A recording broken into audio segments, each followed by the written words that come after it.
This European cricket event is proudly brought to you by HCL Software, Rado and OneXBet. Bright and sunny, that's what we like on Peacock Friday here in Vinoj in the Czech Republic. Phil G's here as well. You know, he loves Peacock Friday. Well, the Czechs, they got the double-header day. It's a big day for them. Gibraltar got some making up to do. Austria already know they're going to win the trophy. I'm Mr. Maximo. This is the CE Cup T20IW, and it starts right now.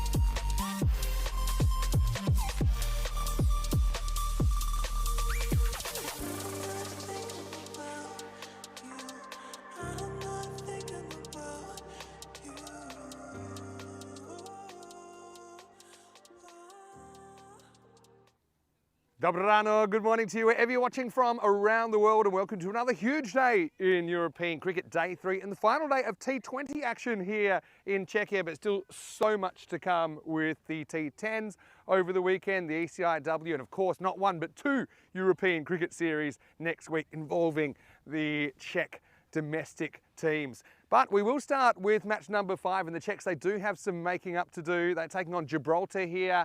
Let's see what happens at the coin toss. I know that both teams would want to win it.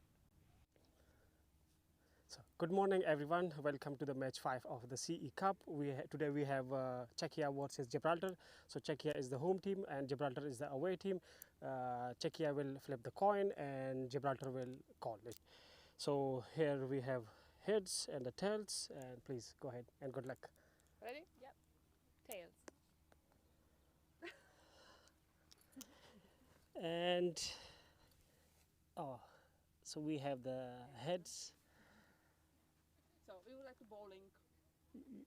Jana Kaminkova wins the toss and elects to bowl. And let's be honest, for the Czechs, they are kind of punching above their weight with the Austrians and the Gibraltarians here in town. But that's not to say they haven't had some promising signs. I've got to say that when these two teams met on opening day of the tournament, the Czechs, they kind of gave as good as they got. No, they battled very, very hard. I think their batting was much, much improved. I think that was probably the best beautiful conditions for cricket, no matter whether you are batting or bowling. Well, Phil G is with me for the first time actually in this series. Phil, happy Peacock Friday to you as well. Great work in the intro, by the way. Phil's got a very good pair of hands. He's also got a magnificent shirt. Hopefully we'll see more of it as the day goes on.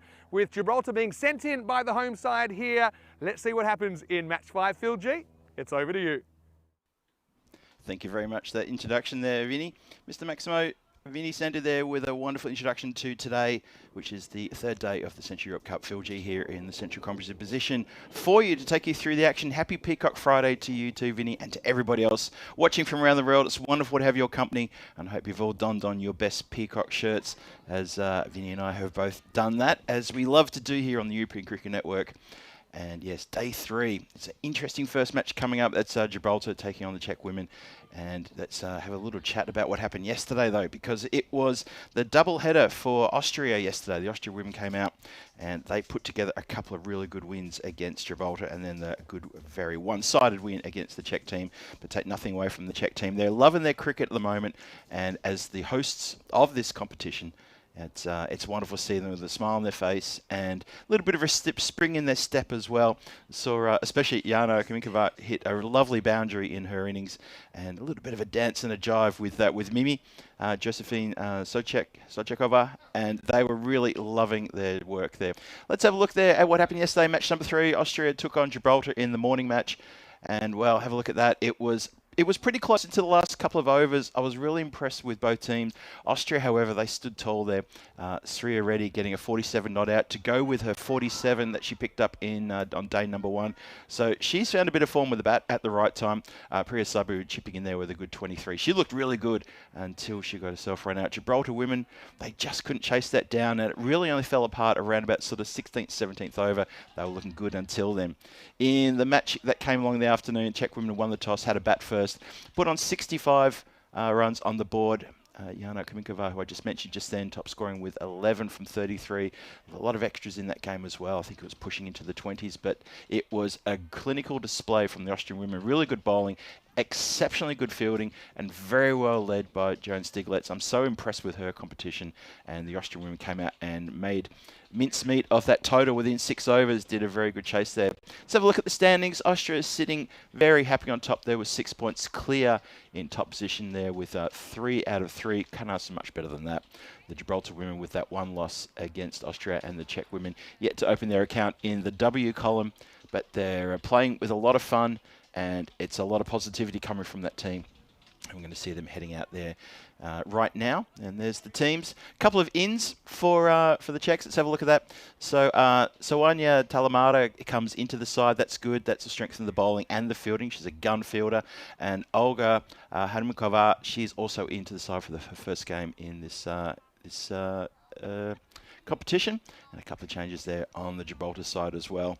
So it's all to play for here, as the Czechs say they want to have a bowl first. Happy to see Gibraltar put a score on the board and chase down in the later part of the morning. As Vinny said in his introduction, the conditions out there are absolutely fantastic for cricket. Really, really good. Light breeze coming across the ground. The sun is beating down hard. There's not a cloud in the sky as far as the eye can see. It's looking very, very good out there in the centre. The ground has held up so well after we had the apocalyptic rainfall storm that hit us on Sunday a few days ago. The ground is lightning quick, full valley for shots along the ground, and we're about to kick things off here in this match number 5. Have a look at the supercomputer. Likes Gibraltar women to pick up the win here. 89% chance says they're going to pick up the win. Giving the Czechs an 11% chance to turn it on here and maybe cause a bit of an upset.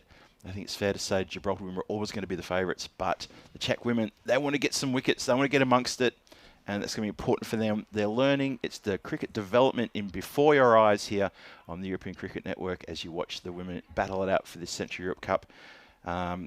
People who tuned in yesterday would have heard Danny and I talking about the history of the Central Europe Cup, and both he and I have been a part of that for quite a number of years, going way back to 2014 when it first kicked off as a 50-over game, and it developed into a 20-over game in 2019.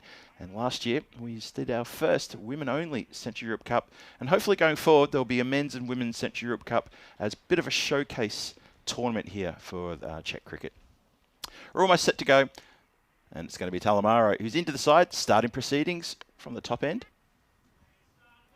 And that's a good start there for Amy Valverde Benatar, who played a really great game yesterday in the first match. Put together 64 off 53 in a fantastic opening partnership at 99 with Nikki Corona.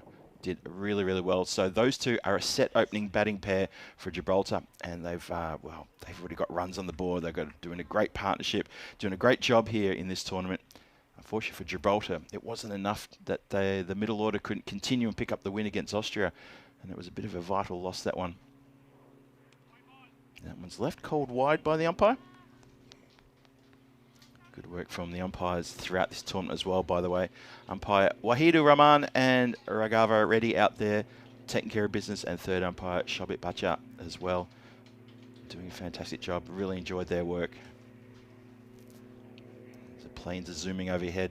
As you know, we are sandwiched between a couple of airports here in Vinoj. Lovely part of Prague. Oh, well, that's going to be called no ball. Straight away, just a bit of a loose on that one. Kicked into touch by the fielders there. And good teamwork in the field, if you can consider that good teamwork. Just a loose delivery. Have a look at this one. Yep, that's what you call a bit of a warm-up, but still a dangerous little beam of that one, and called rightly by the umpires. Have a look at that. Just punch there. Could do very well there in the local leagues. So we'll have that one again. Free hit coming. And Amy leans into that one, punches out through deep mid-wicket. That's going to run away from the fielder. She's just going to overhaul it. I take that back. So maybe a little bit of overnight dew, maybe on the ground, just slowing things up a little bit. And yesterday we saw those shots running away from fielders. That is a nice little chase. So just another couple to the total. Score is 6 without loss early on in the first over. Shout out to everyone in the chat. Thanks for joining us wherever you're watching around the world. Wonderful to have your company. Rob Thompson, Julian Dawson, who's going to be popping over to Prague at the end of the month. Looking forward to catch up with you, Julian. Paul Kempen as well. Hello there, everybody. lofted. It's just going to fall safe. It's good work out there in the field. Czech women are up and about. That's good to see. They're, as I've been saying throughout the whole tournament, they've been very positive in the field. They're moving around very quickly. There was Erika Kunsavat who was getting around, slid down, fielded, got rid of the ball nice and quick. That's one thing I'll say about the Czech women's team. Sometimes in tournaments they can start a little bit slow, but they just seem to get better and better. It's like like a diesel engine. Just takes a while to get going, but once they get going, they're off and running. And it's a pleasure to watch. So still two to come in the over. And that's been nicely square driven. Oh, just lost sight of that one. That might have been a bit of an uppish chance of a catch there. Let's try and have a look at this one more time. Not sure if she hit that into the ground to start with. That's scooped up and just bounces in front of the fielder there. Just loses sight of it. So Nikki just playing a bit dangerous there. Usually plays second fiddle to Amy. Let's Amy Lavada Benatar hit the hard a bit harder. That one goes over the infield, only just though. Didn't really get a full-blooded drive into that one. That's going to be Mimi who gets the ball back. Good chasing there. Mimi, it's Josephine Sochekova, as she's affectionately known as Mimi around the trappings here in Prague and around her home as well. And she's the daughter of one of my good friends I used to play cricket against. So let's have a look at the stats. So 892 runs there and 62 fours, 42 wickets. Have a look at those rates. And as I'm studying that, I'm going to welcome in Vinny Sander, Mr. Maximo. Vinny, having a look at the stats there. Yeah. No Maximos yet. Look, one thing that probably sticks out is the wicket rate's very low, 2.9. That's is. per 10 overs, but that's just a comparison. In a T10 game, it's normally around about 5.5. So I know there have been some wickets. Obviously, yesterday there were a few in the first innings of the second half of the day. Yeah. But it just shows that, perhaps bowlers haven't created enough chances and fielders haven't been able to hold on to enough. There's been a few run-outs, I suppose. Yeah. It's one of those things. You take it with a grain of salt, all those numbers. I think today we might get to 1,000 runs in the series, though. And I know that we're all hopeful we might get a Maximo here on day 3. Haven't had one in the series so far. True. Let's fill that column in and, get to 1,000 runs. Yeah, on the wickets, interesting. We've had a couple of chases where it's been a 10-wicket victory. Yeah, exactly, yeah. So that's another reason, definitely, why it's come down. So Shaka Kultsovna is going to continue. Hey, good morning to you, though, Phil. Good morning to all our viewers. And I had an early question from Anxious to Avoid. Maybe you can help with this. He was asking how the team's chosen for this competition. Czechia is the host. Do they just invite the other countries? Is that how it works? That's pretty much how it is. It's as simple as that. Yeah. Obviously, I've been involved in Czech cricket for a while. I was operations manager for the last couple of years after Terry O'Connor left us. And that's pretty much how it works. We have the showcase tournament. Ooh, it's a bit high, that one, called no ball by the umpires. He's going to run away for a couple, though. Free hit coming up. Yeah. It's good to see Iva Konasova back into the lineup. In fact, they are going to get 3. It gets mishandled on the relay. So that's going to be a no ball +3. And interesting how Amy Valverde Benatar is pretty keen to get down the striker's end, knowing the next one was a free hit. She was indeed. But yeah, as soon as she saw the relay sort of went to ground and Jana was a bit slow to sort of turn around and grab that one, she thought, yep, we can steal one more. It's good running. Free hit coming up here. Let's see what Amy can do with this. Been so impressed with Amy and her batting in this tournament. Leans into that one, hit punches towards the covers. Gets through one fielder, but not another one. Doesn't get through the infield. So in the end, that's a pretty good result for the Czechs. Yeah, definitely. So yeah, just on the back of that, that's pretty much how it works. We send, we're obviously in close communication with all the feds, and at the start of the year, or even at the end of the year, we'll start to communicate about Central Europe Cup 2026 and try to get that into other feds' calendars. Yeah, I've got to say, in a sense, I applaud the ambition of the Czech side here to invite Austria and Gibraltar. Yeah. I mean, geographically, Austria is a pretty obvious one, I suppose, to invite Gibraltar a bit further away, but they are reigning champions. True. I think there might come a time where they probably need to invite, I can think of probably 6 teams that it would be a bit more of a competitive game, just considering the development, and maybe I'm interested to get your thoughts on as well, Phil. Yeah. It's been hit hard. It's a chance for the fielder. Go gets down and makes sure that doesn't get through her. Good work there. It's great fielding by Mimi. Didn't she? Josephine Suchkova, who hurls herself. That was really motoring, you know. She did the right thing. was. How often do we see not this kind of effort? So maybe a foot, maybe a half-hearted hand, but she put everything behind it. And there's not that much of Mimi either. So great Exactly. work. Yeah, she's been a live wire in the field this tournament.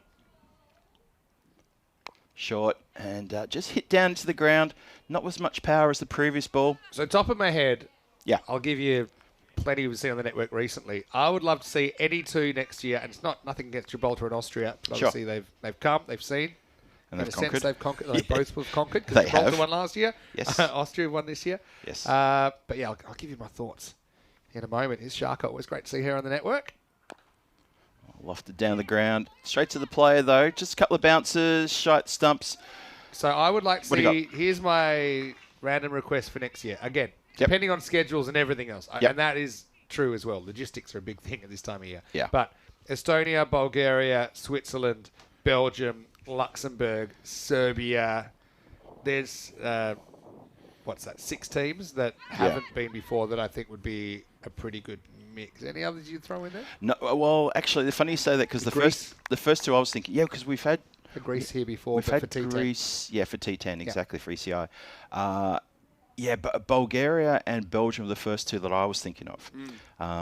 Then also, Serbia as well. And Danny and I sort of touched on this a little bit yesterday. I was looking through the rankings as well, and they have bitten off more than they can chew. Lofted down the ground, catching opportunity is shelled. Unfortunately, hits the hands and bobbles straight back out again. Oh, that's disappointing. Might be Raquel Pavlichkova who's put that one down. Red hot chance to get a first wicket there. Look at this. Gets around, was still moving. She'll be annoyed with that. I mean, she's Yeah. a pretty good cricketer. Raquel, unfortunately, it gets away and sums it up so far. That'll be the end of the second over. It's 23 without loss. So that's not a bad start for Gibraltar at all. They'll be looking to try to get runs on the board nice and quick and early. We saw the standings. Well, we see the standings right now, right on cue. How good was that? Well done, production.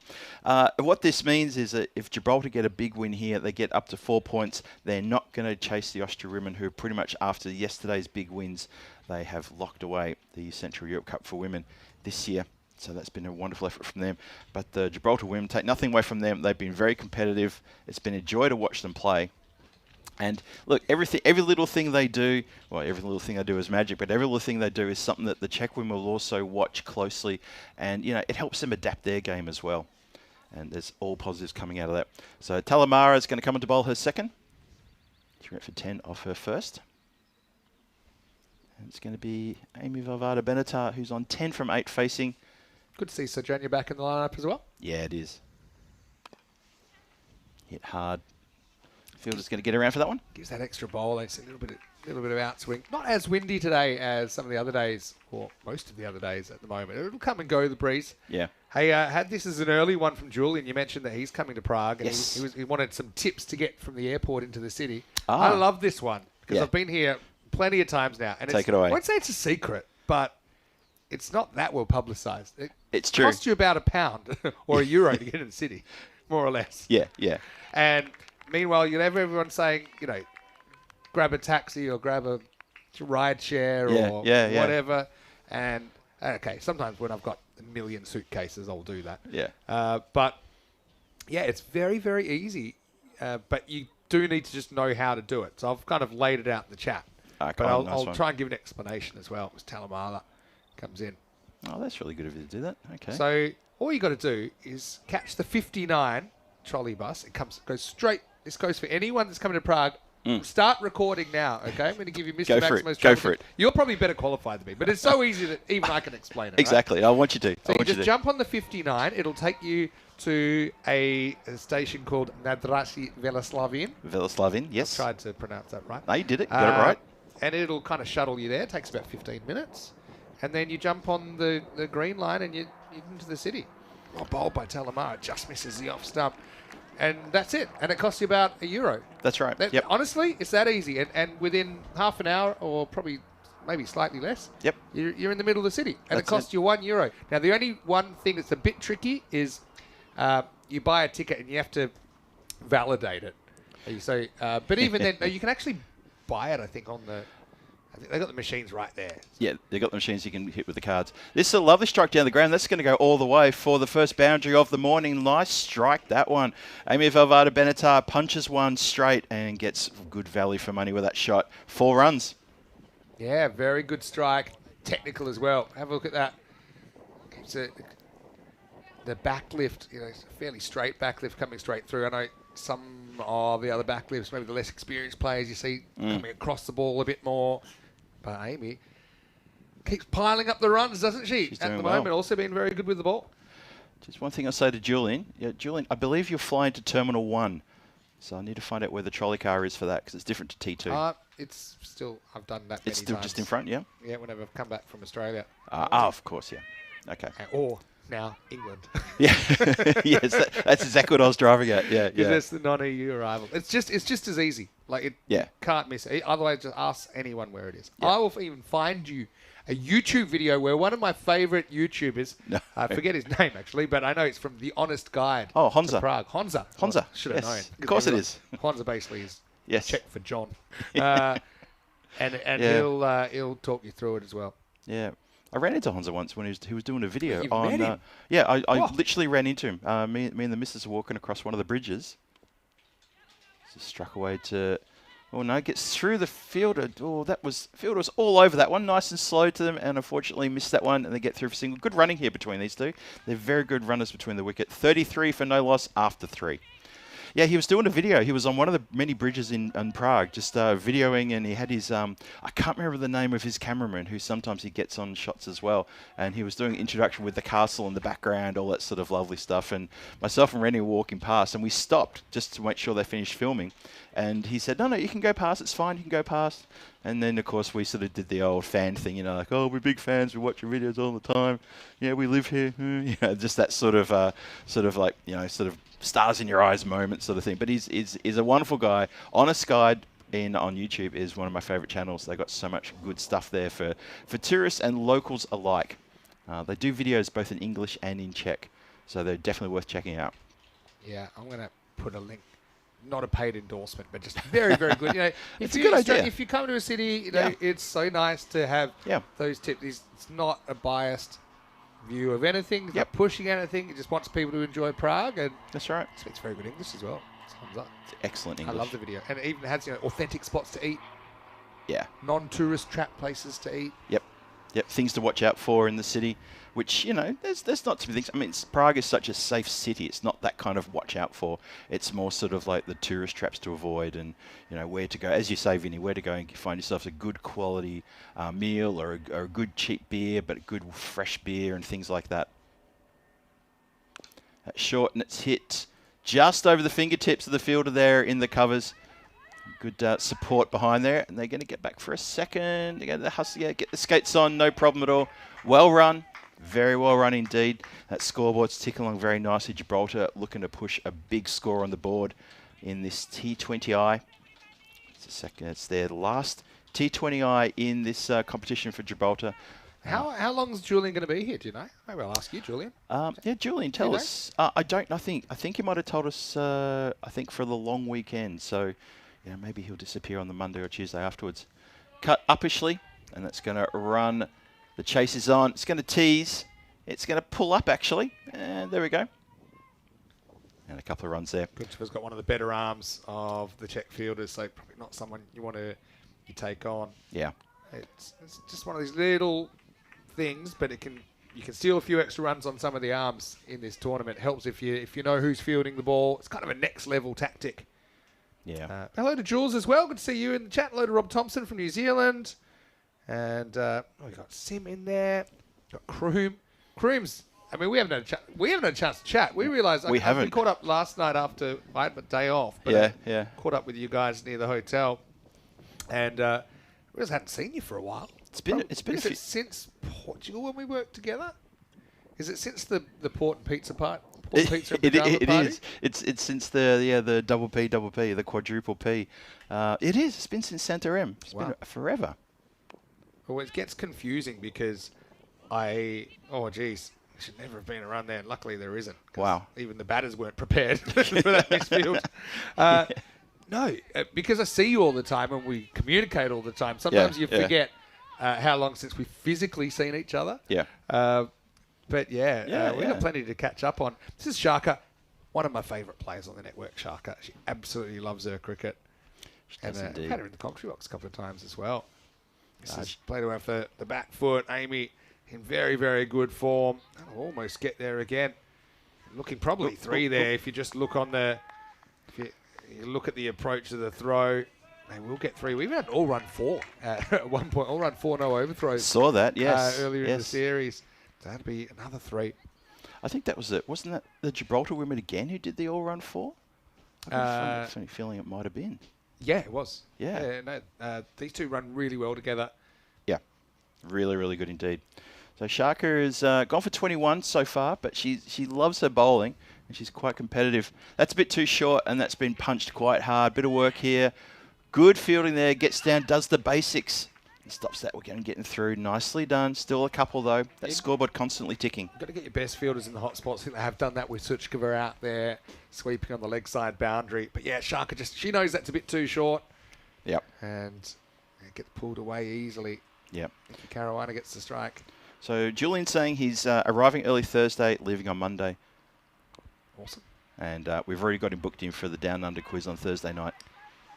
But in Blue Spanner news, end of the 4th over here, 45 without loss.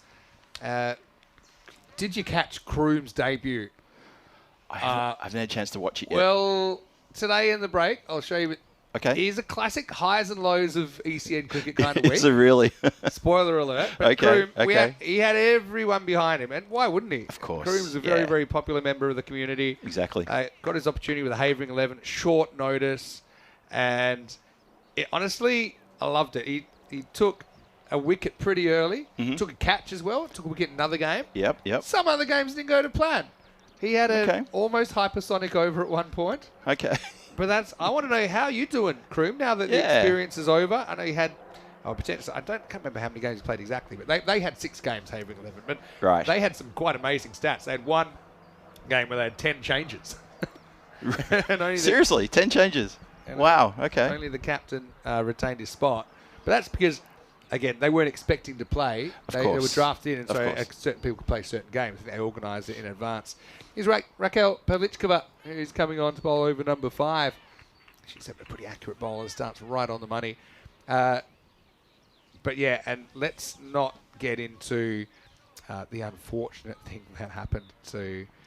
it's a question for you, Kroom. I don't know if you can tell us. So it was Jamie Green, who was the only player retained for the match 4, but he had quite a nasty incident when he was hit back into his sensitive regions.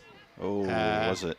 Which normally is a bit of a laugh for a couple of minutes. Everyone gets over it. Sure. I don't think it was that simple for Jamie, who had a visit to the hospital. Oh, did you have to go to hospital? Yeah. Oh, boy. So everything got rearranged. Well, not good. I'm I not hope a he's all doctor, right. and times like this, I'm happy I'm not a doctor. Yeah, okay. That sounds like an interesting... we won't go down that rabbit hole just yet, but okay. No matter how... Even if you went for 50 in an over, Kroom, it could have been worse. It absolutely could have been. No, but honestly, it was great. I loved his action. I loved his... his accuracy. He's actually very, very accurate. Yeah. Kroom. Okay. He impressed me a lot. I'll definitely catch that one. Apologies, Kroom, haven't had a chance to watch that, but I will, and we will give you proper rev ups. Probably already cut a highlights package together. Surely, Kroom. Selective editing as well. That's the key with your ECN experience. Actually, Kev is quite he's quite that kind of person, so you've probably done that already.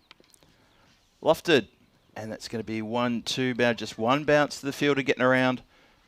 Cutting that one off from the boundary line. Good work there. Yeah, Kev's got a bit of a creativity to him, so he's probably already cut himself a highlights package. If you have, why don't you drop that little package in the chat there, so we can all have a bit of a look.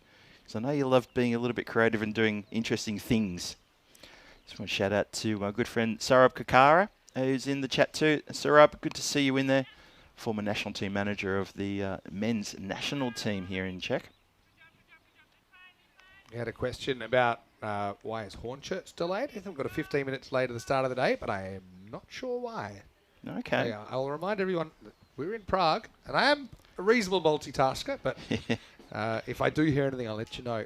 Maybe it was a technical delay. Never know.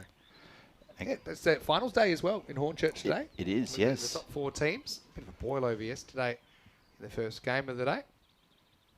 Yeah, it was a big quarterfinals day yesterday in East Hornchurch. Londoners got bundled out of the tournament. They went 8-0 and then lost their quarterfinal against the 4th ranked team in the other group. But anyway, 5th over down. It's 48 without loss. Hey, speak of the devil. There we go. So Mighty Tigers, probably, did they go in as favourites? Probably. I mean, they were so dominant in Group A. Yeah.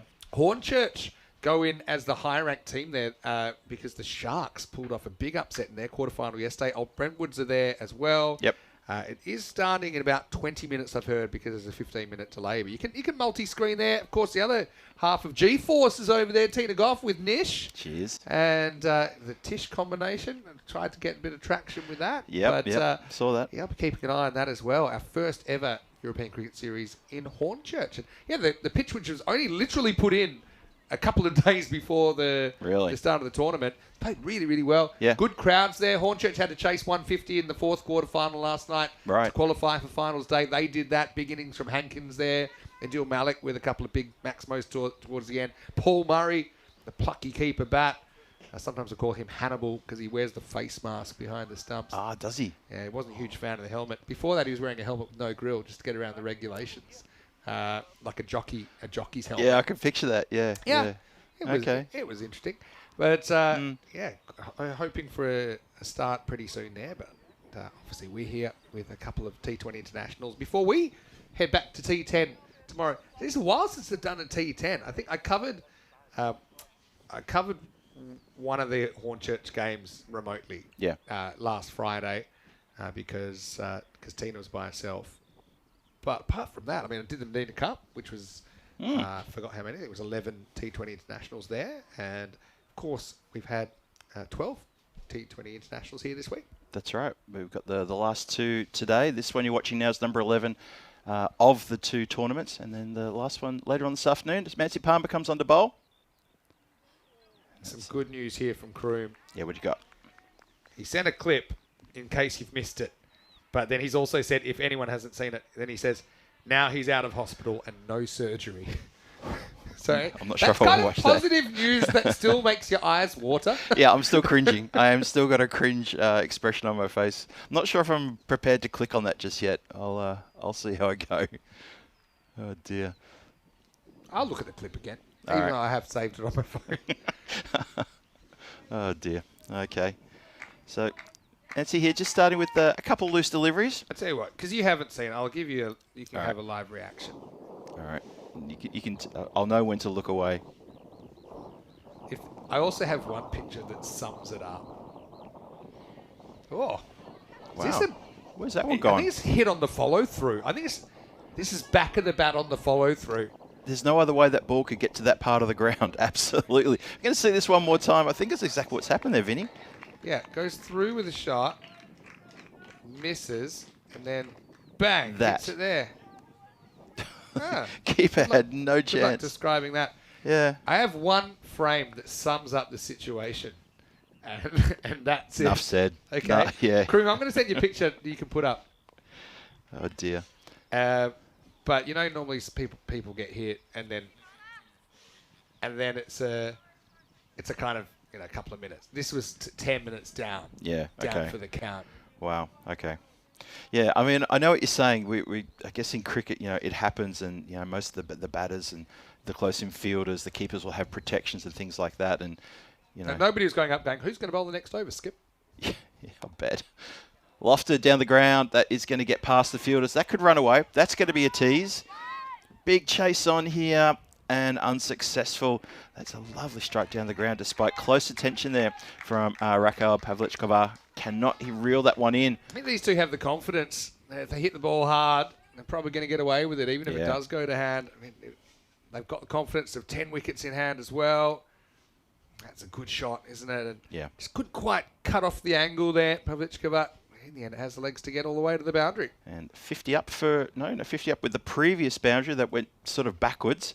So 57 for no loss here in the 6th. Nice shot, that one into the gap. That's another big chase for the fielders. Tell you what, I feel for the Czech women. They're going to be chasing the ball around quite a fair bit today. Now, that was interesting because it was, it looked like that was, who was it who chased it? Talamara was chasing, took the ball away, stole the ball off the other fielder, said, I've got a better arm, give it to me. I love it. You credit her with the steal. Yes, yes, that is a steal. Stat. That's a steal. That's a genuine steal. Oh, imagine if we introduced that stat into European Cricket Network. Steals. That could get very ugly very quickly. And taken. Oh, nicely taken. And the cheer goes up around the ground as the catch is taken. Had to fall just slightly to the right to make sure she protected that one. Lovely catch. And now there's a proper get around. Yeah, we'll steal the ball, steal the wicket. This is great work. And it's Palmer with the big breakthrough, but she can give a big thanks to Erika Kuntseva over there at cover point. I was saying a minute ago, I think these two, they're not too worried about keeping the ball on the ground. They feel they'll probably get away with it, but this is the exception of the rule. Let's have a look at the catch again. Valverde Benatar's been in incredible form, but she'll have to go in this one for 32, 59 for 1. Yes. Brilliant work. Here's another look at it. Oh, that's a very quick look at it. So you can go back and have a look as well, but it was about, knee high. I like the way she got down towards the ball there, Kuntseva. Yes. Amy, disappointing for her, I suppose, in a way, but she still scores 32. It's a decent score nonetheless. That's the end of her tournament with the bat. But you were just saying this just moments ago that these two can afford to try to, to play those kind of shots and to try to elevate over the infield. And unfortunately for Amy, she's picked out a pretty good fielder there in Erika Kuntseva, and who has taken a really, really well-judged catch and gives the Czech ladies a proper shout, and they are really up and about now. Just one wicket can put a smile on your face so quickly. Play nicely just back down towards mid-on. Lizzie Ferrari gets the chance. First I'm going to show you this, and then I'll go back to what I was saying. Yeah. I've got an observation about the Gibraltar batting order, but it's the end of the 6-over power play. It's 59 for 1. I'm just showing poor Green, wearing green. So you get the idea, and actually, from the link that Kroom sent, it gives you the reverse angle as well. Oh dear, that's probably the worst angle then, isn't it? So I mean, it is what it is, and I'm glad he's all right. Yeah, fair enough.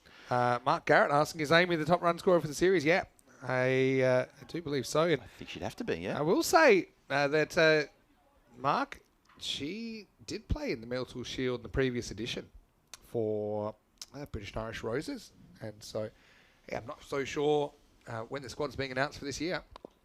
Hasn't done much wrong here. Nicely fielded there at the mid-on position. I can concur. Amy Valverde Benatar, she is the top scorer. And second top scorer is Shreya Reddy, who put together 2 scores of 47. What a story. Amazing, right? What Amazing. a story, yeah. She's hit herself a 47, and then she got a 47 not out. So out of nowhere, and her previous best score was only 11. So Shreya is currently, she's here for the bowling. Yeah. But have a look at that. I mean, that rescue drop, that was quite an incredible game. It seems such a done deal now with Austria winning, but it was an amazing fight back. Yep. I kind of described that this tournament, with the exception of the first 2 overs, this tournament's been all Austria's tournament, except for those 2 overs. There's a reverse angle for you, by the way. But it goes on a while. Oh wait, I'll try and find it. Okay. You have a look at that, and I'm gonna get. They were pretty light on the replays at the time, probably for good reason. I'll call this one in. You can keep an eye on this. Is Rachel Pavlichkova. Pretty good ball, straightens down the line, worth a shout, but I think it's just heading down the leg side. Oh, I've seen enough. Thanks, Vinny.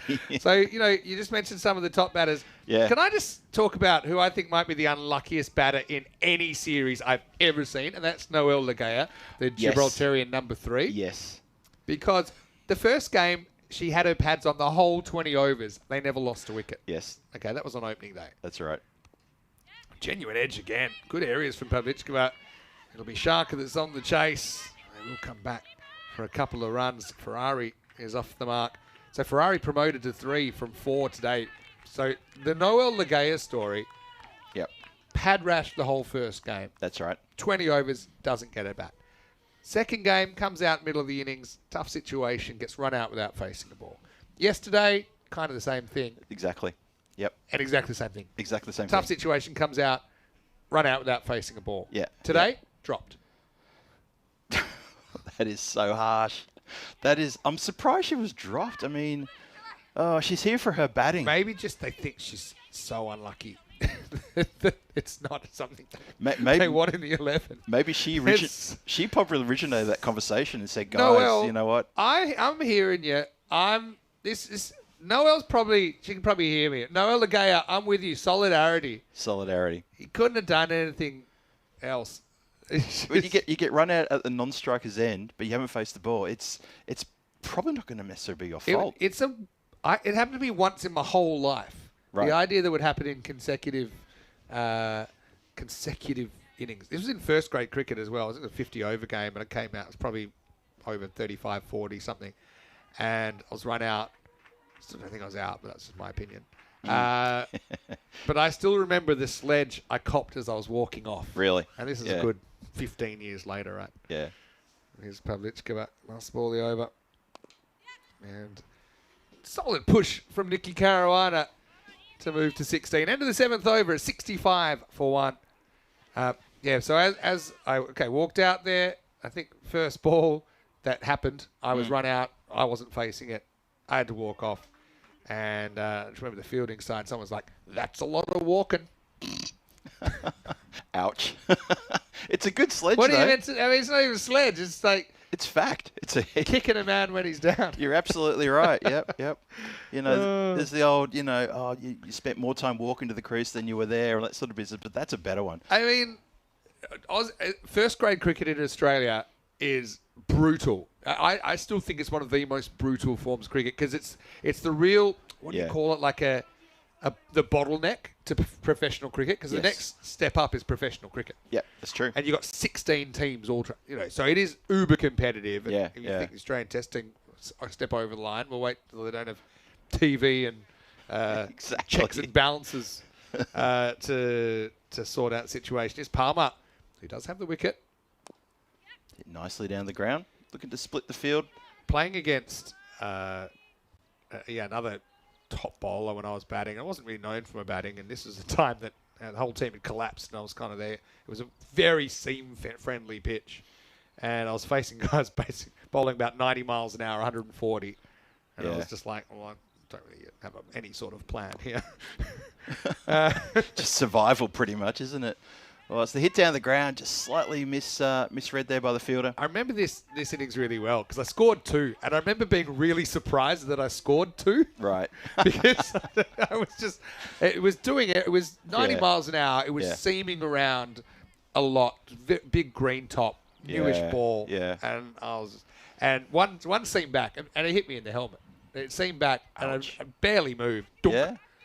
And I was fine. Made a good sound. Okay, yeah. And then I got the next 2 things I heard. One was, let's finish him off. Ouch. Which is, a little bit harsh. Oh, dear. And when the helmet got hit, it made that real high-pitched kind of like carbon fiber metallic sound, like dink. Yeah. And someone else said, let's ring the bell again. Oh, yes. I think, to be fair, Ryan Campbell was on the other team in that game, and he actually checked if I was okay. That's good. But he'd probably already made it, right? Exactly. The other ones were just kind of keen for blood. If people are starting to quote Mortal Kombat quotes at you about finish him and things like that, that is first class cricket in Australia. I've heard it said before, and case in point. The relief when I was LBW a few balls later was pretty palpable. And I didn't tell you the other thing about this game. There's the context. Wait for Palmer here. It's good length. Even it's low full toss, it's forcing the batter to come forward. Can't beat the field. But this was a game, it was a strange final structure. It was a top 6. Mm-hmm. And so there's 3 games in the first week of the finals. And the 3 winners go through, obviously. Of course. But also the highest ranked loser gets to go through. And you keep your ranking. We finished top. So we were playing a team that was battling to stay alive. So it was 1 versus 6. So we were playing a team that had to win to keep their season alive. if we lost, it didn't matter at all because we'd be the highest ranked loser. Sure. We didn't try to lose, but they were desperate. You know, their whole season on the line, and we were like, wow, this is. We're like, I mean, we'd like to win, but either way, we're playing a semi-final at home next week. Sure. 70 for 1 here after 8.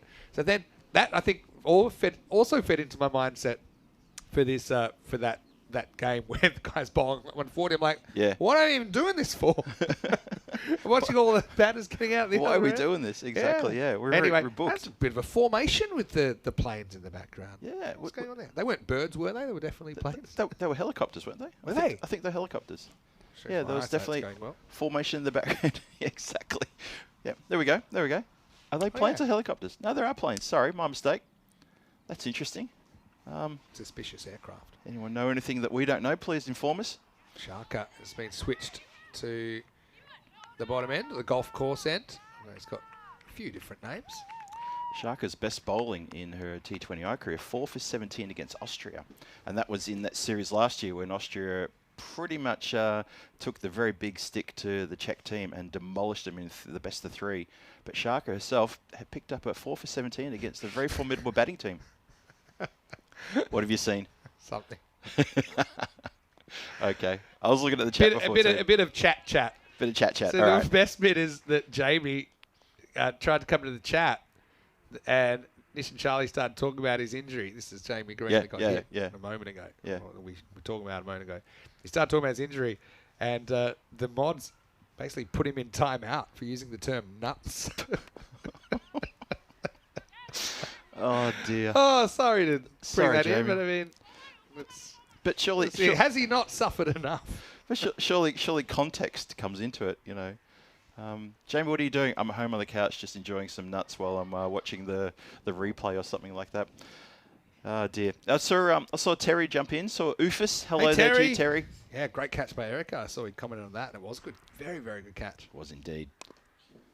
Nicely played there. That's gone through the covers. There's protection, though, coming off the boundary rope there.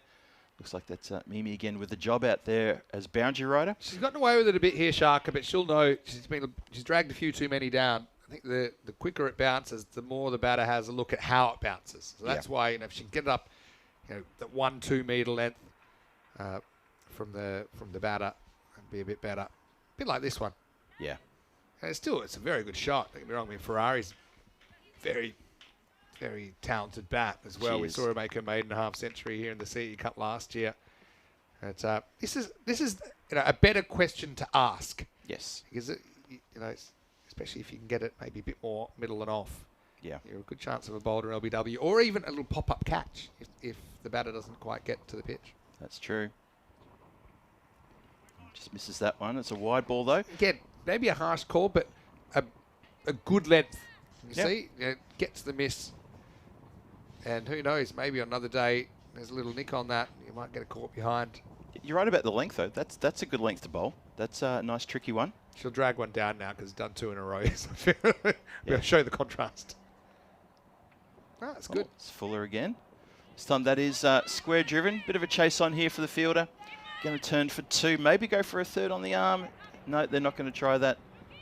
Oh, they're looking. No, it was a relay throw after all that too. Might have made it. Could have possibly. We'll never know. Walking stick 77 for 1 after 9. Sharka, none for 31. I said Sharka's one of my favourite cricketers in Europe, just because of her enthusiasm. She's always got a smile on her face. Even in the ECCW last year, she picked up that injury in the field and couldn't play pretty much the whole week. I got to commentate with her. I think I've commentated a couple of games with her now. And that kind of bubbly enthusiasm for the game just comes out every time. Always really happy to see her do well. And she's only, I think... she's only just 16, I think. So she's got a long career ahead of her if she sticks with it, which I'm sure she'll want to. Sharka jumped on the chat when Rika and I were in Romania last week. And she even told us, I'm in a maths class, but, just wanted to have a chat with you guys. We said, have you told your teacher? Yeah, teacher doesn't mind. I thought, well, cricket, it's about stats. It's about numbers. Let your teacher know, maybe get extra credit. And she was very positive and bubbly about that. Yeah, and I agree with you. Almost... time to go in Hornchurch, and apparently I've been told check out Nish's Peacock Friday shirt. Oh, has he stepped up, has he? Let's see. We'll check it out together. Because I've heard he's got a reputation of... let's just say it's a concept he struggled with. Oh, okay. hang on. There you go. Well hasn't taken the done. jacket off, though, has he? Top ball there. Palmer's back. That's, Searching for a second wicket. That's well bowled. Nish steps up here. Nish. Like it. Wow. Yeah, he needs to lose the jacket, though, maybe in the Come on, next, Nish. the next one. He's almost there, though, isn't he? Okay, maybe we've dragged The him. prophecy is complete. We've dragged him kicking and screaming into the Peacock Friday fraternity. Next ball coming in. Just punches that one to go straight to mid-off, though, so Great dot ball fielding. there.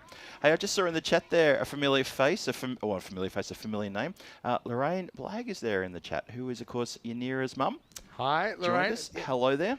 I was watching yesterday, even though I was off. I know she had exams that kept her out of the first day. Yes, yes. But I did ask her. I said hello. Of course, everyone knows that I'm a bragger.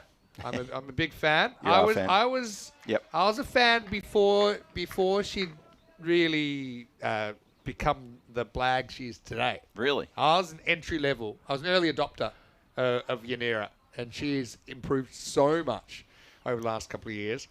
So Still remember her first wicket at Europa Point. you were a Blagger fan before it became popular. I was the original brag. Okay. Or maybe not as much Blagger as Lorraine. Well, of course, yeah. But, yeah, fair enough. Yeah. cricket-wise, yeah. And happy to see her playing live today. After watched her playing yesterday. Caruana just punching it and running. And Ferrari just ambling in there, but she made it there with probably about a good second to spare, I think. Watch the throw coming in. Puts the bat down. Plonks the bat over Bit of one. a plonker. Yeah, That's what I was plonker gonna there. say. Need Bit to of a watch out for plonker. that.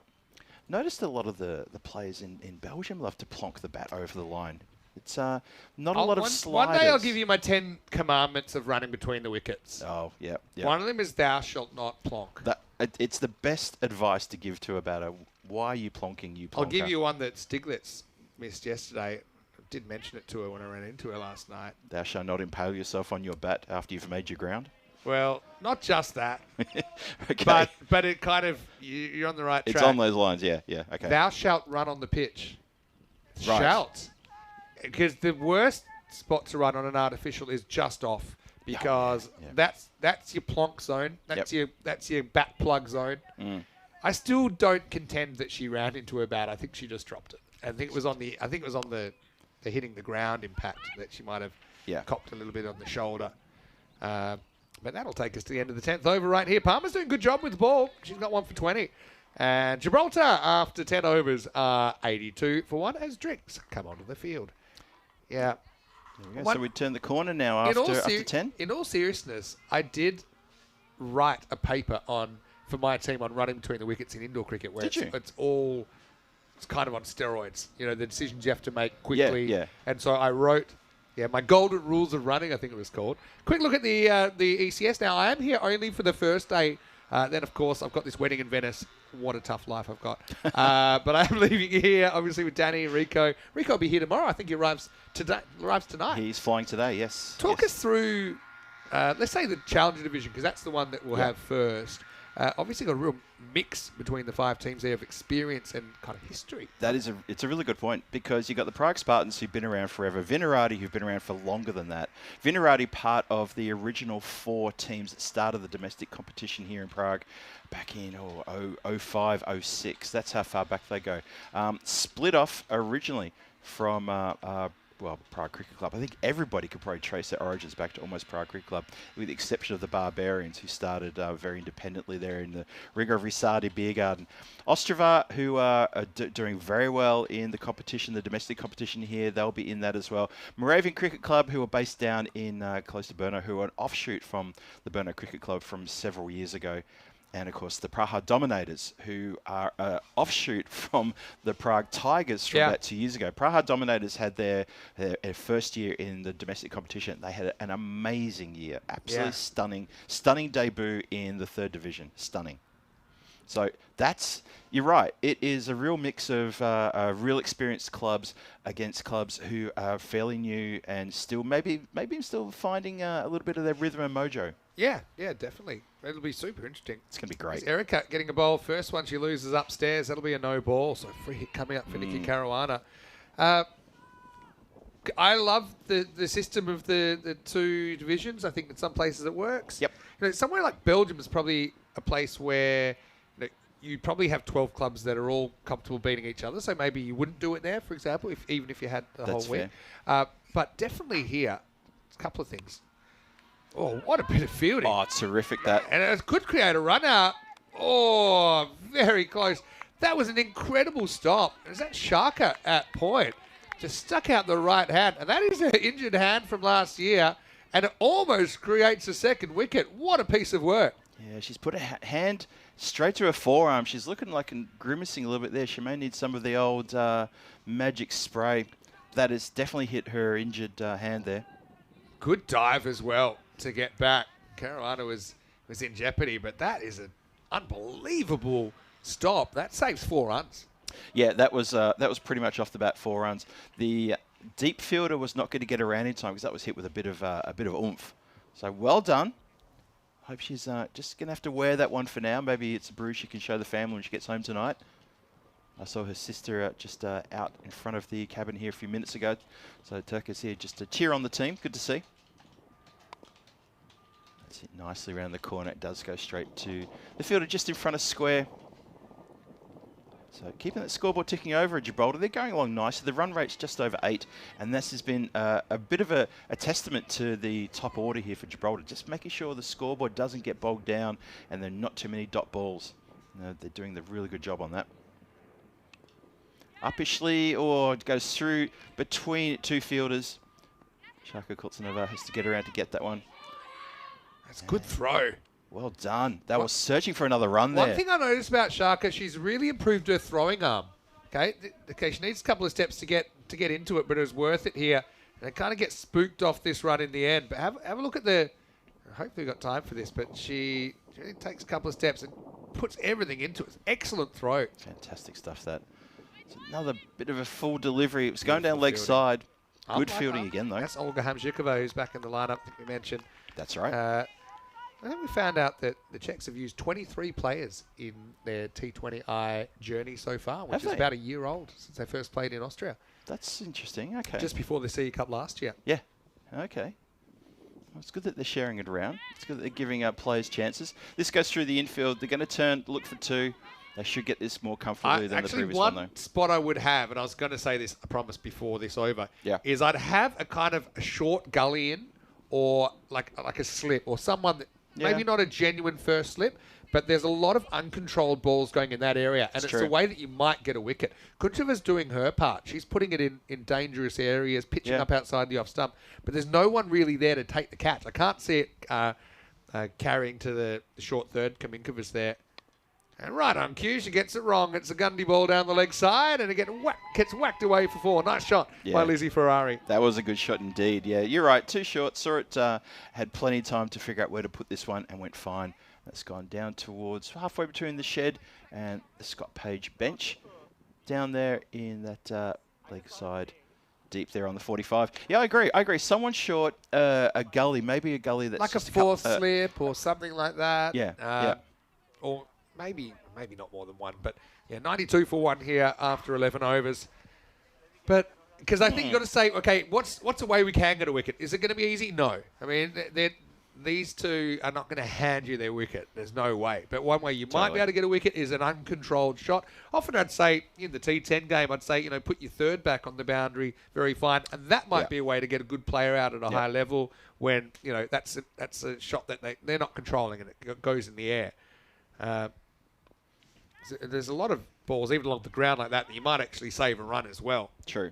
Yep. A full-blooded cut shot will probably go past you. But, I mean, you're looking for highlights, aren't you, Czechia? And that's one way. Put a good fielder there, try and pick up an edge and try and pick up a wicket. We've seen a few edges played away there as well. I think you even called it one time. You said there's another edge. I think it was like 2 and an over. Would have gone to hand for a gully. Would have gone to hand for a short backward point. Nicely played. Just a bit of respect shown by the batter there. Ferrari just happy to push that one away. Palmer bowling out here in over number 12. I've got to say, I've got to tell you about our K watchers as well. You can be a K watcher. What's a K watcher? I'll tell you in a minute. All right. Interesting. It's the latest craze in the chat. and it's watching our subscriber count, see when we get another K. Right, So yes. I know a couple of days got another K. We're 459K. So all the K watchers out there. And then you got to tell us how many days it's been since the last K. So apparently it was 5 days from 458 to 459. Right. Okay. That's a pretty good return. Up in the air. And that is, just bobbles out of the hands. Oh, she'll be a bit filthy again. That's disappointing. They've missed that one.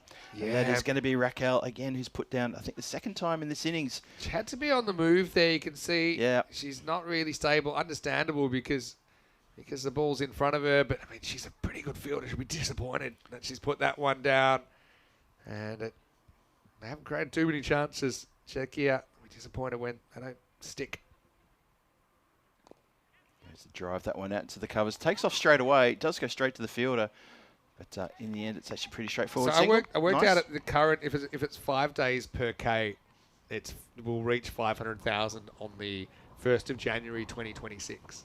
So I'm hoping by the end of the season, maybe it's ambitious, but maybe end of the season we could get to $500,000.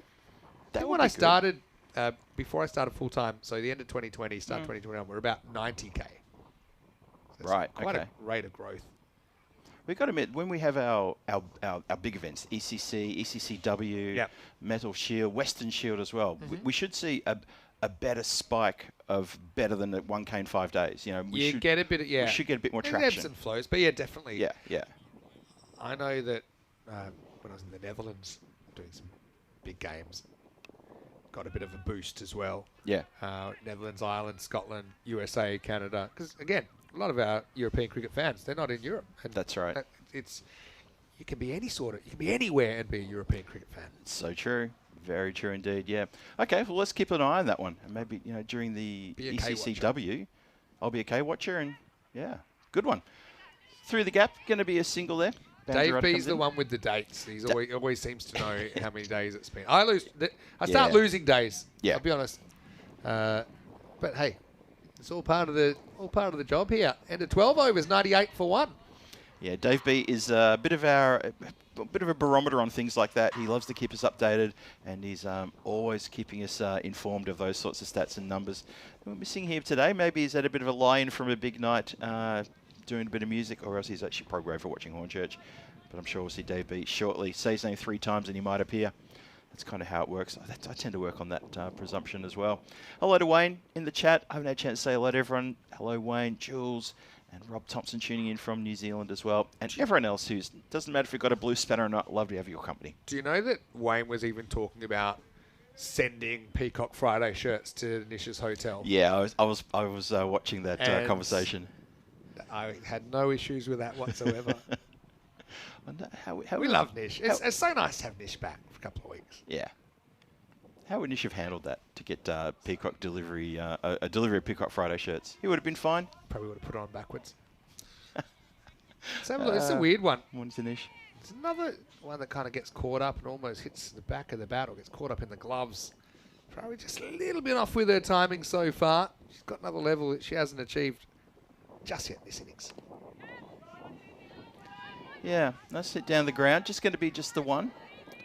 Oh, Raquel pings that one in fast. That's the throw of someone that's dropped 2 catches and is Yes, pretty it annoyed. is. She was pretty keen to get over there. And I got a bad feeling that she might have damaged Kuncha's Oh, no. I think she has. wrist there. Well, Erica's, she's a gutsy player, Erica. She took a good catch already, but the old friendly fire might be costing the Czechs here. There's an absolute bullet in, bang, on the bounce. The thing is, Vinny, we were right behind Raquel's arm as she let fly with that throw. We could see that was definitely the throw of someone who was feeling probably a little bit of heat, a little bit of frustration for dropping a couple. Yeah, I hope that isn't too much friendly fire. Gets it round the corner. Goes straight to the fielder, though. Keeping that scoreboard ticking, which has been a bit of a highlight for the Gibraltar innings. That brings up the 100. 100 for 1 in the 13th, halfway through the 13th over. Cheer from the dugout as well, just next to us here in the central commentary area, in our lovely little bunker, or our bin, as I've lovingly called it. Nice punch out again for just another single. We noted yesterday with the temperature rising out there, this was a very cool room to be in. And we even had a couple of the players just settling in front of us here, you know, just because it was really quite cool in here. Cricket refugees. Possibly. I kept saying to Danny, I said, well... In the storm, it was like we were at the US-Mexico border. We're like at a border. Yeah, it is, yeah. And, you know, it was... they found a way to cut a hole in the fence, and it was about 9 people in here at one point. Right. Fair enough, too. Yeah. It was a violent storm. Yeah. I've been here for some pretty good storms as well. Yeah, that's true. But well, that was right up there last Sunday. How does it compare to that infamous one of the first ones, the one that you and I were a part of? That was more of a sustained storm. This was intense, but shorter. Yeah. Yeah. Now, what you had on Sunday was end of days, 3 minutes of end of days, whereas the one back in 21, that was more of a... You're right, that was just bad weather for the whole day that just didn't relent.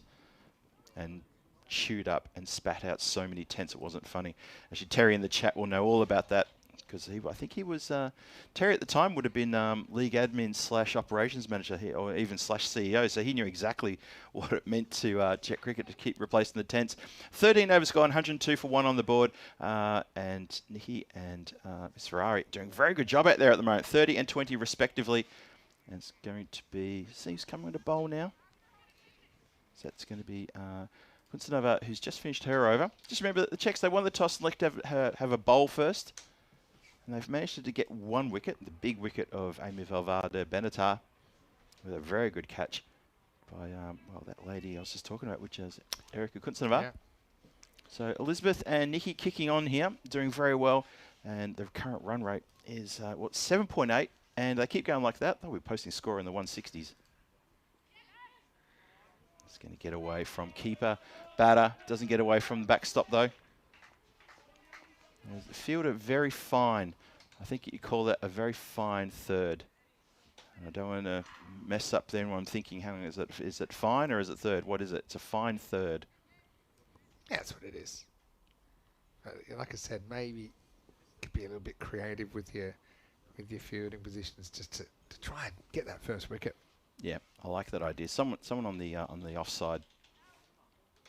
Yeah, slip, gully, someone on the offside. Just as you say, just to create something a little bit funny. Give the batters something to think about because the batters are sort of dictating terms out there at the moment. And these are just these little things that the Czechs and even the Czech coaching staff will look at and just sort of think, well, what could we have done differently here? What could we have done just to mess things up a little bit? Because that's pretty much what needs to happen. Oh, gets that one. Sounded nice. It goes very quick. Good work again in the outfield. At the risk of repeating myself, I think Josephine out there, Mimi, has been patrolling that part of the ground. She owns that part of the ground. She's been brilliant. I mean, it's been a hard one to mark this innings because there have been a couple of fairly elementary errors even at this level, but there's been some great ground fielding. It has indeed. The Shaka stop and Mimi's work out there have been amazing. Yeah. Gets away again. Oh, it's gotten through the fine third. It's gonna pull up though. And the throw coming in. Shouts of good running coming from the Gibraltar dugout there as they go back for a couple. Running on everything. So it's a wide plus. Yeah, just something that jogged my memory. Wayne saying I remember everything. Well, that's not true, but I do tend to have a few things stick in the recesses of my mind. Yeah. But you know, don't know if you're aware that the highest ever score in any individual innings in any cricket is 1,009 not out. Yes. By Pranav Dhanawada. Yes. In India back in, I think it was 2016. Better ball this one from Pavlichkova. They still worked nicely for a single. But yeah, he was playing in the ECS this week. Yes. I knew that. Yeah. Amazing. Incredible. The first 1,000 air. Thousandurian? I don't even know because Centurion.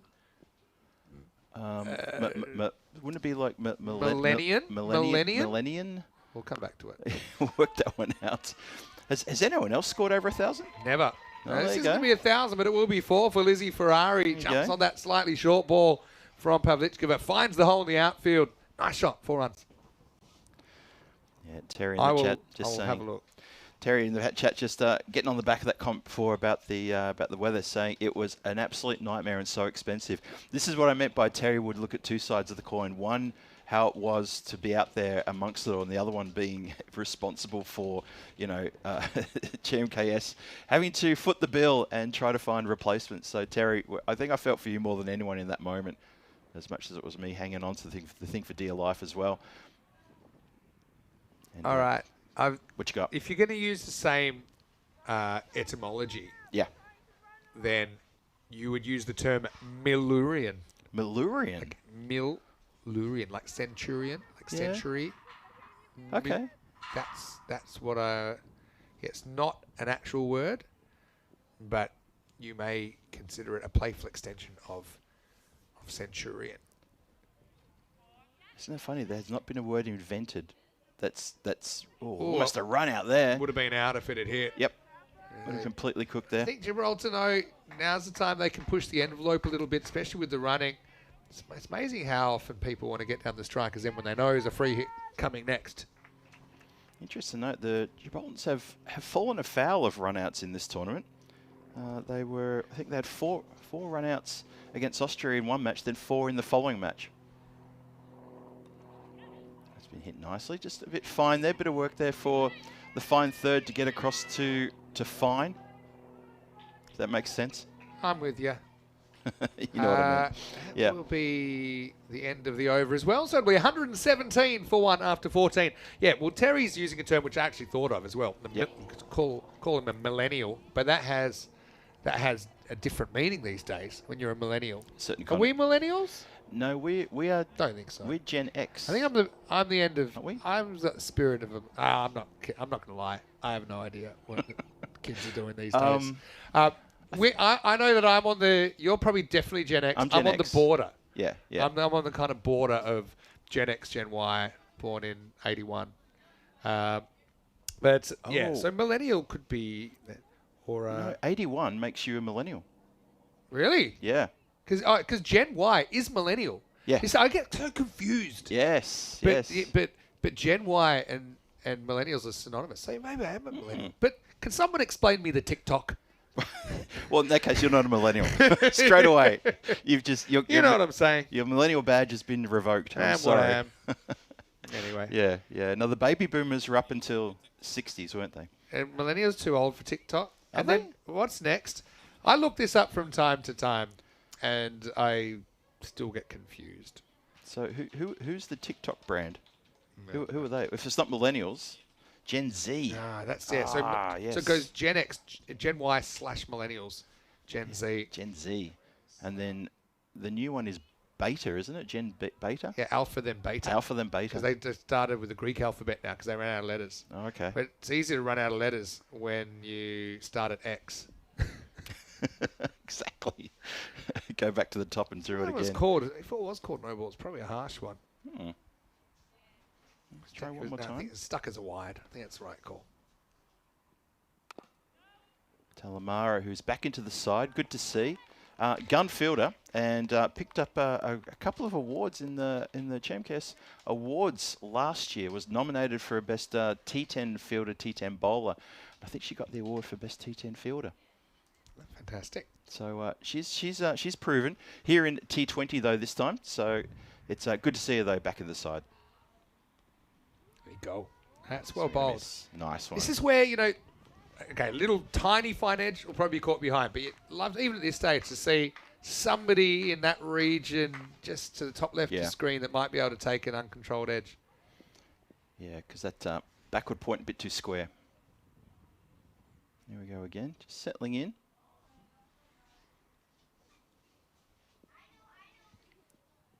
Oh, it goes down leg side, gets a little something now. That appeal is given. So goes to tickle it down leg side and only manages to get an edge. And there's a proper get around with the keeper now. That is exciting stuff for the Czech ladies as they all come in, and there's congratulations all around. Second wicket falls at 118. If Ferrari kind of reads the room, tries to get on with it here and swings across a fairly straight one.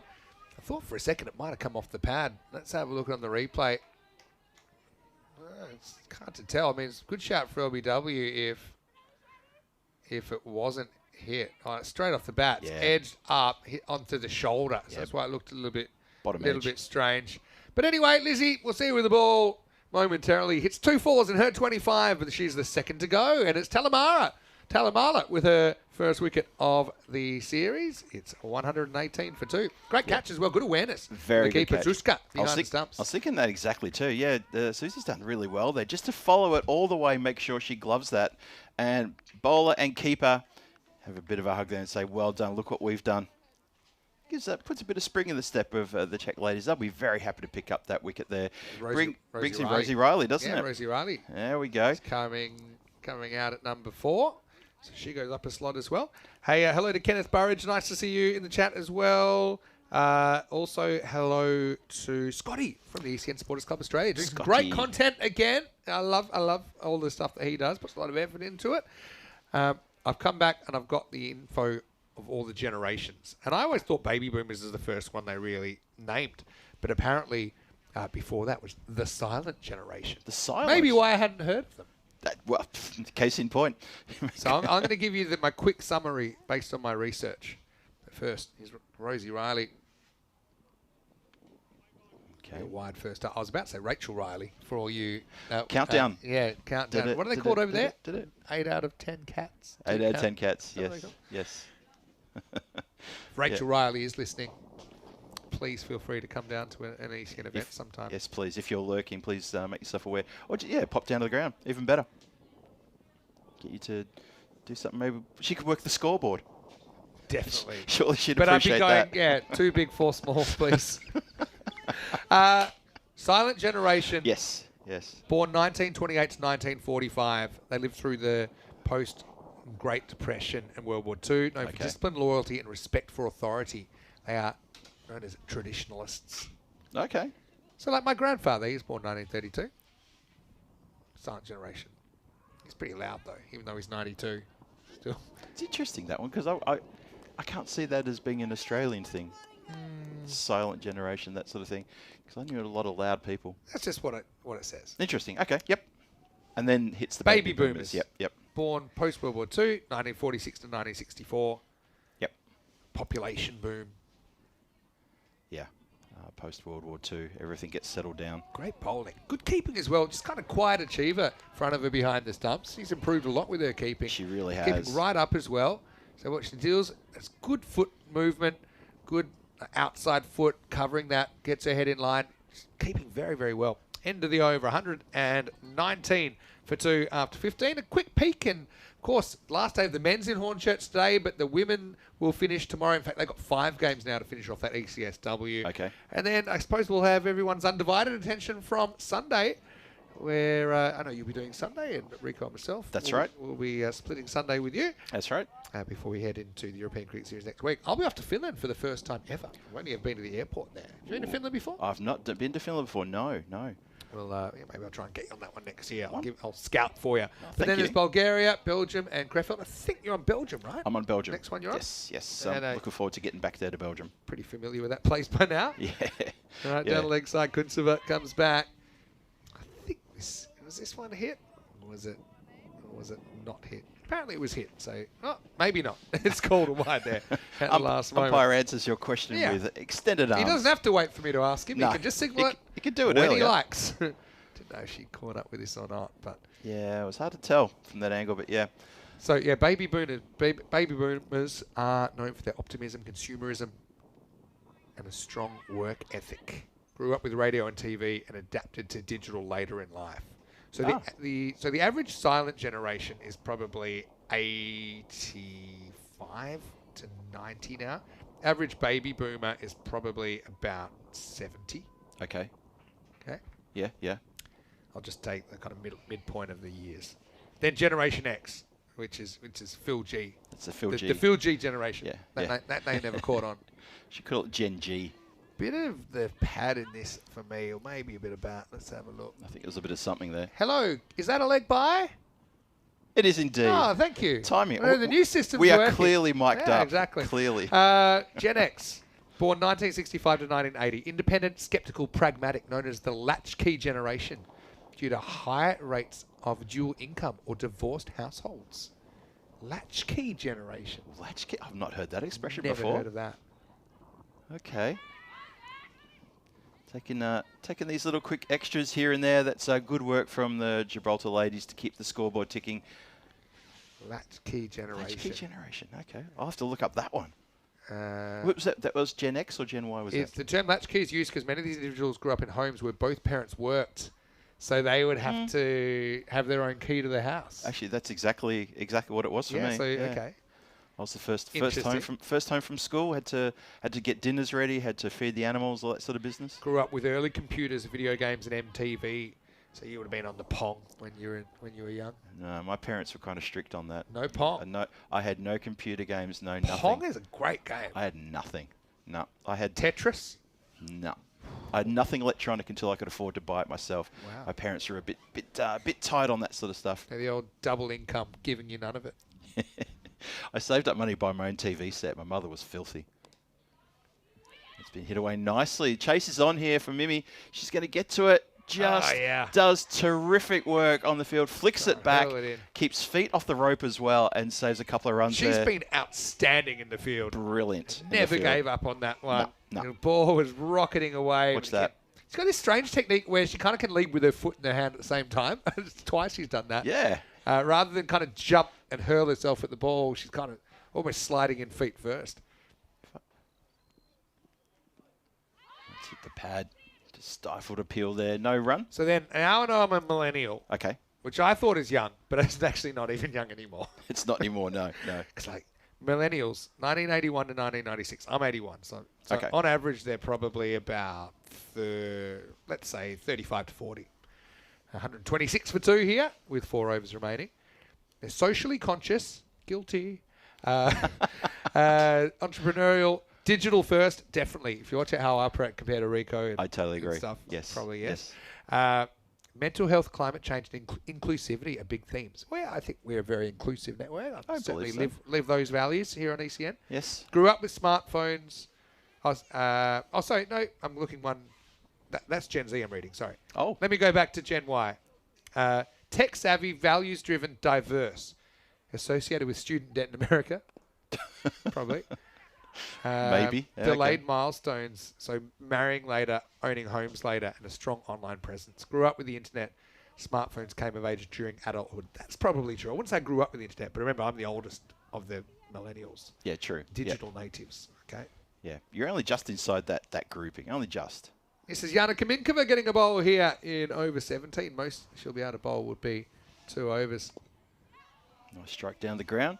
It's going to look for maybe a second here on the arm. No, not going to chance it. Not on Talamara, I don't think. Remember, she stole the ball to ping it in before. Yeah, she is a good fielder. And still created a wicket, though, if you remember that. Gen Z, on average, they'd be about 20 now. So they're between 13 and 28.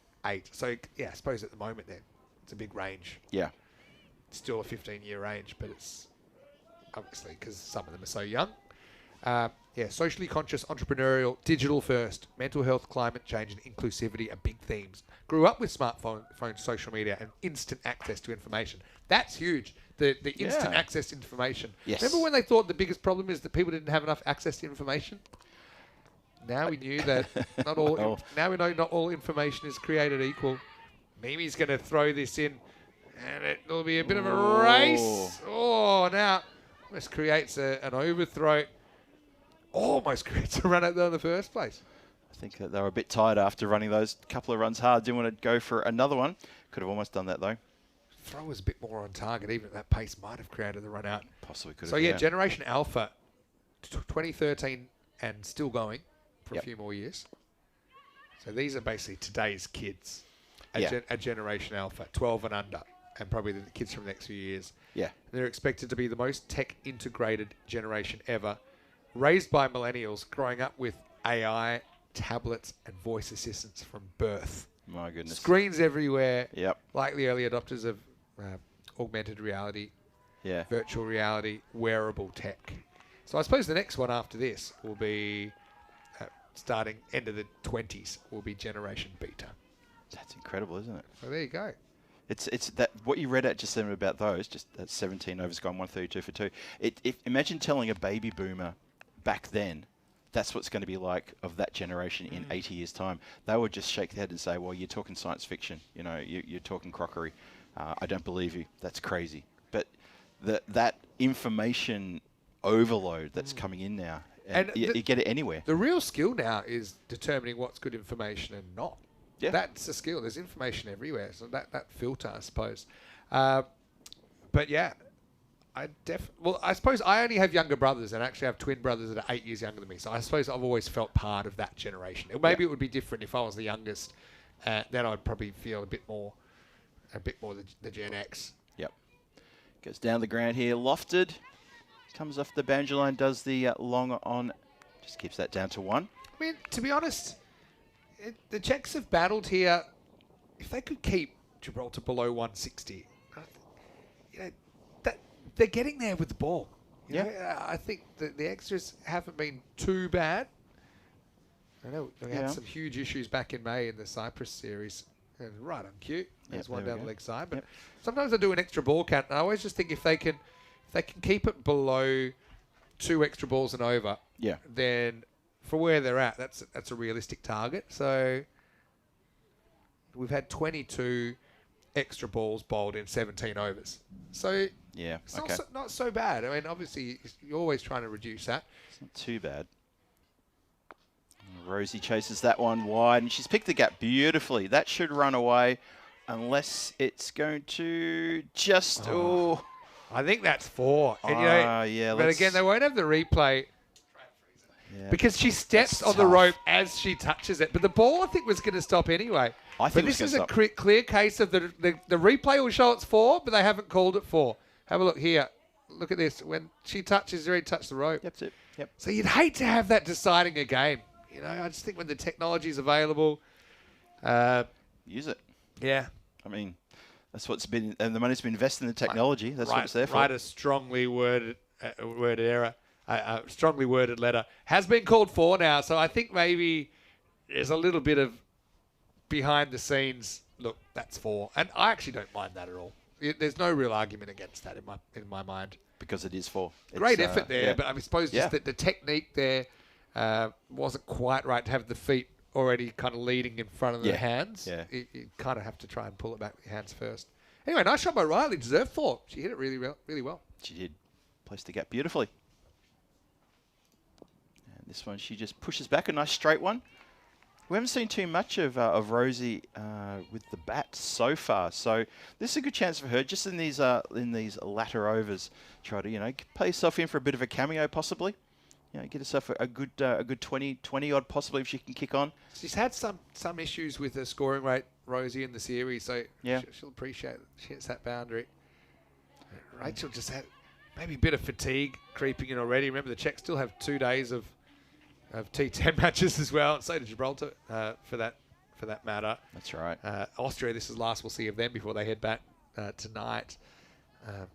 But this is a mention in the chat from Scotty of the D-Generation, famous Melbourne comedy show. You and I talk about D-Generation a lot. We are both massive fans of champagne comedy. Champagne comedy. Big fans. I'll give you a scoop as well. Okay. Would have been out. Did she get a tickle on that? Yeah. I think she did. Definitely a little touch on this down the leg side. Just gets past front of her. It'll be disappointed here. She moves quickly. Yeah. Glove. To be honest, she had to move very, very fast. Got a tiny bit of leather on it, but it doesn't stick. Wow. So they're still working. It's called Working Dog is their production company. Yes. And I love their stuff. I always have since I was quite young. Yeah. It's Rob, Jane, Tommy, and Santo. The Working Dog they run the kind of weekly comedy / quiz show. Have you been paying attention? That's right. And now it's free to watch on YouTube for everyone that's outside of Australia. Is it? So I used to have to dig for it. Yeah. And I'd find ways of watching it. Okay. Or I'd have to wait to go back to Australia and catch up on them all then. Yeah. But now it's on their YouTube channel every week. And it's quite funny. I just love watching from them. Thank God you're here. Rosie needed some convincing, and she could have been run out here, but there's always a run there at this stage. We're into the 18th over. Yeah. It's a bit of an awareness thing. I think pretty much every time you hit the ball, you should be running now. This is the 18th over. You got heaps of wickets in hand. Rosie didn't know her own pace. She would have made that easily. Exactly. Slow the boat. Should have made it not a problem. So last ball of the 18th coming up. 143 on the board, loss of 2 wickets, Gibraltar. Well, it's coming up, but it wasn't that delivery. We're coming up maybe next, as it's a wide +1 there. Score goes to 145 for 2.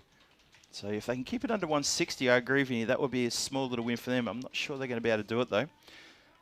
Yeah, hello there to Scotty. Yeah, so Phil G would remember the G-Generation Famous Comedy Show. I do. They used to play at a club in Carlton. I can't remember the name of the club. It's probably not even there anymore. It's probably Block of Flats now. Anyway, pushed out there. And again, yeah, it's this push and run, which is really, really good. They've done that since the first ball, to be fair. Gibraltar have really been great exponents of that push, run, that scoreboard ticking along very nicely. Not very many dots at all. 146 for 2, the score. 2 overs to go. Yeah, now, every time you hit it, you run. If you don't hit it, think about running. I think that's where you're at. I think you've got a long batting order still to come. Yep. I suppose Nikki, she's on 41. She's got 2 overs to try and bring up a 50. It might be pushing a little bit, but you never know. A couple of boundaries. Yeah, could do it. Talamala looks like she's coming back. Hasn't she been a good addition to this Czech side? She's been a really welcome addition, Vinny. I concur. 100% agree with that. It's, you know what, they needed just someone in the bowling just to just step up just a little bit and just give them a different option. She's got 1 for 22 from her 3, and I think she's bowled really, really well. I'm probably unfortunate not to get something a bit better that in her wicket column.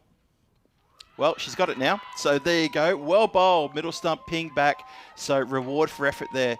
So well done for her. Just as I give her the rev up, that's the complete opposite of a commentator's curse. Well done, Phil. So Janya is such a cool character. Butter wouldn't melt in her mouth. She rocks the off stump, just walks back to her mark. Yeah. And she says, all right, I'll celebrate a bit. But she always gets mauled by her teammates. It's good ball. It's the length I've been talking about. Pitch it up. Get it close to the batter. Yep. Draws the right-hander, Riley, forward into a mistake. And then she gets a tackle. So we've had a steal. We've had a tackle. What else have we had this morning? And it's all involved Talamala. That's what she brings into the side. She brings that little bit of oomph, a little bit of difference, bit of an X factor almost as well. It's a good ball. It was a great ball. Rosie does get a good one there. There's that little bit of shape. She's still getting it with a ball that's 18 overs oiled. What's that little bit of right to left, so it straightens down the line. Yep. Death rattle, and she's like, hi. All right, if you have to celebrate, I will. Yeah, still got a few deliveries. Oh, yep, you as well. Hello. More interested in stealing the ball out of your hands. But I'm planning my next one. I love the way she signalled to Yana Kamikova, who was on the boundary straight, and she just gave her the air high tens. Air 10. Air 10. Yep, back you go. Back you go. Here's Lauren Pius. Probably here for a short time, but hopefully a good time for the Gibraltar fans. 11 balls left. Hit back. Talamara almost pulls off a ripper and almost affects the run out. Oh, action aplenty. We said that her involvement back into the side is an X factor. That's case in point right there. I said you probably run every time, but maybe this is the exception because it didn't go too far from the start. Great catch. Basically, right hand goes up. Nikki gets spooked, tries to get back. Would have been out if she'd hit. She misses from 2 metres, but she only had 1 stump to aim at. Dot ball's a good ball for the Czechs though at this stage. She would have had a cold. Swing and a miss. What a great over this is from Talamala. She's got 2 for 22. Richie Beno, she's doing a fantastic job for the Czechs, and they're loving it around the ground. Big smiles on the ladies watching from the infield. I could see them. Had smiles on their faces, loving what they see.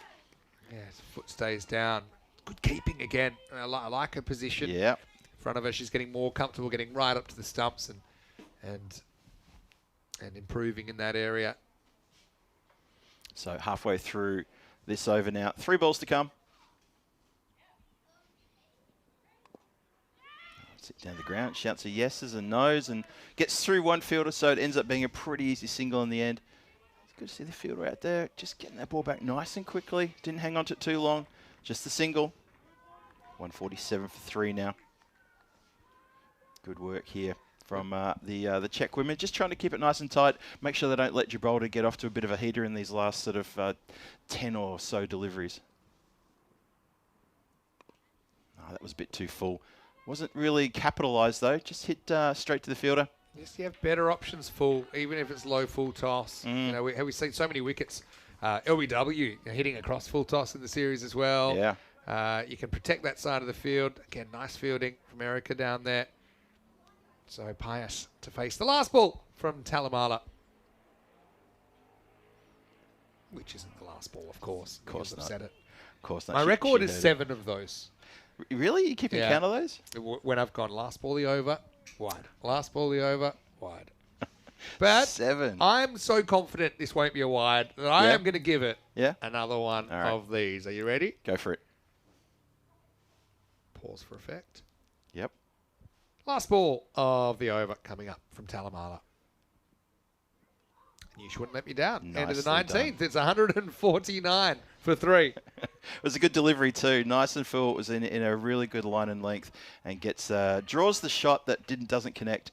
But Talamara has bowled beautifully. 2 for 25 from her 4 overs. Lovely return for her back into the squad, and she gives her team something to be a bit bouncy and happy about there. I think that's a really good effort sitting on top there of the bowling figures. Looking very good indeed there. Really good economy.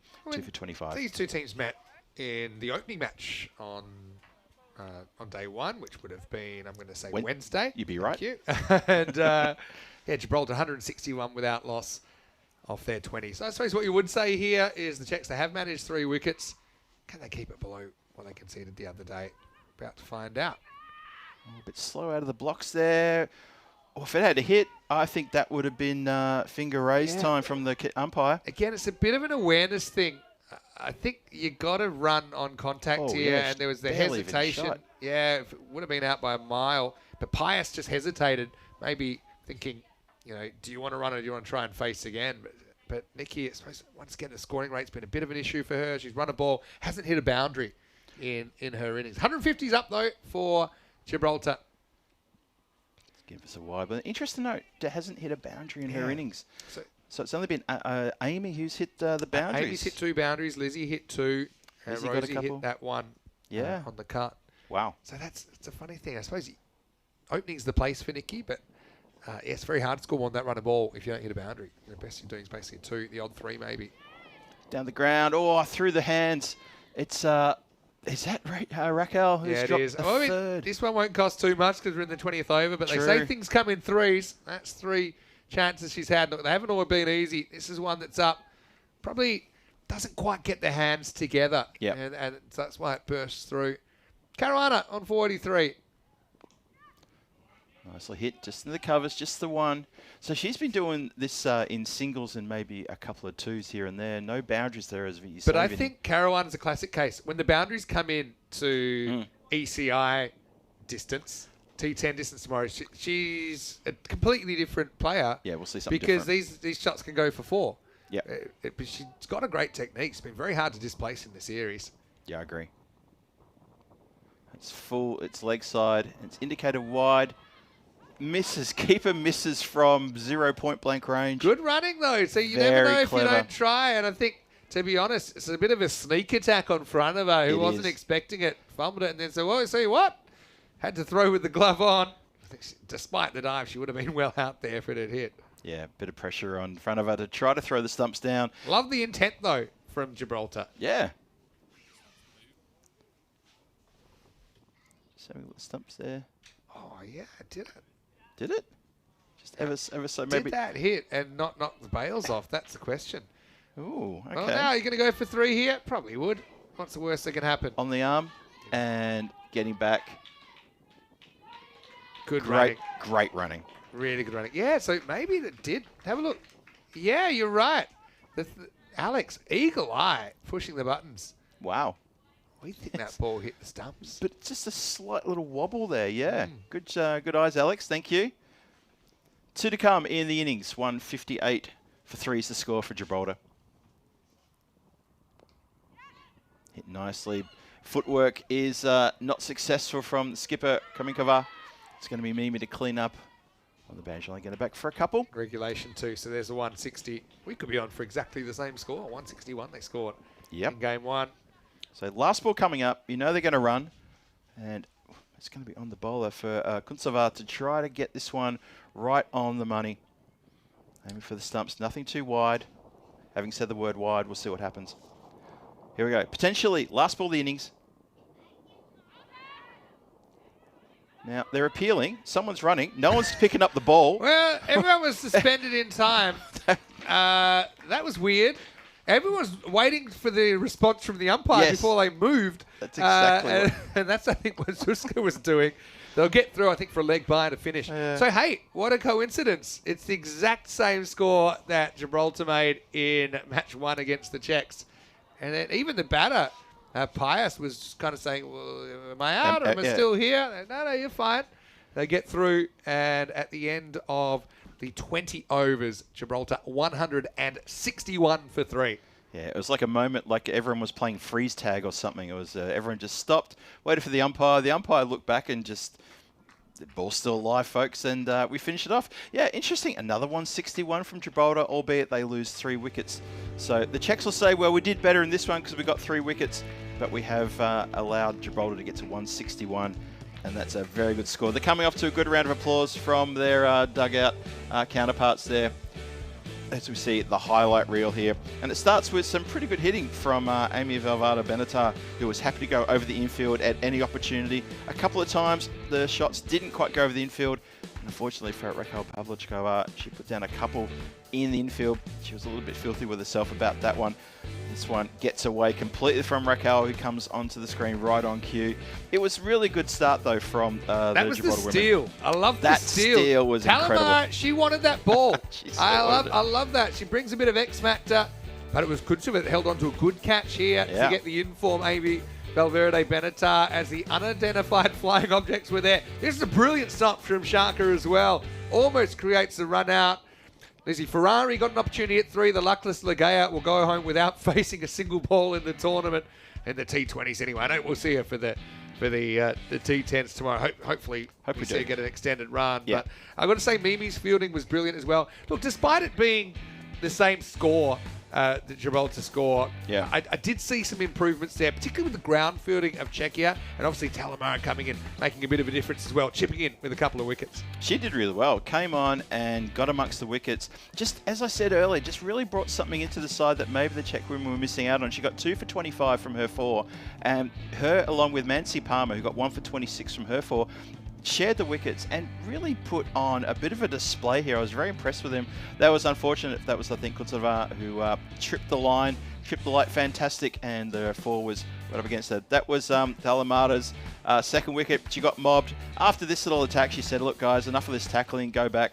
Almost picked herself up another wicket with a caught and bowled, then almost affected the run out, but almost doesn't get you the chocolates necessarily on the European Cricket Network. As you see, a few very close minutes. That shaved the stumps, that throw. We saw in the replay there was a slight little wobble to the stumps there. And then it was the game of freeze tag where everybody froze in time waiting for the umpire while the ball was still live mid-pitch, and the only person who ran was the non-striker looking to pinch another run there. Hey, that opening partnership though, 59 in that opening partnership off 5.5 overs. What a cracking start for Gibraltar there from Amy Valverde Benatar, and Nikki Caruana did so well. Next partnership though grew beautifully as well. That was another 50-plus run partnership. Actually, it was 59-run partnership between Ferrari and Nikki Caruana as well. So putting partnerships together, this is what we've been talking about through the entire Century Europe Cup, and we talk about a lot during T10 as well. These partnerships can get you up to a very good score, gets you settled. Case in point here. So well done to Nikki Caruana. She doesn't get her 50, she gets a 47 not out. Amy Valverde Benatar with a 32 from 24. Elizabeth Ferrari came in and 25 from 35.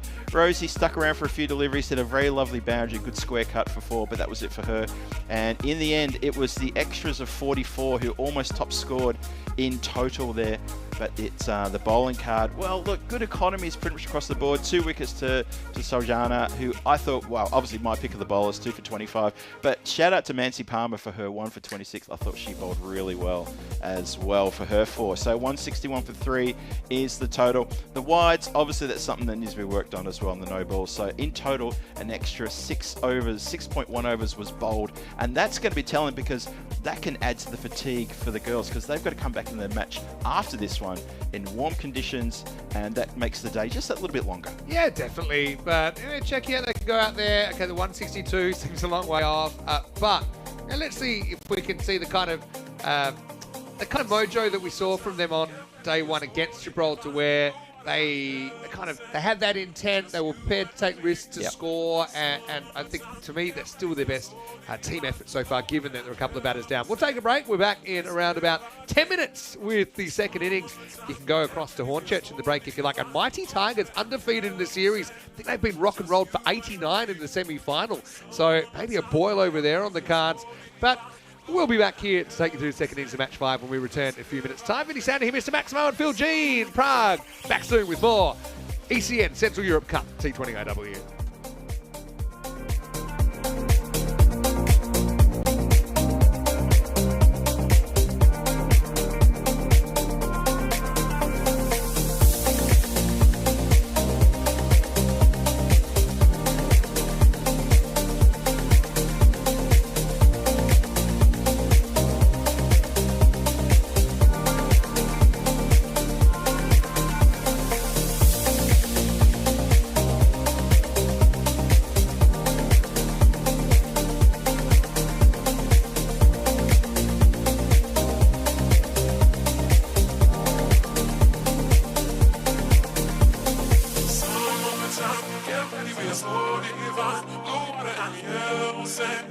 Just you and me.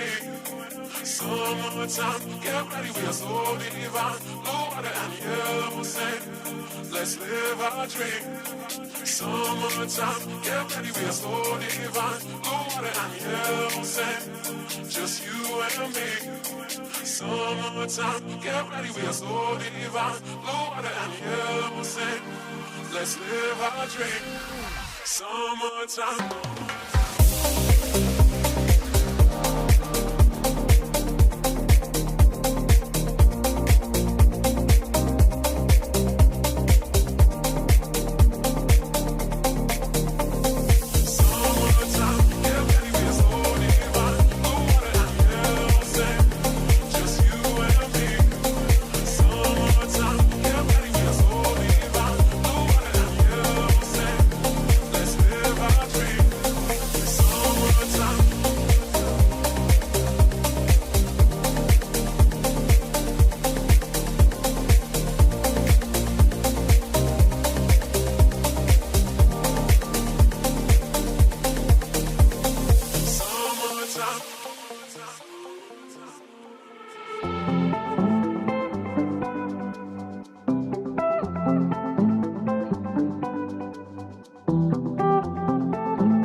This European cricket event is proudly brought to you by HCL Software, Rado and 1xBet. Welcome back to the ground here at Vinoj, which is just outside of the central Prague. It's about 15 clicks, 15 kilometres as the crow flies from the very, very centre of town to the northeast. It's a wonderful ground here, wonderful conditions for cricket as the T20I back up with another cloud in the sky. As I can see, it's going to be about 25 today. It's probably just pushing the 20. It's probably a bit warmer out there in the centre. It's the cool breeze that most of this stuff is dropping a little bit. It is still out there, it's still present. It's as it spins, it's going to get downwards throughout the Monday night. The weather forecast, let's talk about what's going on out there. Gibraltar women have put on 161 lost 3 wickets in their 20 overs. Match number 5 of the Central Europe Cup for women. Here for the European Cricket Network, welcome you all back to the run chase. Up in the centre to get things going. Georgiana Palamara, who's going to open the batting with Shaka Kusanova. The experienced players out there, most of them will get them into the runs. Challenge this target for the put down the checks and take something away from this game. The Checks are playing 2 games today. They've got this one here with Gibraltar.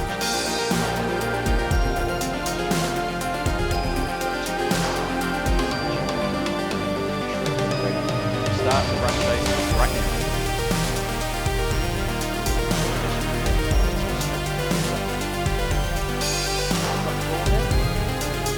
Quite a long way to Shark at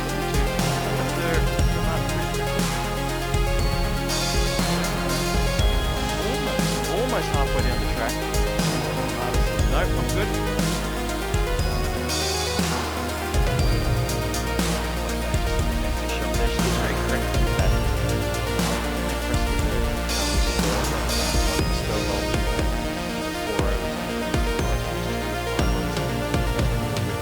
Could have easily picked up another one. Almost caught bowl. Almost effectively run out as well. That eventful last over that she bowled. Swing hard at this one. That's a good delivery though. Elizabeth Ferrari there. He's got the duty to open the bowling for Gibraltar, looking to protect this target of 162 after scoring 160 off the 3. So picking up runs as well there. Very good 25 runs. 35 deliveries up in the air and straight to the fielder and that mid-off position, and that is a big body blow for the Czech ladies here, and a good start there from the club. Celebrations all around there, and I'm joined by Mr. Maximo. Just steps in to see that catch taken nice and high above the eyes with a good catch. Decent contact was there from Talamara, but Caruana, good catch over her head. Already you see a key difference. The Czechs created chances, they weren't able to hold on. Nikki does that perfectly, and amazing she dropped it. So a wicket for Lizzie Ferrari and Talamara disappointed that she'll go done and score enough for 1. Yeah, she was really disappointed into the squad today mainly for the bowling, but she shut it back. Correct shots there. That was not a correct shot. Straight down the throat. Just backing back, and you're right, Vinny. There's no way she was dropping that one, and that's the chance that they take. The Gibraltarians took that the Czech women unable to take early on. Here comes Pavlichkova coming in at number 3. It wasn't a terrible shot from Sajanya, but her body weight was slightly going towards leg, so she's kind of fighting herself. And your best case scenario there is probably creeps over for 1. Yeah. So Gibraltar, that's the other thing. I think with their field, you look at that short cover. It's a real key position. It's a run-saving position. It's also a catching position, and Caruana made no mistake. That's true. That is going to be 1 more to come in the first. It's 1 for 1 in the first over. Ferrari, the wicket taker.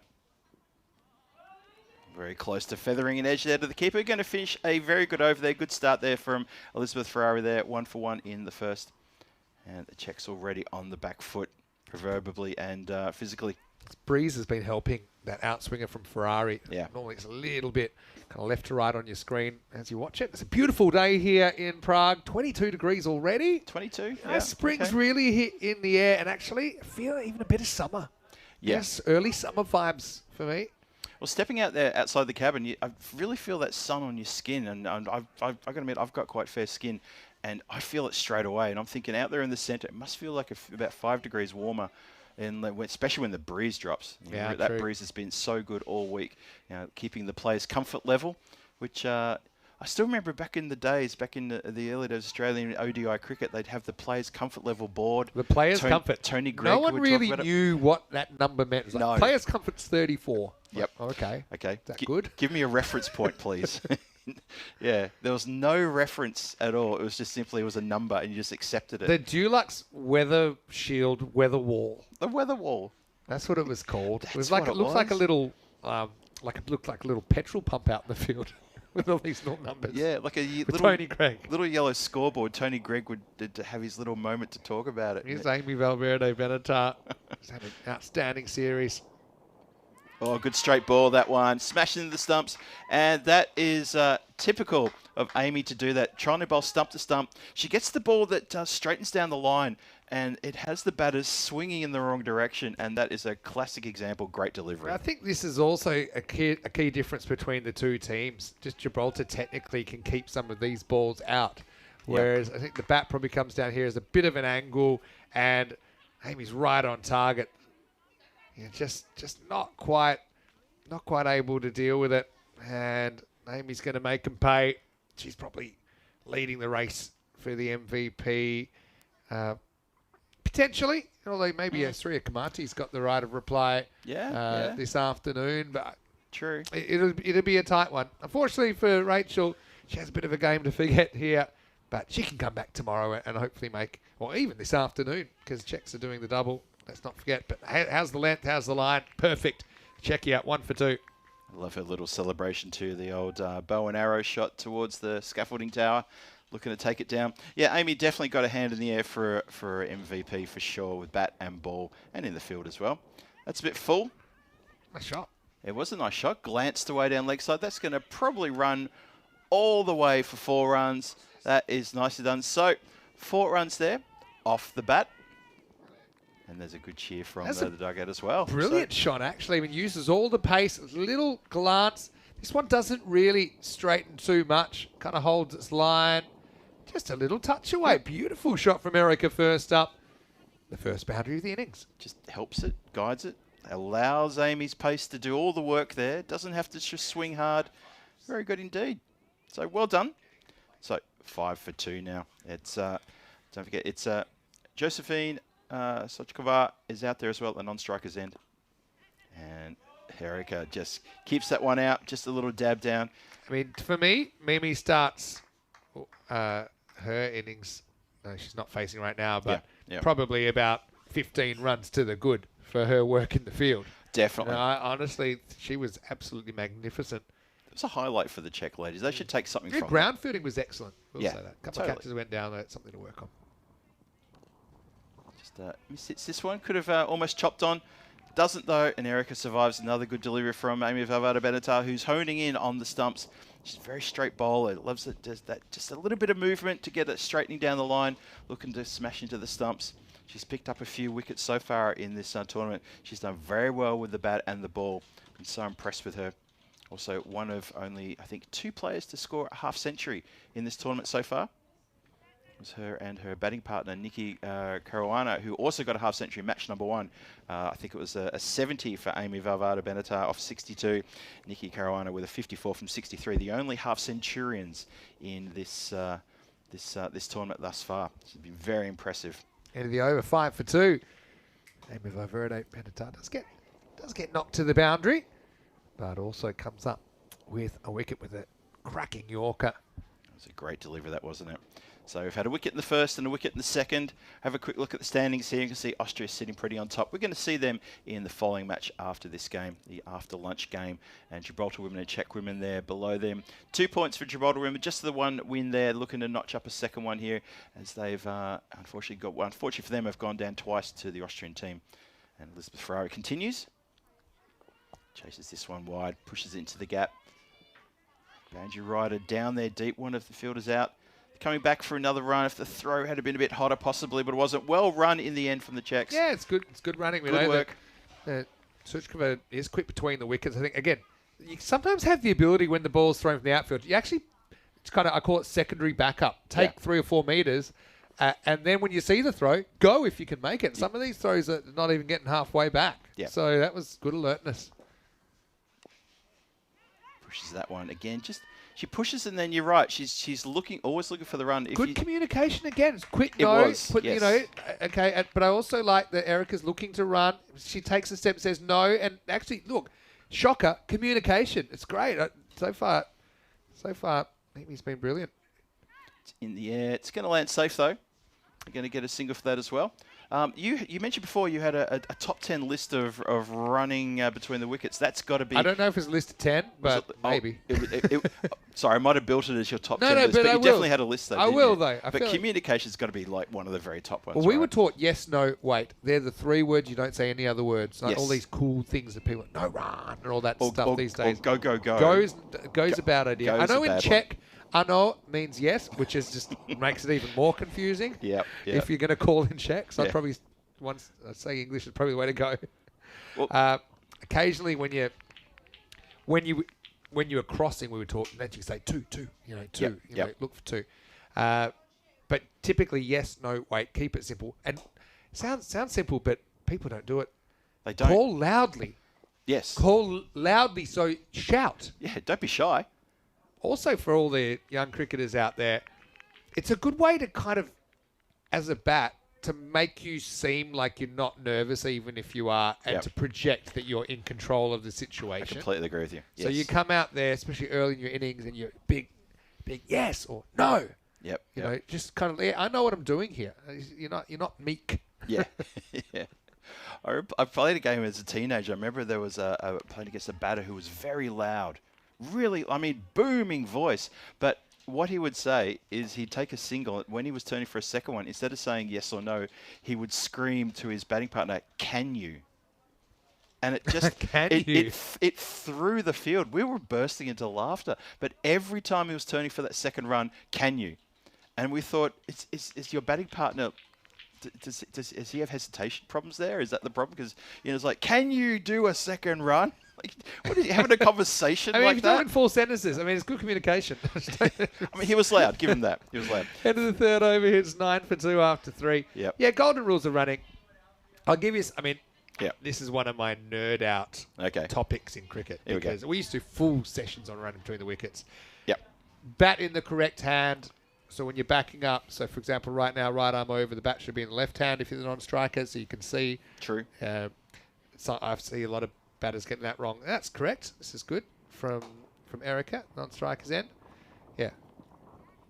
That's very close to grabbing the leg stump. Maybe. Ooh. To take the pad? Maybe not. Indicated as wide. That's cut back in. I've seen those not given as wide. Yeah, probably was a bit of a harsh call. Watch this. That's Yeah, I suppose that you would argue she never really moved that leg and it missed her leg. Yeah, so okay, yep. Maybe it's one for interpretation. it's yeah. Watching the bowler, that's another really simple thing. A lot of things aren't hard to do. That's the thing. They're just habits. Yeah, Erica's doing a lot of things right here. There's another little glance from Mimi this time. That'll run down the hill for 4. So a second boundary for the Czechs. And Amy, once again, just goes slightly too forward outside the leg stump and pays the price. There you go. Just one thing before you go on with your list. I just want to say a lot of people sort of saying, okay, why did Czechs say no when they mean yes? Ano means yes in Czech. Yeah. But they will shorten it to no. Yeah.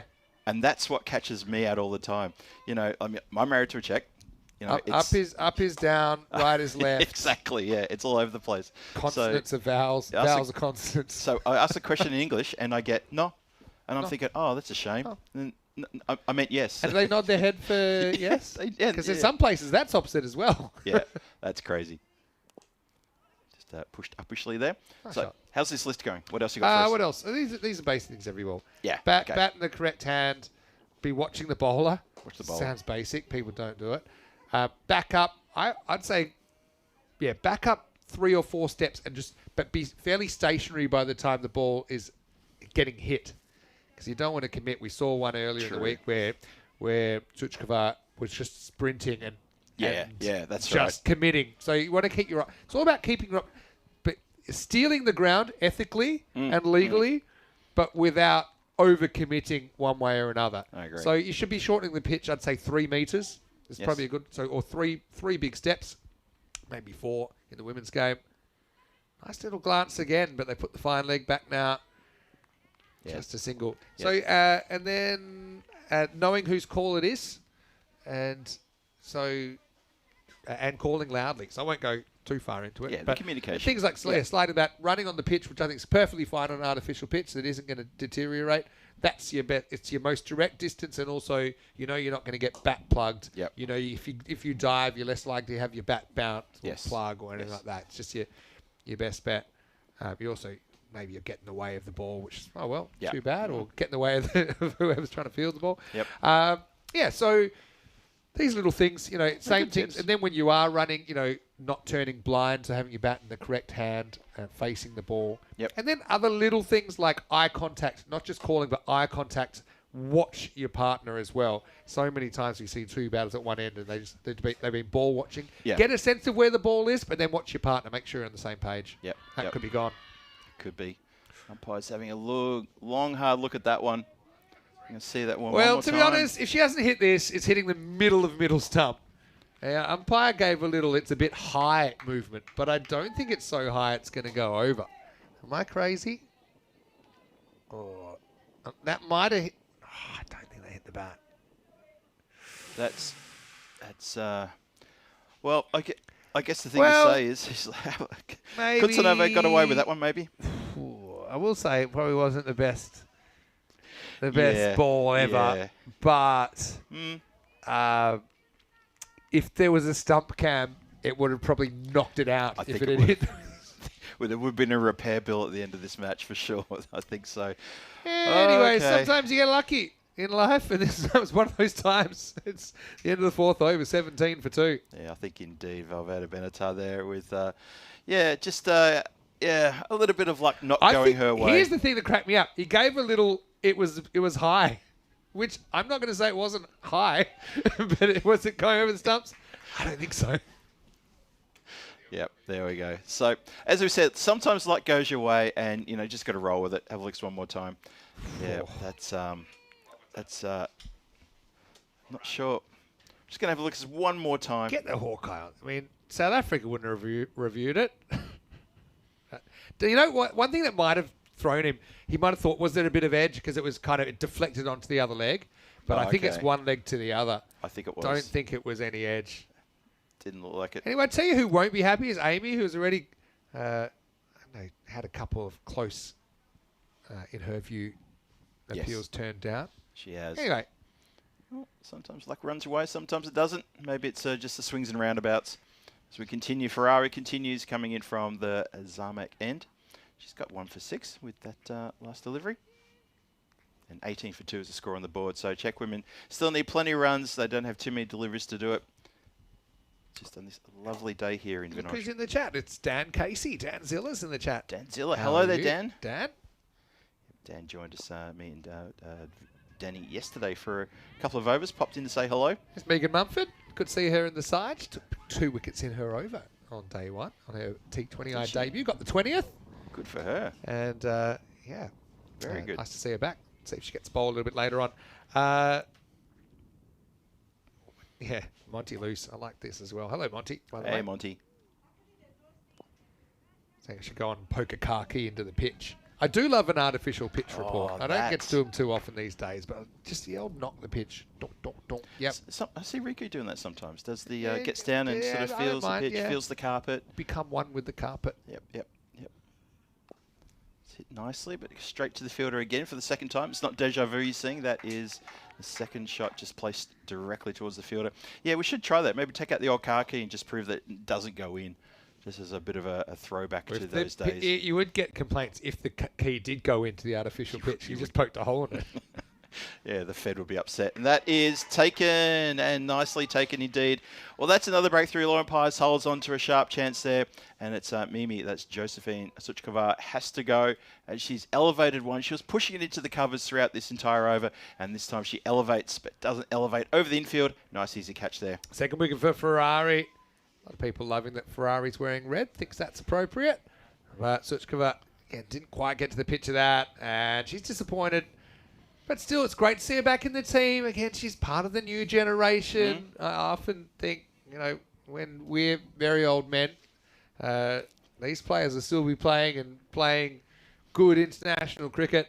So it's all part of the process. Well taken, though, by Pius. Again, it's a key difference, I suppose, that the Czech side, they weren't able to hold their catches for the most part. Kucheva took one in the field. There's one taken behind the stumps. But apart from that, they weren't able to hold on. But here's Frunova.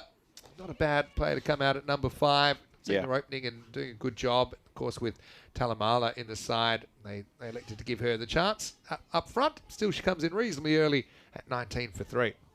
Yeah, and just remember the Czech women were chasing a similar score in match number 1. They amassed 110 for 9 in their 20 overs. Frunova top scored. Really good innings at 28 from 38 deliveries. And they would love to see her replicate that here now. Coming in a bit further down the order. See if you can get a few runs to the board and just push the ball around. She starts with a nice little push square, but the Gibraltarian fielders, get that right, Phil, they're all over that. Gibraltarian, it's such a cool word. I know that some people would... Gibraltar sounds like it should be right, but I always think vegetarian, Gibraltarian. Australian. Yeah. But most people are referred to as the EN. Yeah, true. Yeah, it's one of those things. It's to do with where the emphasis is in the original country. That's why Australian seems the only alternative, whereas Gibraltarian and Gibraltar do also... Yeah. Because the emphasis on the second syllable. We're going to get off linguistics chat for a second and tell you about the ECCW, where Czechia are involved in the emerging division with Malta, Greece, Croatia and Sweden. And look, Sweden, I've got to say, I had them kind of right up there. But after some of their results in the recent World Cup qualifier T20s, I mean, they beat Spain, they beat Jersey. Yeah, how in the about T20 that? as well. Yeah. I mean, they're favourites in that one. Remember, whoever wins, the plan is they go up to the higher division, and whoever's the bottom, they'll go to a lower division. So That's right. keep an eye out for that. It is a brilliant way to finish the season, actually. 3 weeks. And this year, I hope it stays this way, Monday to Saturday in each of the divisions with Sunday off. How about that? Trips Yeah, to I the noticed that. Carvery. Don't even get me started. The Carvery. The Carvery. I know, you've been to Cardamom before, I know that. Yeah, I've been to Cardamom. The Yeah, ECC in that's 2021. Right. That's right. When we had Terry, we set up Terry nicely. Set him up with a beauty, didn't we? He knows. Yeah, hello to Ufus in the chat. Oh, that's going to get away from everybody there. Keeper can't get down to that one.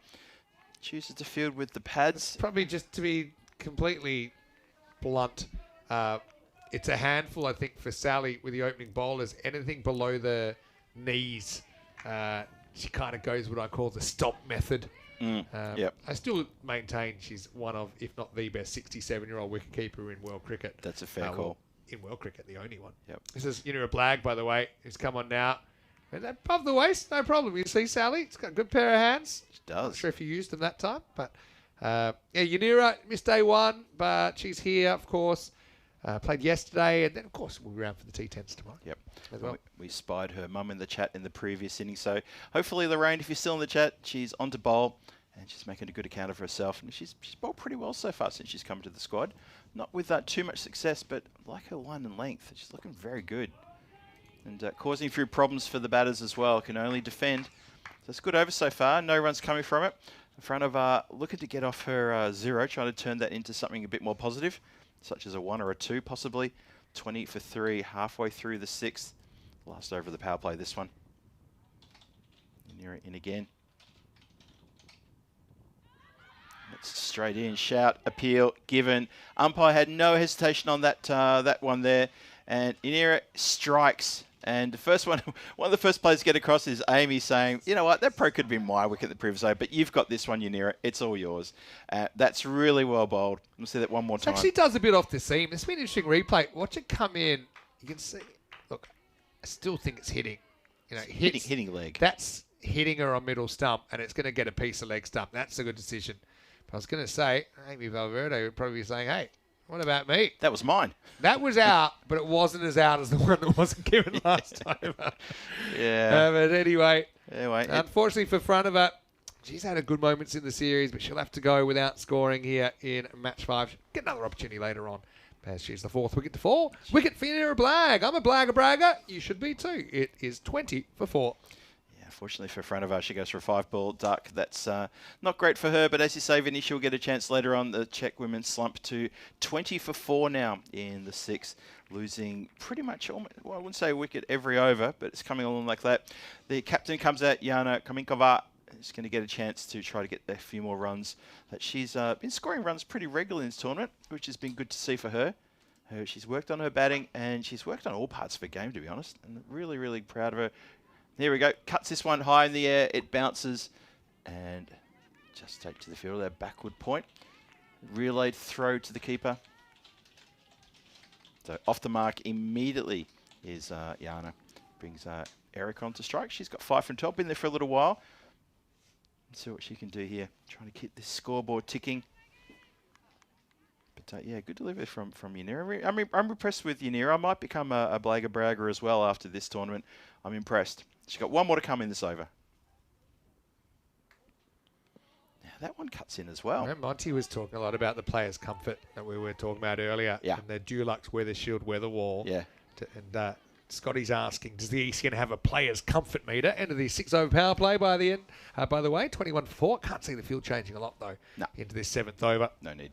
So I won't say we have a players' comfort meter, but Kroom has the photo of, well, let's call it the players' discomfort meter, the one we showed earlier.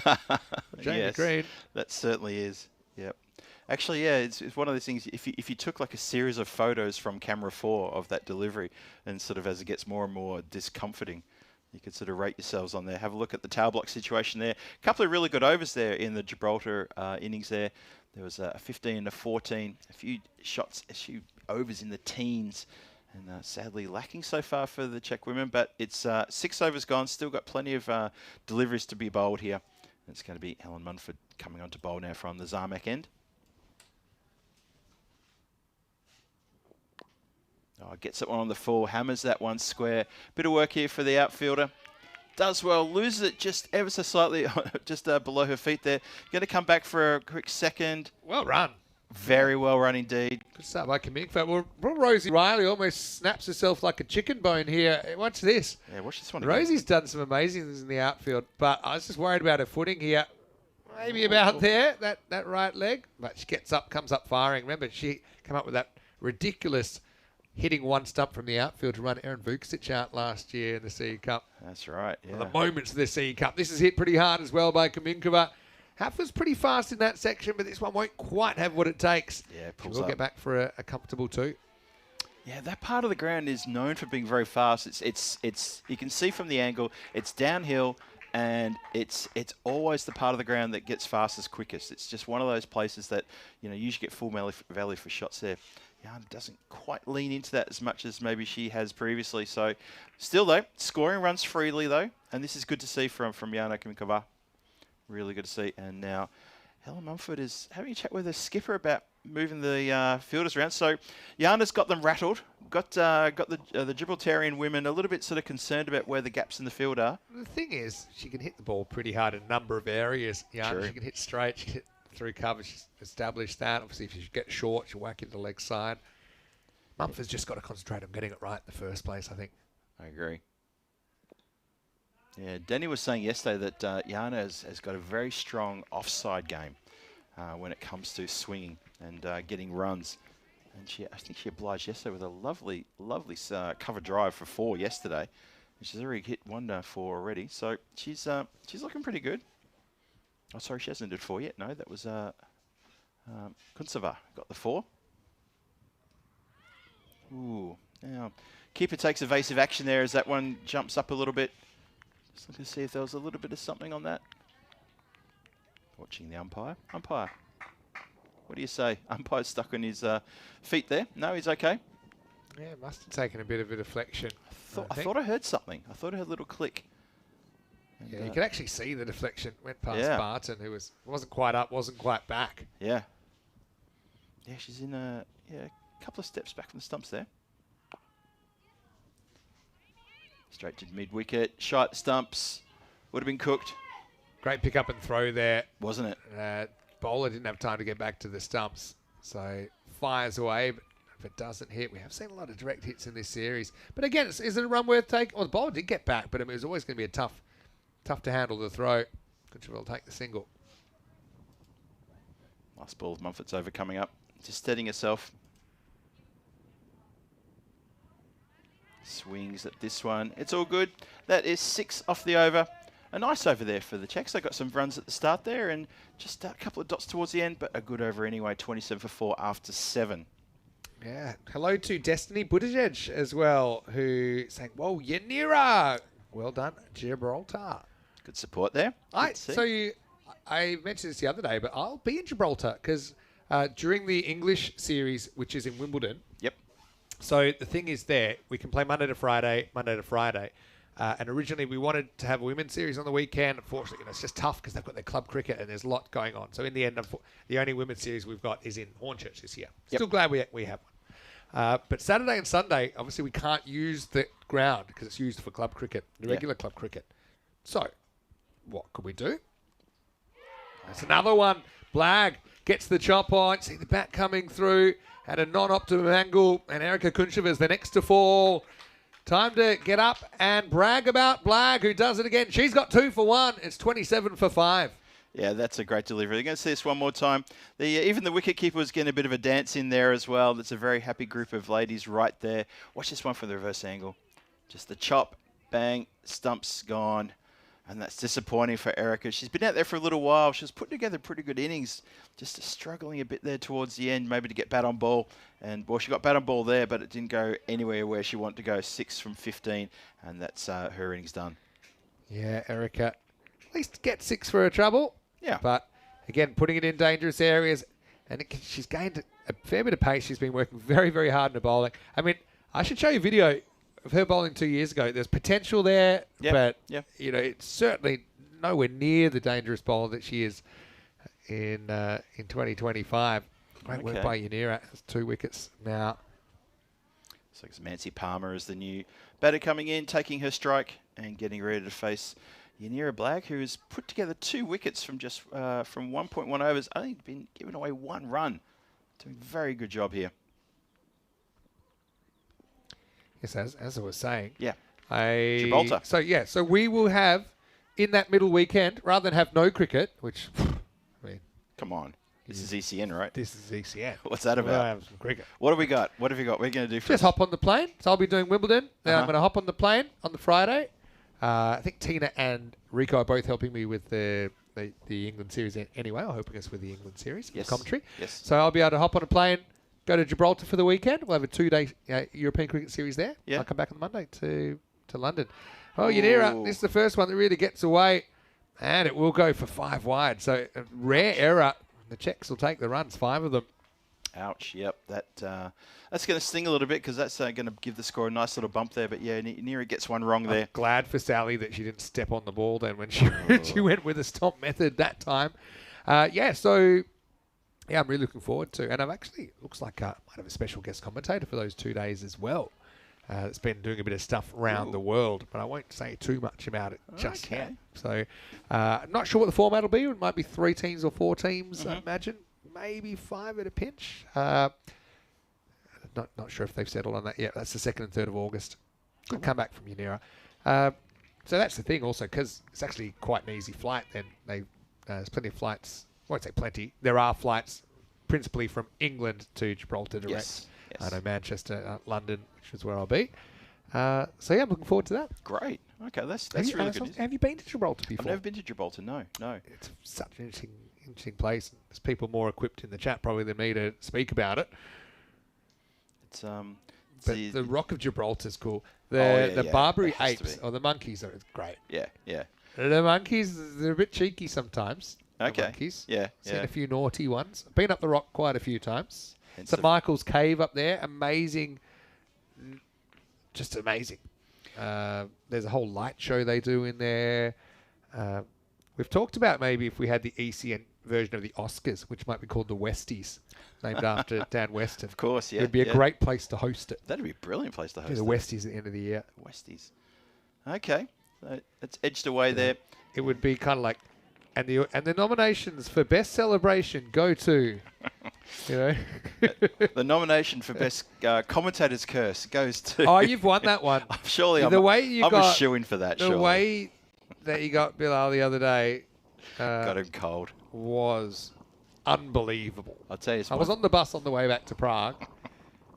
It's Oh. it's one of the best ones I've ever seen. I had one or two that stick in my memory. Yeah.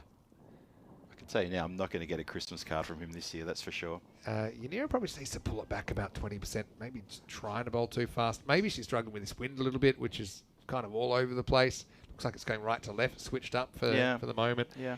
I had one in Barcelona in 2021. That was, yeah. It's always, when it's in the same breath as the wicket. And it's for extra, the perfect commentator's curse has these elements. Okay. You haven't mentioned it before, so it's the first time you've mentioned the century. It'll just be a wide as well. Black struggles again, getting it online. Yep. Has to be the first time you've mentioned it. Has Yes. to be someone that hasn't even looked like getting out so far. Yes. And has to happen within a few seconds of you saying Oh, it yeah, or yeah. and it being discussed. Yeah. And you haven't, and it's the first time you've cursed them. You can't recurse. Yeah, that's true. That's true. Yeah. So you can. That's still a sort of curse, but the perfect one ticks all those boxes, and yours certainly did. I the other day. definitely got all that And criteria. extra points for like an indisciplined act as well. It was a terrible shot from Bilal as well. It really was. It He was just wildly went charging. It's like down the wicket. It's to like a he medium heard me. pacer. He heard me and just said century. I don't want a century, and he just put it to bait and said, "That's it. I'm done." Well, Julian saying no weekend cricket for the Wimbledon series, so he'll miss out because you have to work. Well, Julian, see you in Gibraltar. Jump on. Simples. Jump on. Simple solution. Or you can just there. watch it on TV. It's probably do that the too. easiest way. Yeah. So, Yanira Blake. Still got a couple to come in this over. Just a little bit wayward these last few deliveries. That's better. There's nothing wayward about that. That crashes into the top of middle and leg.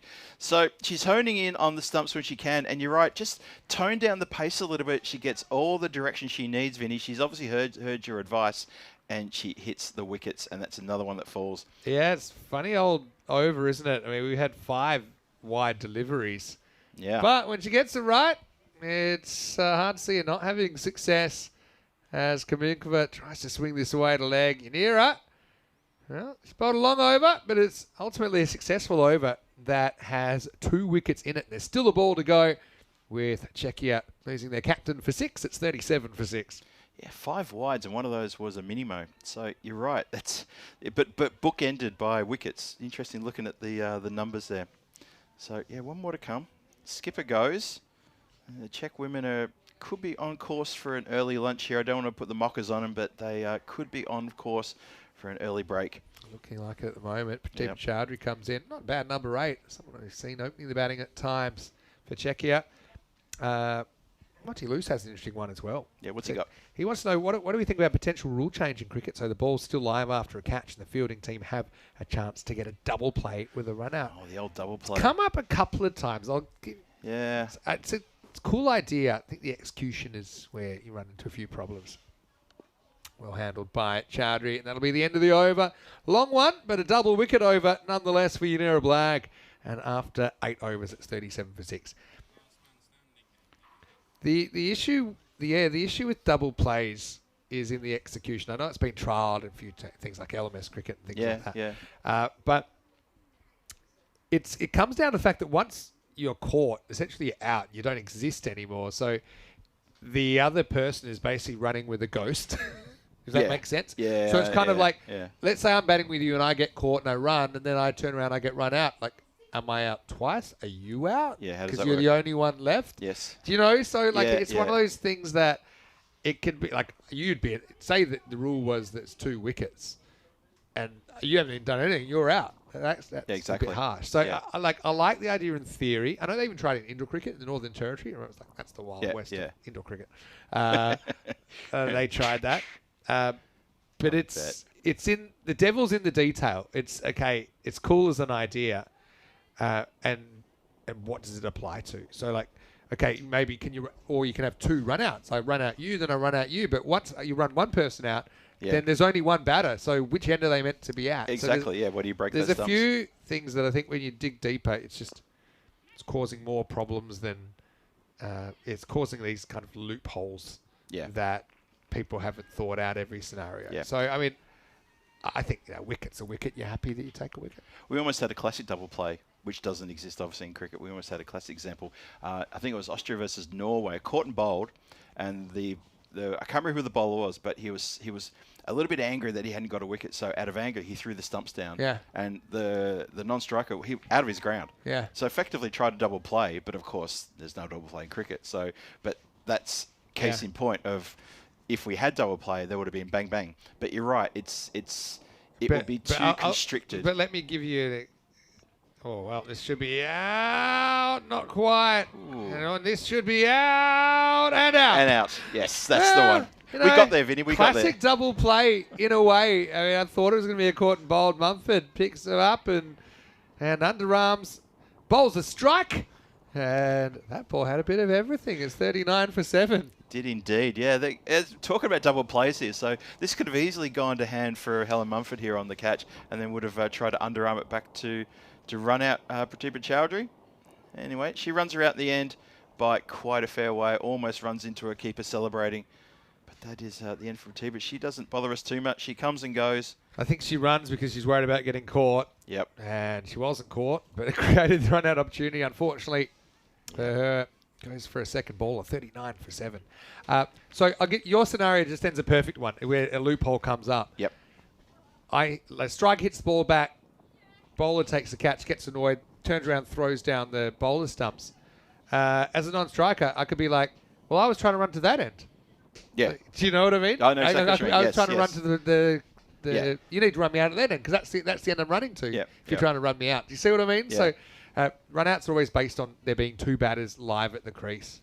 Yeah. I suppose you could say that when you're caught out, you still exist as a live batter. But or the argument could be, if I've broken the stumps at this end, you're closest to this and the batters haven't crossed. I'll tell you what, this is from I'll tell you this is from baseball, right? Right. That this is probably how it could work. Okay. I mean, I don't mind the idea of it. I also think it'll never happen once it becomes a rule. So it's probably you're making a rule for nothing. Yeah. I wonder if there's a little edge on this. There was a big appeal. A few arms in the air there. I think this is an edge. I think we'll see this one more time. Yeah, edged. Yeah. And it just doesn't stick. Yo, That's the thing. And, Sally's inspirational with a story about it. I think it's probably one area where they are going to have to develop a few other options at least to have a look at behind the stumps.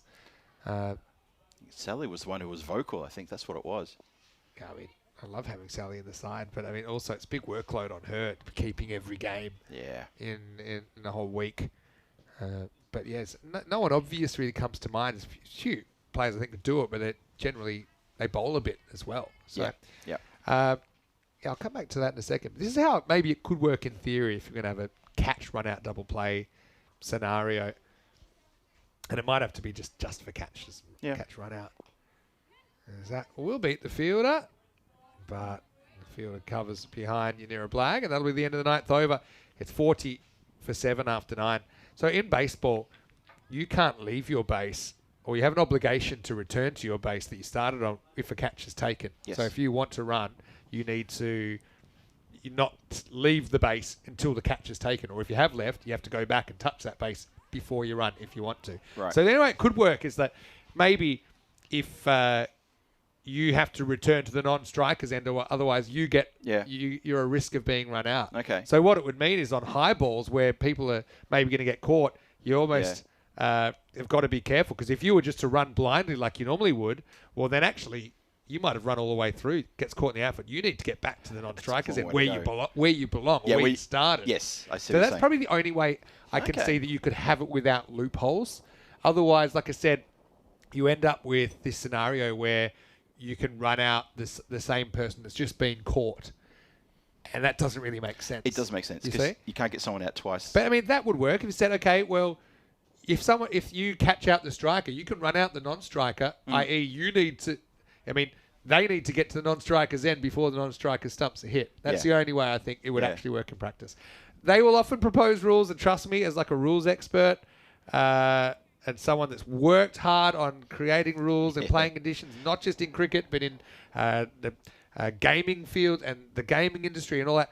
These things have to be watertight. Totally. So many things are kind of cool ideas, but then when you're like, well, what if this? Well, what if this? If you don't have answers to all the what ifs, You ain't got a rule. It ain't going to happen. I totally agree. It's a really good point. Raghunath is going to come onto bowl. It's going to get her for a chance to have a look at the ball and the pitch. That's Prabha Raghunath. We saw her bowl yesterday. Did pretty well, actually. I was pretty impressed with her. Also in the field, I thought she was a pretty good fielder. Sometimes she's been a little inconsistent with the ball, but she's also been in the wickets during the week. Coming around the wicket, interesting. Coming around the wicket to Olga Hanzhikova. Yeah, she does the hand behind the body move. Kroom's given us a taste of the signage at the Horn Church. Wow. There you go. I'm very happy in that one. Thanks, Kroom, for sharing that. You never made it until a fan does a picture of you, a caricature of you with your name. I've seen the Maximo sign before, but I've never seen my picture on it. Wow. Well, that's when you know you've made it, Vinny, and you've definitely made it now. I've made something, whatever it is. Thanks for that, Kroom. That's awesome. Depends what you. Oh dear. I just saw Kroom say needs to get Phil on one of those, I reckon, with Gorn. Gorne. Capital With that, G-O-R-N-E, I'd want yep. capital G and maybe full stops after The every full letter. stops, yes, yes. That's exactly how I spell it. Hit up in the air, just leisurely goes towards a short and tight little mid-on fielder there, tight in to the crease. It's a very, very short mid-on there. Almost just up alongside the non-striker. Not afraid to toss it up, and it gets the wicket as well. That's what happens when you toss up the ball like that. You draw a false shot more times than not, as the batter is in 2 frames of mind as to where they want to punish that delivery. In the end, just bobs up in the air and provides a pretty straightforward catch. That's well taken, but well bowled as well. I think that's most importantly. Yeah. Really tantalised the bowl. Watch this one more time.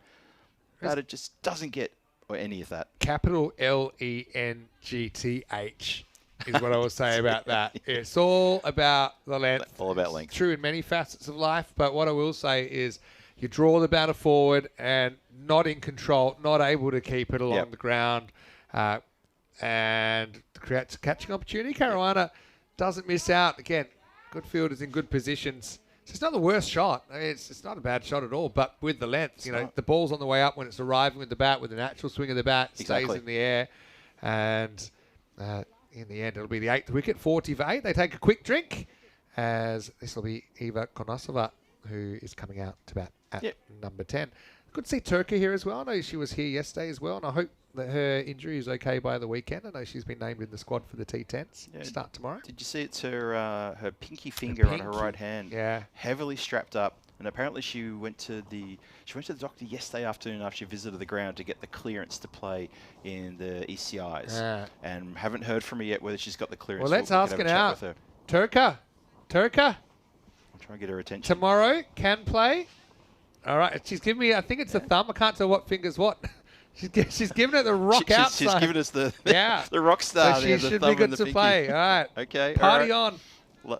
Lovely stuff. Okay, so there you go. My fingers aren't straight anyway. If you look at my fingers, they're all over the place. Your fingers look like a dog's hind leg. Pinky's the least important of the fingers. Can you do without it? Well, some people do. Some people Discuss. What's the least important finger? I reckon. Maybe some people would say ring because the pinky finger does round out the hand. Yeah. So you've got your. Let's say ring finger. So actually, you think ring, because the ring and the middle are connected by a tendon, That's why it's so hard to move one without the other, because they're connected, the 3rd and 4th fingers. Yeah, that's why. Have you ever done that trick where you get someone to do that and you tell them to try to lift that finger? Yeah, exactly. Yeah. I want my pinky back, because I think I got rid of it too quickly, because that's where you get your reach from, like what you can grip. True? True, yes. Because if you only had fingers 1 to 4, so that trying to hold a cricket ball would be a lot harder. That would I think I gave up my pinky too quickly. I'd lose the ring finger. I could do it. I could do that. End of the over, 40 for 8 after 10. Let's have a little bit of a peek towards the calendar. I actually got can't officially say it yet, but I have a potential slight change in that, which we might know by the weekend. Okay. For later in the season, though, so nothing too quickly. You can see what's coming up there. Also, what's not on there, but just told you today as well that we'll have Gibraltar in the middle of the Wimbledon series as a weekend ECS. So excited about that. What are you on? You're on Belgium, Croatia, Hungary. Hungary with Hungary, Danny, yeah. and then I think you've just recently given me the nod for Rome as well. Yeah, that sounds about And right. I think I'm also on Malta Encore in November. I think you might be. I as think well. I've got one each month. Getting a bit more G. Yeah, Get your fill. a bit more G for your viewing I tell you pleasure. a G that won't be in her home series. That's Tina Goff. Oh, who she be- won't. in Kiel, which is an hour from her house in the north of Germany, because she selfishly qualified with Germany for the next round of World Cup qualifiers. Oh, Tina, what And are I've got you to doing? say, Germany probably weren't tipped to do that. Yeah. But they lost one game to Italy, who were undefeated, and Tina Okay. had a magnificent series. So that means we can't have her for that series. And Tina pick up MVP, didn't she? I think so. Yeah, I think she did. Yeah. kind of game by game there. And she had, she's just she been had in a- great form. I lose track of the amount of MVP trophies she's got. I think she loses. I got to track say, as but well. think about Tina. One of the things amongst many that we all really like about her, but she has a bit of humour. Doesn't mind poking fun at herself either, which is sometimes rare with cricketers, especially Yeah. high-level cricketers. So she knows. Sometimes she gets out. She's human. It's true. This is Giannani who's getting the ball here, left armour in over 11. So there's this, they have these professional photographers there at the World Cup qualifiers. Yes. There's this one where the stumps are blown up. It's just, she's missed Yeah. it. She's gotten bowled. Yeah. It happens, right? Yeah. So she sent me that as a picture, nervous face kind of thing. But I cropped it, so all you could see was the shot, and it looks like, you can't see the ball, so you could have easily cracked it to the boundary. I said, Okay. here, I fixed it for you. So I basically just took out the stumps. Took out the stumps. Just don't get blown up. So see, There you go. Fine. Problem solved. Done. no, she's very humble, Tina. Tin is great to work with, and I know you've done a lot of matches with her, and I did the Portugal series with her. Fantastic to work with, great colleague of ours, and a wonderful addition to the team. Well, I like this from Monty Luce, and I actually think this is more of a Danny expression, but Monty's saying, in my dreams, I'm planning a banner featuring Phil beaming from a giant green freeway sign showing a left turn at Albuquerque. Nice one, Monty. Very good.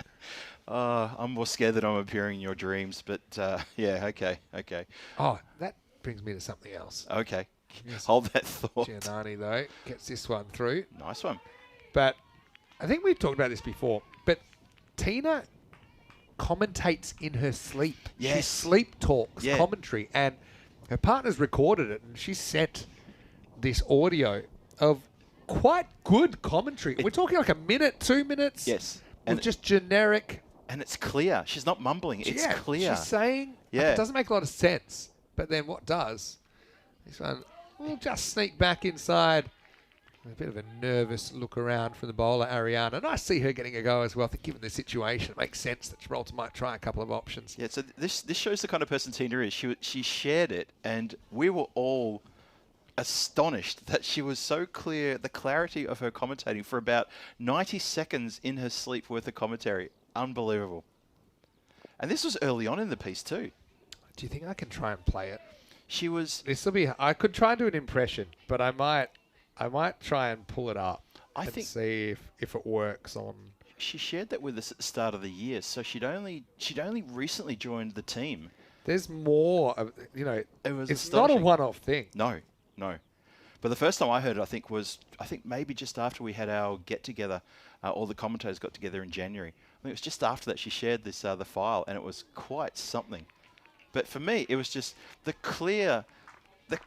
clarity of what she was saying, and the fact that you could almost follow a game with what she was saying The as well. commentary's great. I mean, her commentary, it was great to start with, but it's improving all the time as she becomes even more comfortable. Yes. But also, even her sleep commentary is better. Okay, I'm going to try and play this. I don't know if it'll work, but I'm going to try, okay? Ready? Yep. I think a good plan at this pitch is to swing and swing hard. You've seen several times now, if you go at the ball hard enough, with the pace on the ball and kind of what feels like a downhill slope in every direction, you can get away with streaky shots, not going directly into the hands of fielders. Maybe a lesson to learn coming into that, maybe for the next couple of days. If you're going to go for it, just swing hard and generally... How good is that? That's crazy good. That's 27 seconds of Tina asleep commentating, and that's what this job will do to you. Who knows? No one's recorded me in my sleep. Maybe I'm commentating full games. Actually, I think you could hear that pretty well in the mic. I could hear it Tell very us- clearly. Yeah. Yep. Chat, let us know what you think of that. What do you think of Tina's Yes. sleep time commentary? And no, I didn't ask her before I played it. But I think I'll ask her now. Yeah, quickly ask it out. Just make Better sure to it's ask for okay. forgiveness than permission. Yeah, okay. So, yeah, let us know in the chat, hey, if you could hear that clearly, because from where I was standing, I just got the headset on. I thought that sounded very crystal clear. That's the... Yeah. Thanks to Alex for boosting it a bit. Yeah. I mean, no ball, I think. So, yeah, chance for somebody. Might not be a chance. Well, No, that's a Sally's just had a bit of the old amnesia here because, She's forgotten to run them out. yeah, maybe didn't realise it was on. Just say, hey, good throw. She says, yeah, it was a good throw. Help me out here. Free hit coming out. Coming up. Here we go. Free hit. Nope.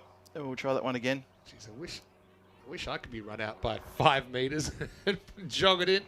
Maybe it was soft footsteps that Sally didn't realise that the run was on there. Yeah, she was relying on audio rather than visual to know where the batter was, and I think that's what's happened. It's been snuck in there.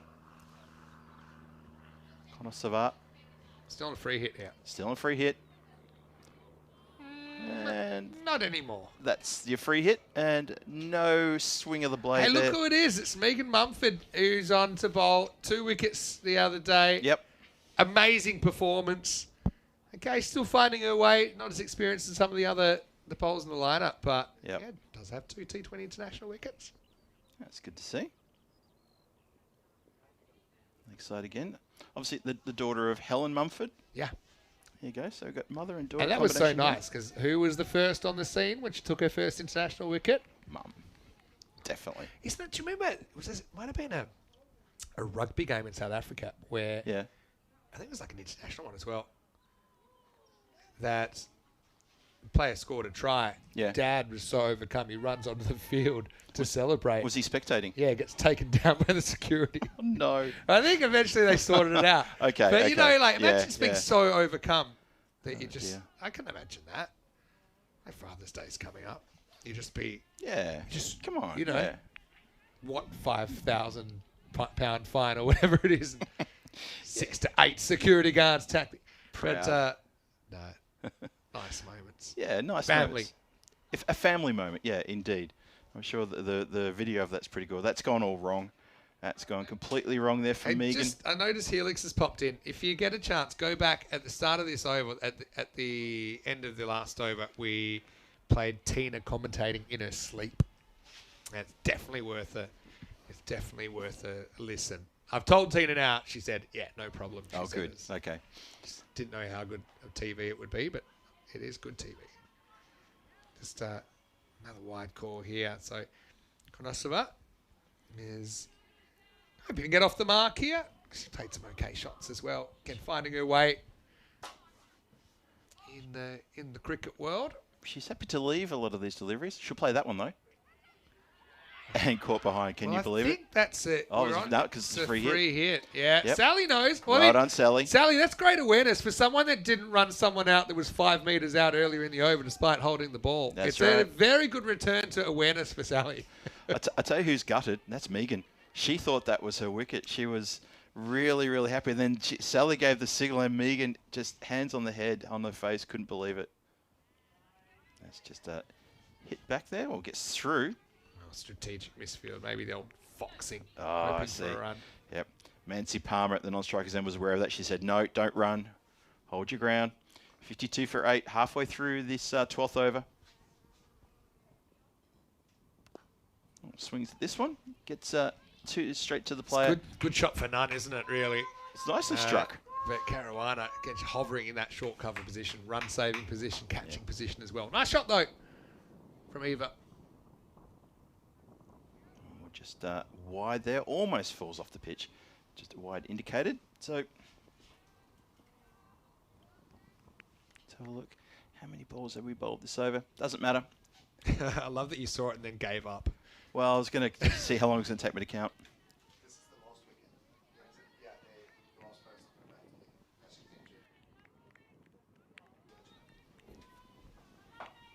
I've heard that Sharka who we haven't seen bat yet. I think she might have had an issue with her hand earlier in the field. Remember that stop she did? Remember, yeah. She didn't bowl her 4th over either. So I'm not so sure she'll bat. I suppose in this situation, there's nothing to gain. True. Not worth risking it. But yeah, hopefully it's not too serious, and hopefully we see her this afternoon and tomorrow. Don't forget the ECIs. The ECIs, of course, yeah. That could be a massive blow. She's had issues there before with the ECCW. Remember, she tried to take a catch on the boundary, and she broke her hand. So that's the end of the 12th over, and Czechia 55 for 8. But I tell you what, that does open up, Phil. If Sharka is out with injury, yeah, I might be able to get her on for a bit of a commentary stint, because I know that we did a whole game together actually at the ECCW last year. So I'm not saying that you're going to get off for a whole game. Forget it. But I will. I'll get Sharka on. Like I said, she's one of my favourite European cricketers because of her enthusiasm for the game, her attitude. Let's do that. She just gives it absolutely everything she's got. Of course, plenty of European cricketers do, but there's just something about her that she's also a huge fan of ECN. I know that. Yeah. A huge fan of probably missing school to play for the national team as well. So let's see. We do believe that if a 9th wicket falls, that will be the end of this international. And Ariana would like for it to be her that takes it. Not too far away. Pretty good stop there. Oh, probably keeper's end was on because Konosova was pretty slow to go. Ferrari shy at the bowler's end was more shy at the bowler, and the bowler had to take evasive action, quick, smart. Yeah, it wasn't a shy. It was not indeed. There we go. Tina's popped in to say hello. Oh, hi there, Tina. Funny that. I bet she's gone back and has tried to listen to it. Yeah, classic stuff. That really is classic. She's stuff. still commentating in Hornchurch, but she said she'll try and catch it up when she gets off. That's the only thing. We can multitask, but it's very difficult for us to hear and to listen to another game, because then you'll hear us listening to it. That's great. Helix is looking after Tina's best interest, hoping that it was all done with Tina's consent. I'm sure it was. I think also, I think Corey's on the mic in the Netherlands doing Netherlands versus USA. Oh, yeah, wow. Today. Excellent. I think he's on these. He's normally got those sewn up. He's still based in the Netherlands, or he will be moving to Spain. I think he'll move to Spain just in time for them to sack him as coach. That's my theory. Knowing his luck. That's an interesting comment from Tina there. Get to that in a second. Helix is checking on her, making sure it was all done with her consent. And she says, I have a sleep recorder app, so I do it myself. Oh, really? Obviously, it's voice activated, right? Wow. I mean, suddenly... So there must be technology. Tina, you talk and the app immediately recognizes you talking and it records you? Interesting. She sent it to me, so it's not like she's not aware of the recording. Yeah, exactly. Yeah. And then you sent it to everybody. Yeah. That's how I got a copy. I was just saying with Corey, though, imagine he spends all this time finding a place in Spain moving, and then he gets sacked from the Spain coaching job the next week. Ouch. And he has to find a new country. And they say, oh, by the way, we've cancelled your contract. You have to leave.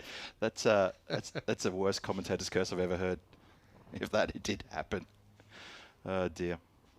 So Gianni here, who was the emergency player yesterday, I believe, the 12th player in the squad, had to come on as there was a bit of an injury in the Gibraltar team yesterday. Can't remember who was injured, but I think he's back okay now. So it's good to see her getting the call up and getting a chance to have a bowl too. Yes, she played a little bit earlier in the week as well. And she'd love a wicket, no doubt about it. That's well bowled. Again, indeed. You can see a bowler like Ariana, for example, when she gets it right, she's as good as anyone else. Yeah. But it's just that consistency that she'll be working on. And the good thing about Gibraltar is they've got great facilities and great coaches there. And because it's such a small place as well, you can get there quickly. You know, I often think about players from Brno or whatever that they want to come to train maybe up national team in Prague. We're talking 2 hours on a train or something like that. Yeah, exactly. So I mean, Gibraltar have a few natural advantages. That's why I think they punch above their size. Yeah. In the World Game. Anyway, great to see Konosova's gotten a run to her name. She's on strike now. She survives. End of the 13th over at 61 for 8. Yeah, the distances for some of the players. I mean, I could talk obviously to the players here in the Czech Republic. You've got teams who are going to be in the ECS next week. Ostrava is one that comes to mind. Brno, Moravian Cricket Club. Yeah, these guys have to travel quite a long distance to get here. The drive from Ostrava to Prague is 4 hours. Now that's quite a journey when you have to get in the car at 4 in the morning. Especially if you've got the first game, and I'm hoping that the way the structure's done, I haven't seen the complete. I do have the schedule. I don't remember if Austria have got early games. I'm hoping they've just got late games. Maybe the afternoon games, that sort of thing. So the last one you want to do is to get a team together at 4 or 5 o'clock in the morning, hit the road, travel all morning on the highways, the motorways to get here, and then get yourself a bit of a breakfast on the way, and then play a couple of back-to-back T10s. But Austria are they're a quality side. They're a great bunch of guys too. And I remember last year when I was putting them into the ECS schedule, I made sure they had the afternoon games. Yeah. And then they had overnight accommodation. Then they played the morning games the next day. Then they headed back on the motorway. So it is a bit of a task for the players to get together and do this. But they do it because they love it. Just over the top of the field, and I mean only just as well. Round of applause. They're going to come out for a second as well. Relay throw. Oh, yeah. Oh, boy. That would have been out even with the relay. Totally. Hey, fighting for every run they can.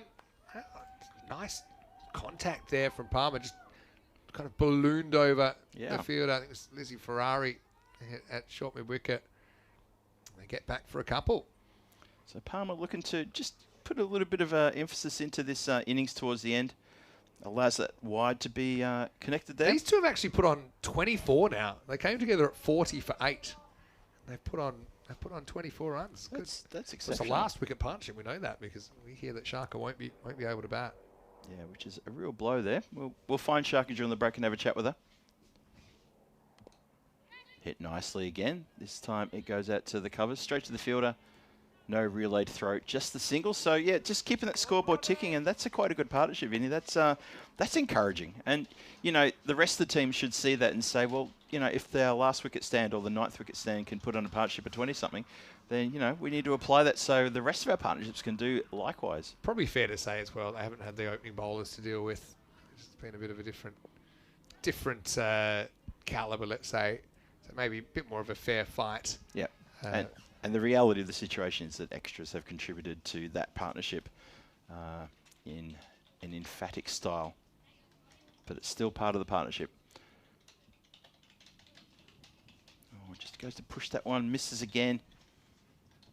So Prabhat Raghunath searching for this, what we feel is this last wicket with Sharka sustaining an injury, a bad injury to her hand.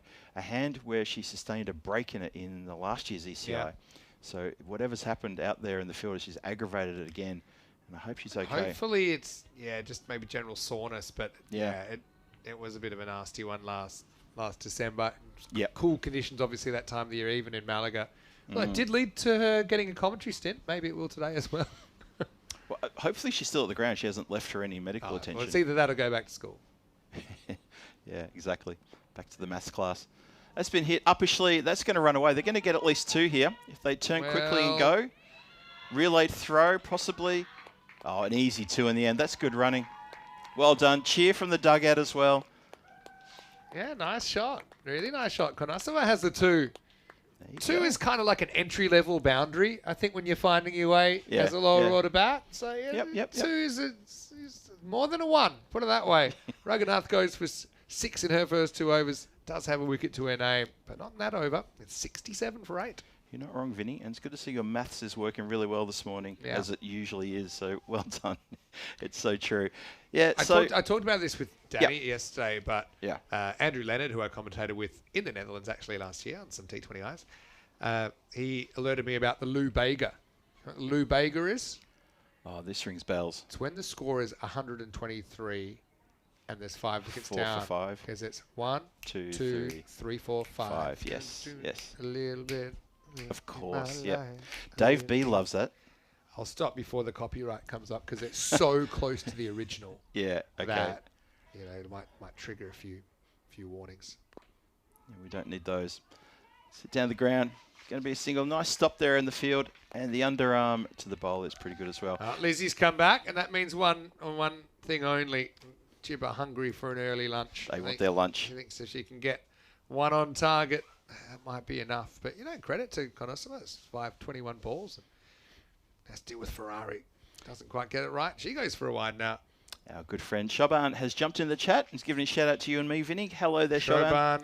Hello, and really enjoyed having you on the other day. I know he's going to be doing a bit of opening day of ECS, actually, with myself and Rico on Terrific. Monday. So, glad to have you on the team. And yeah, great. And not just that, he will be covering a bit of the Bulgaria tour for us. He's going to be doing the weekend, so it's a Monday to Sunday ECS. He'll be able to do Saturday, Sunday with Rico to finish it off, and then he'll be doing the Bulgaria T20Is. Excellent. Women's and men's, and there's 7 days of those. Oh, wow. Oh, fantastic. And so happy to hear that. That's great, Shobi, but I can also tell you that time of year you'll be scorching hot, and I'll be trying to give you a bit of support from the studio because it's 3, with the women's at least, I know they're 3 game days. Ooh, long days. So bit of hard yakka there. it will be hard yakka, as we'd say in Australia. Yep. And Okay. Shobi, I know he's really looking forward to, and we're looking forward to having him as part of our ECN family. Totally Something like agree. that. Yeah. Yeah, that's awesome. I look forward to working with him again. Hopefully, I'll get a chance to do so. Maybe during one of the tournaments that we have here, which isn't a Czech cricket tournament. PCC come here and do their tournaments, their private little tournaments, and they have commentary and they stream. So maybe Shobi, we might be on for that. We'll see. Because you worked together before. The Central Europe Cup before ECN was able to cover it. Yep, and on a couple of the sort of private tournaments that the clubs are doing. Yep. We've done those as well, Yep. and it was a pleasure, absolute pleasure to work with him. Hopefully I can do it again soon. Oh, it's going to get through. Yes, they're going to go. Just looked at each other and gave the nod and put their heads down. So this 9th wicket partnership is really starting to, maybe frustrate the stomachs of the Gibraltarians because they are thinking about an early lunch. I don't think they're going to get it though because these guys are looking pretty solid. Is it time to talk about what's for lunch? Do you know that the days that the Down Under are bringing us pies, I'm off, obviously. You're off all those days? I'm only doing Monday this week. Yeah, because it's next week, isn't it?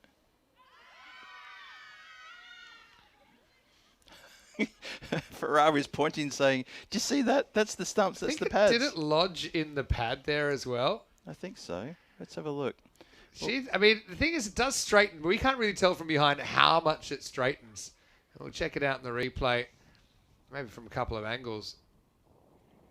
It hits one pad, it bounces, it lodges in the other one, which then makes the ball dead. But before it became dead, was it out? I actually think it was a good call. I think if you actually look at the...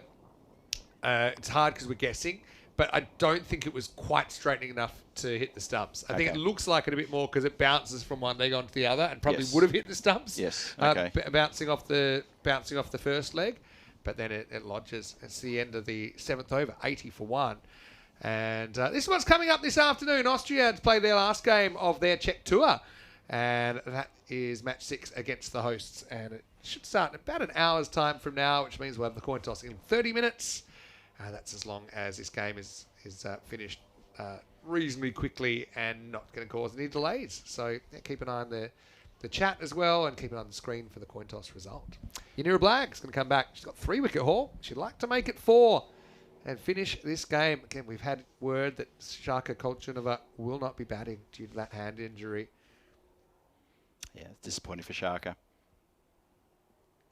Swing and a miss. Yeah, disappointing for Shaka. We'll catch up with her. And I like the idea of getting in here. If she's comfortable to come in here for, for half an innings or something like that, or even for 5 overs, more than happy to step aside and get her in for a little bit. And I can have myself an extended lunch break as well.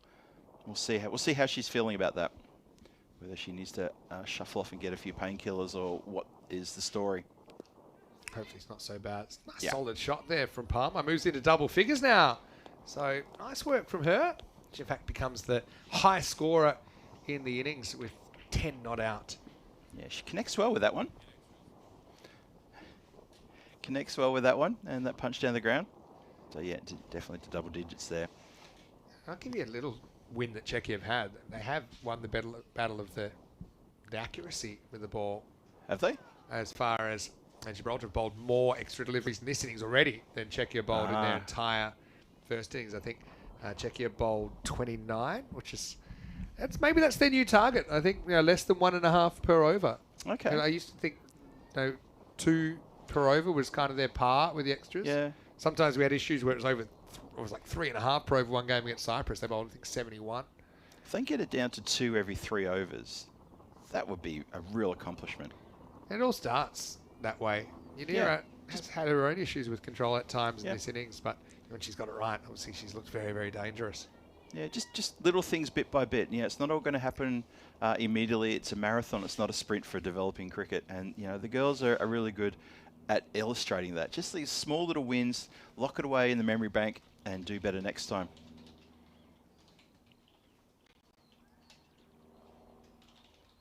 Nira again, just trying to put a little bit of extra something on that one and losing her way.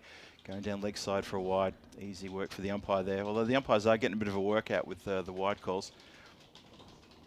Not surprised they're rotating the umpiring duties throughout the tournament. The umpire's done a great job too, by the way. The boys in blue. Not quite sure I'm going to call them the Blues Brothers just yet, but they have done a fantastic job. We always call them the Men in Black. This time it's different colour. Another bit of a workout there. They're going to take an extra one as well, so it's a wide +1. Scoreboard keeps ticking. Bit more chat about Nisha's Peacock Friday shirt. Oh, yeah. Making headlines over there in Hornchurch. Is it? Okay. Haven't seen what Tina's wearing yet today. I haven't seen that either. Yeah, I bet it's bright. Yeah, she's not shy when it comes to the Peacock Friday gear. Always good. She's got a good set of jackets as well, which I had to go and pick up for her when we worked together in Portugal. That's right. You were her secretary. I was her secretary, yes. Oh, well now. Missing. Everyone's appealing. Clearly missing, though. Missing the stumps, but hitting the leg. That's the swing. It's the late swing she gets. Yep. Just hasn't quite been able to harness it, Yanira, and get the consistency. But you can see that when that breeze is going left to right, missing the lot. And she's going to be really tough. She'll get a lot of balls going through the gate. Started outside off. Suppose then if it doesn't swing, then it should just go straight. It'd be a good ball anyway. But if it does come in towards the stumps, that's good also. Uppishly, red hot chance there, and the run out opportunity was on as well. It went to hand, it went straight to the ground, and even the run out was on. They're going to come back for another one buzzer. Probably 3 things here. There's the drop catch, there's the not hitting the stumps, and then there's the fumble on the backup. There's 3 ways they might have had a wicket there. That's one drop catch, second missed run out. And I still think on the backup, if Lizzie Ferrari picks it up, it's another run out opportunity, but she fumbles on the backup. Oh dear. 0 for 3, score it. End of the over, and after 16, Czechia, 78 for 8. 78 for 8 is the score. Look at that white line. It hasn't really at any time. There was a bit of I'm looking at the uptick between 7 and 8. That was probably the biggest over. I think that was an over went for double-digit figures, actually. But then after that white line pretty much just follows the required run rate, but at a safe distance without catching up to it any time. The Czechs here, they've got 4 overs to go here. 78 for 8 on the board.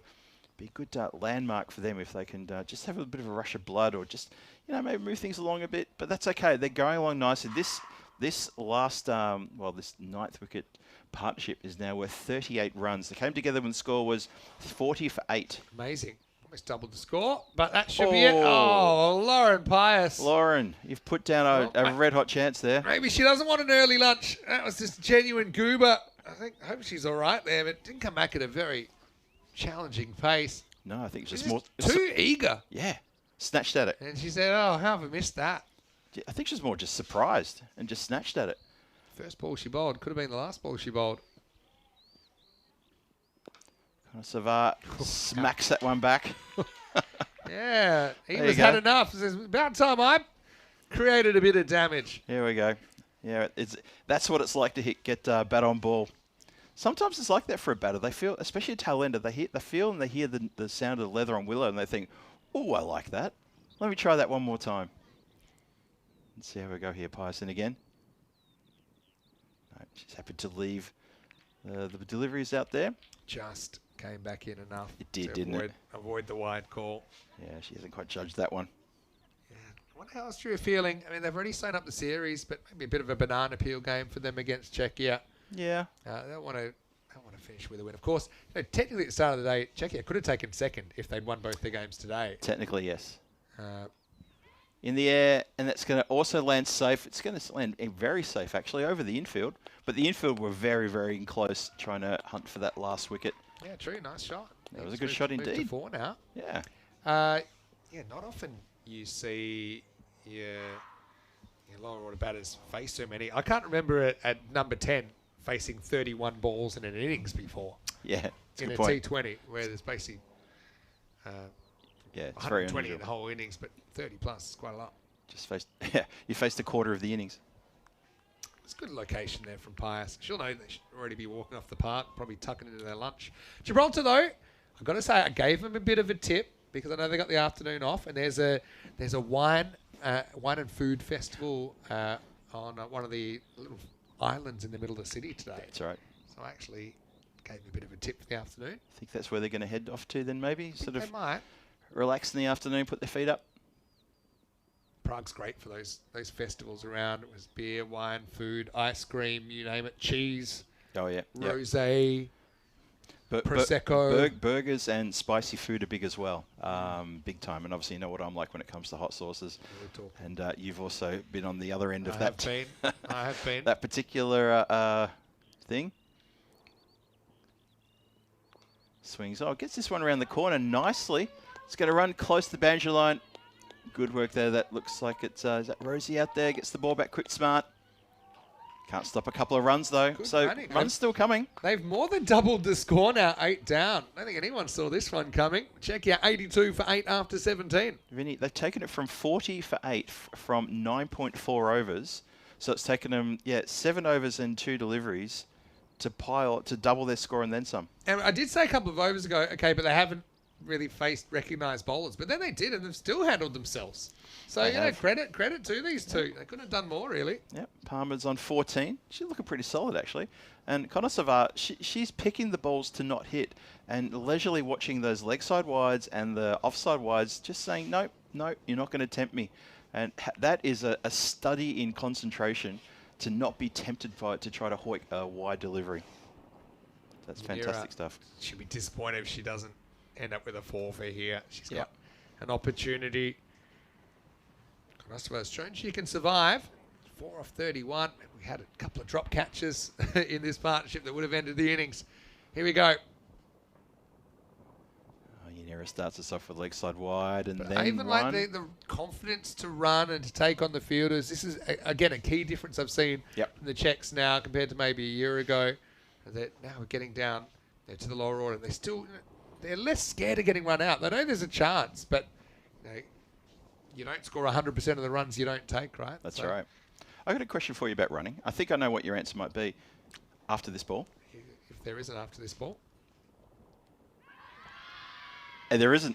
So we'll hold that one maybe to the next match. And There's definitely bat in this, but it might have been pad to bat to pad. Because it's just what does it hit first. I think it's plum if it is pad first. But definitely, see how slow we can get this. What's the first? Is it pad first? It goes... definitely, I thought it went past the bat. But anyway, look, umpire is a lot closer than we are. And it did look to be pretty good. We'll check it here. Yeah, maybe it's leg. Right. I think it's pinballed between the legs. That's what it's done. But that will be the end of the innings because Shark and Kolchunova won't be able to bat. Unfortunately, she injured her hand, re-injured her hand, I should say. So they'll be all out for 84. And I'm going to get that question in a minute. Yep. So it's that's interesting little innings there. So it's fantastic though from the Czech girls. Like 84, they are bowled all out, and unfortunately it's going to be it's 84 on the board, 17.1 overs. Go on. What's Before the just throw your question at me then from the end of it. The question I was going to have was just about runouts. Was do you believe in it's one batter's call? Typically, yes, but there's grey areas. So, for example, just a backward point, if I'm batting, it's technically your call because it's behind the wicket. Yes, but, that's what I was thinking. But I can see where the ball's going better than you can. Yes, you can. Yeah, good. Okay. Good question. Okay, back in 50 minutes, and we'll have a toss in 20 minutes between Austria and Czechia. And yeah, looking forward to match 6 in Austria. They get their chance, and Czechia, well, let's see if they can create a few more highlights. I do also have a note, 15-minute delay. So actually, that's just come through. That will start 15 minutes later than that. So we'll probably be back in around an hour. Let's take us through the highlights. The highlights reel starts now, and this was the run chase for the Czechs. Didn't start well for that young lady there, Talamala, who came into bat and came into the squad at the story start there and hold out pretty much straight away. And the Gibraltar women got off to an absolute flyer. They did so well with the ball early on. It was a wonderful display from them. Got wickets early, regularly. And, you know, just before we were talking about the partnership for that final wicket stand, well, the fall of wickets happened, you know, in the first over, the second over, the fifth over, the sixth over, the eighth over. It just, well, 2 in the eighth over, actually. And you know what? When that's happening, it's very hard to get a partnership together. You know, that was a pretty plumb LBW. That was not much to do about that. Very impressed with Yanira Blagg's bowling. I've become a Blagger bragger as well, as Vinny loves to call himself. Totally agree with that. How about that? A little bit of a dance as well. That was her, I think, her 3rd wicket that she picked up. And no, that was the 3rd. Yeah, that's the 3rd wicket with that little bit of dance. Bit of support from the field as well. They get a bit of a get around. You can see here that the Czechs were on a bit of a swinging. And this was the run out here. Poor Prativa Chowdhury is caught well short, going for a run that was never on. And we've been talking about run outs and running between wickets throughout the innings.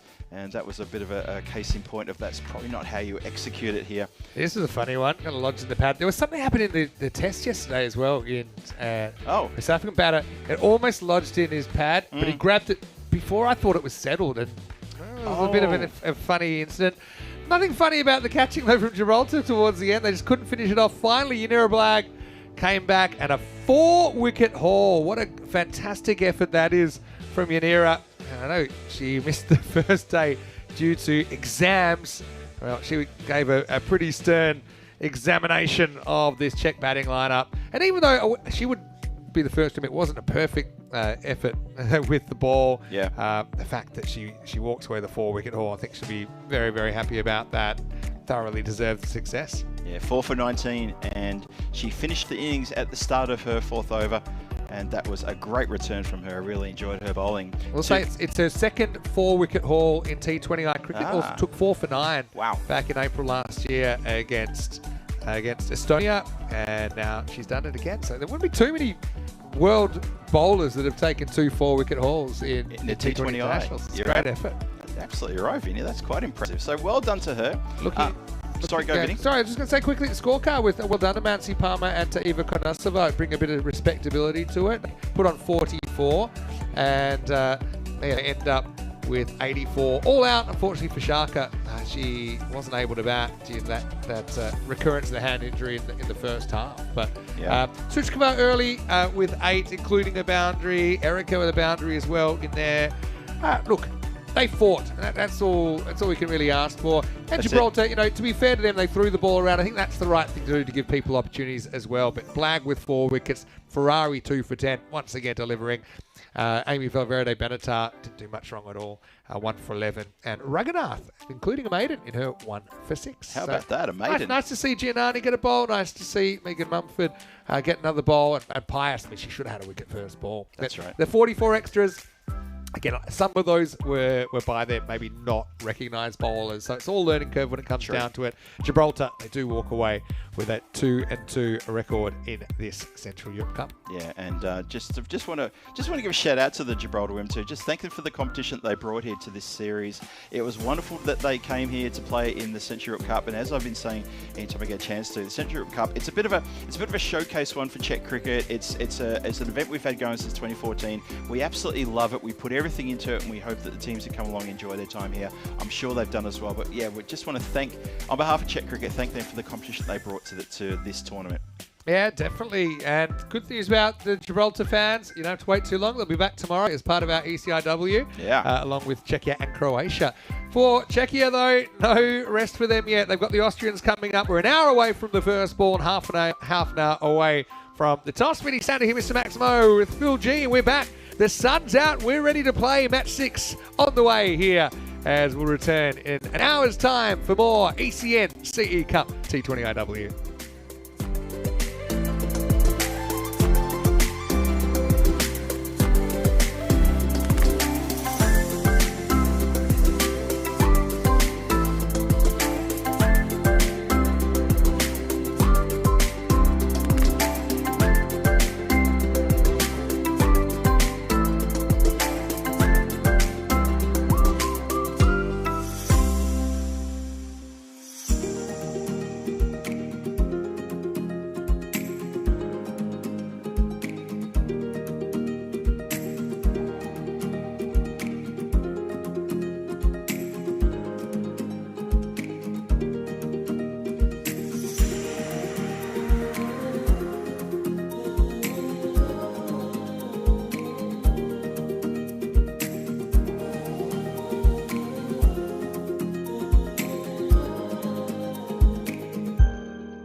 water and yellow sand.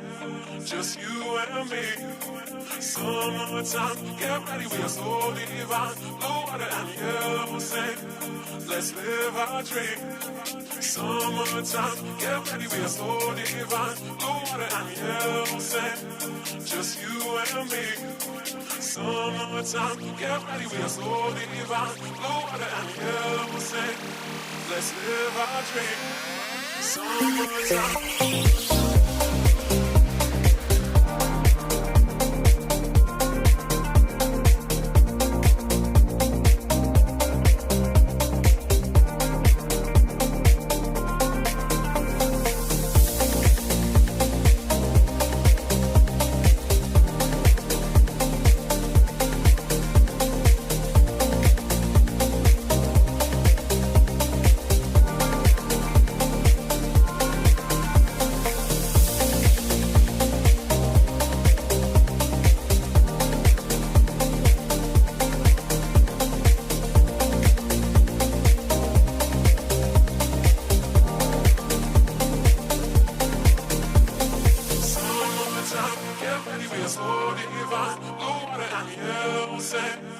Just you and me. Summertime, get ready, we are so divine. Blue water and yellow sand. Let's live our dream. Summertime, get ready, we are so divine. Blue water and yellow sand. Just you and me. Summertime, get ready, we are so divine. Blue water and yellow sand. Let's live our dream. Summertime.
just you and me.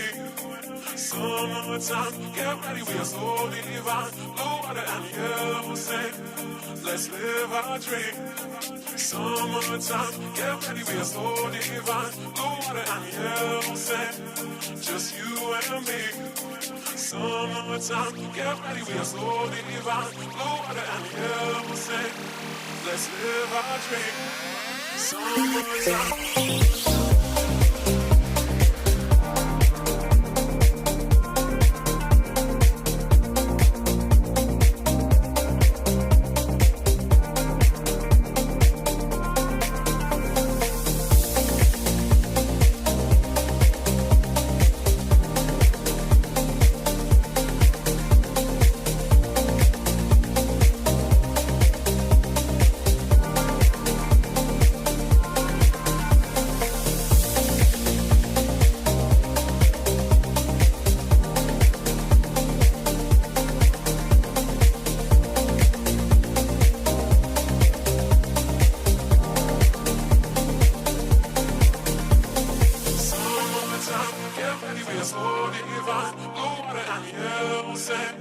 Just you and me. Summertime, get ready, we are so divine. Blue water and yellow sand, let's live our dream. Summertime, get ready, we are so divine. Blue water and yellow sand, just you and me. Summertime, get ready, we are so divine. Blue water and yellow sand, let's live our dream. Summertime.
This European cricket event is proudly brought to you by HCL Software, Rado and 1xBet.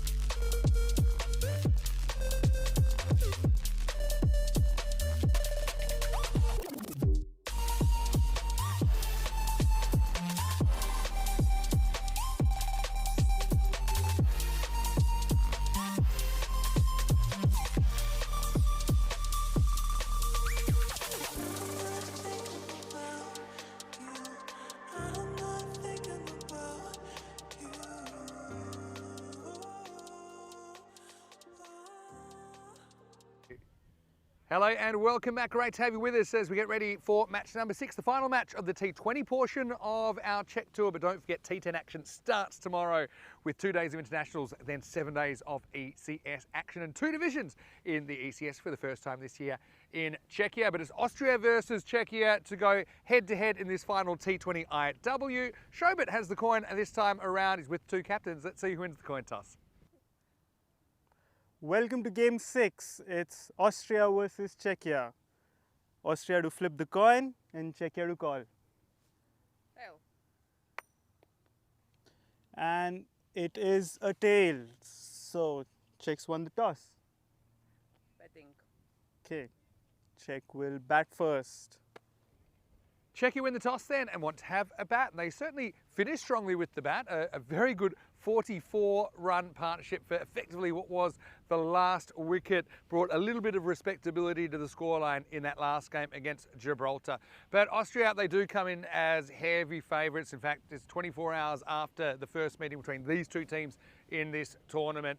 And it really only took a few overs for the Austrians to get over the Czechs who scored in the 60s.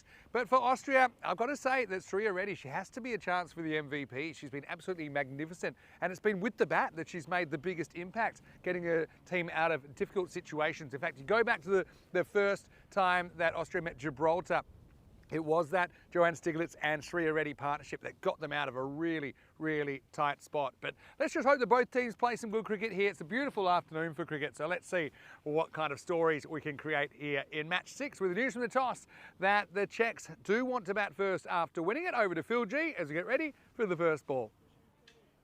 Thank you very much for that lovely introduction there from Vinny Sandu. Mr. Maximo out in the centre of the Vinoj cricket ground here in Prague.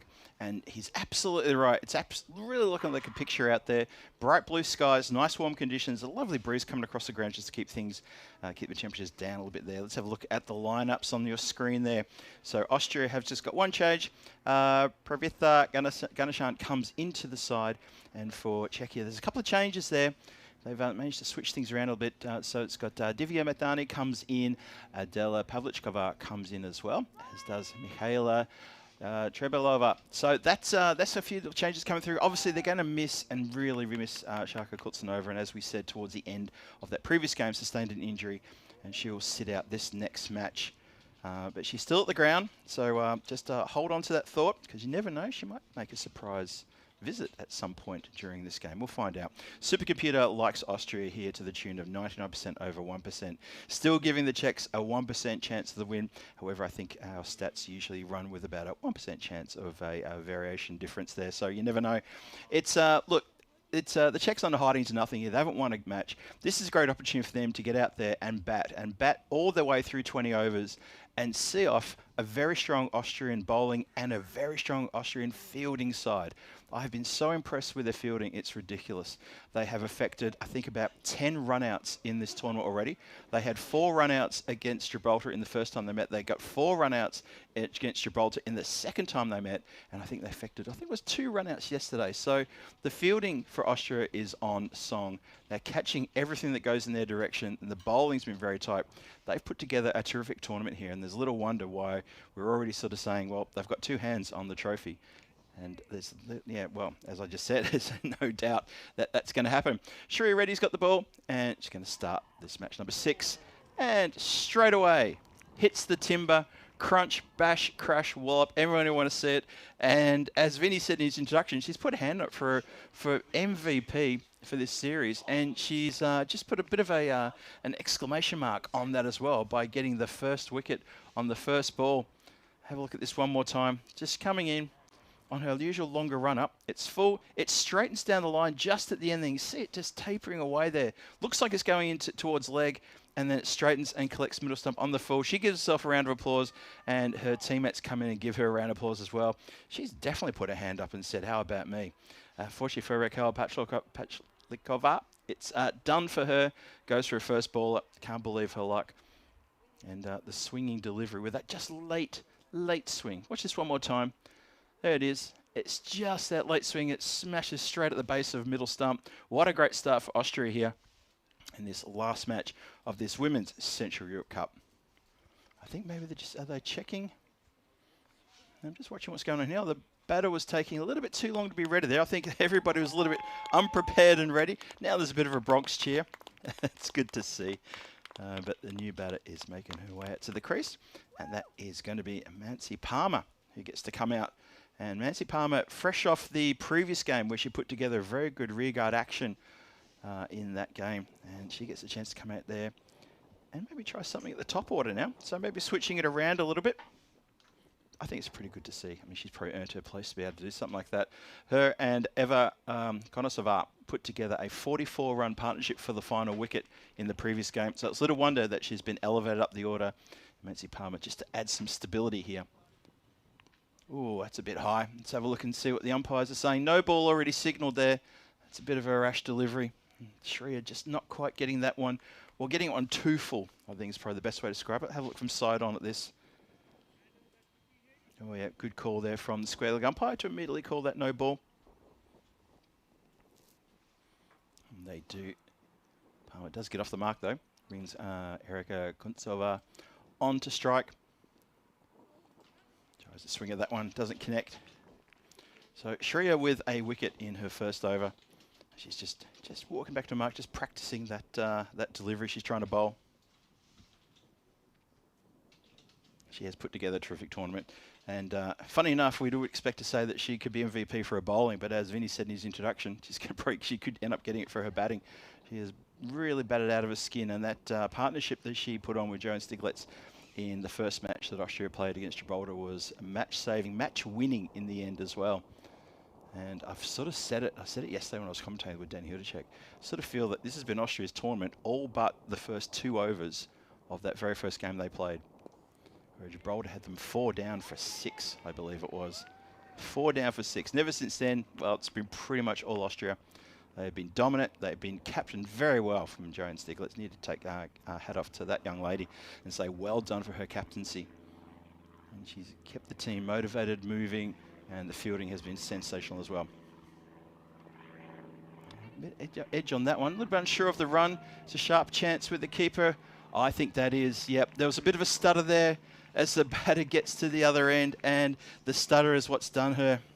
Unfortunately for Mancy Palmer, she's just stuttered right at the very end there, almost like hesitant to keep running. And you need to pick your line when you're running. Vinny and I were talking quite extensively about running between the wickets, and this is not the way to do it. Look at this. Comes in. Well, she was gone anyway. Doesn't matter about the stutter. Completely gone. Drops the bat. Runs into the keeper. Full contact. One day cricket will become a full contact sport. When that does, I'm going to come out of retirement, but it is not this day. And that is unfortunate for Mancy Palmer. She has to depart. That is 2 wickets down in the first over. And it's looking like it's already tough out there for the Czech women. Mancy Palmer goes for 1. Run out. Just one more time. Good bit of swing there. Look at that movement that Shreya's getting through the air. And she's, yeah, unfortunately, Mancy, she's running straight to the keeper. Drops the bat. Gets in the knee. Goes for the old full Nelson tackle. That would not look out of place in the World Wrestling Federation. That was something else. Maybe we'll get a bit of that happening later. 3 for 2.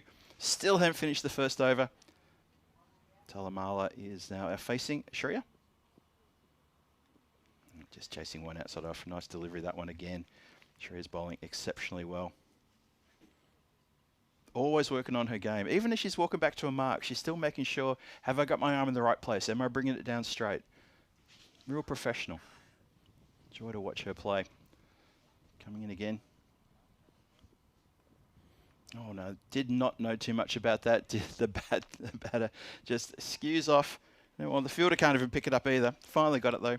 That's Priya Sabu just fielding down there behind the stumps, just behind the wicket. Gets it eventually, throws it in. That's the first wicket, the first over done. 4 for 2, and Czech's in all sorts of trouble as Vinny Sandu rejoins the commentary position here. And Vinny, you've come in, well, you saw almost that first over, didn't you? Yeah, the carnage already unfolding. I did. I mean, it was a very good first ball to get as well. Just genuine movement there from Sri already. Yeah. It's got to be a real chance for the MVP for Austria.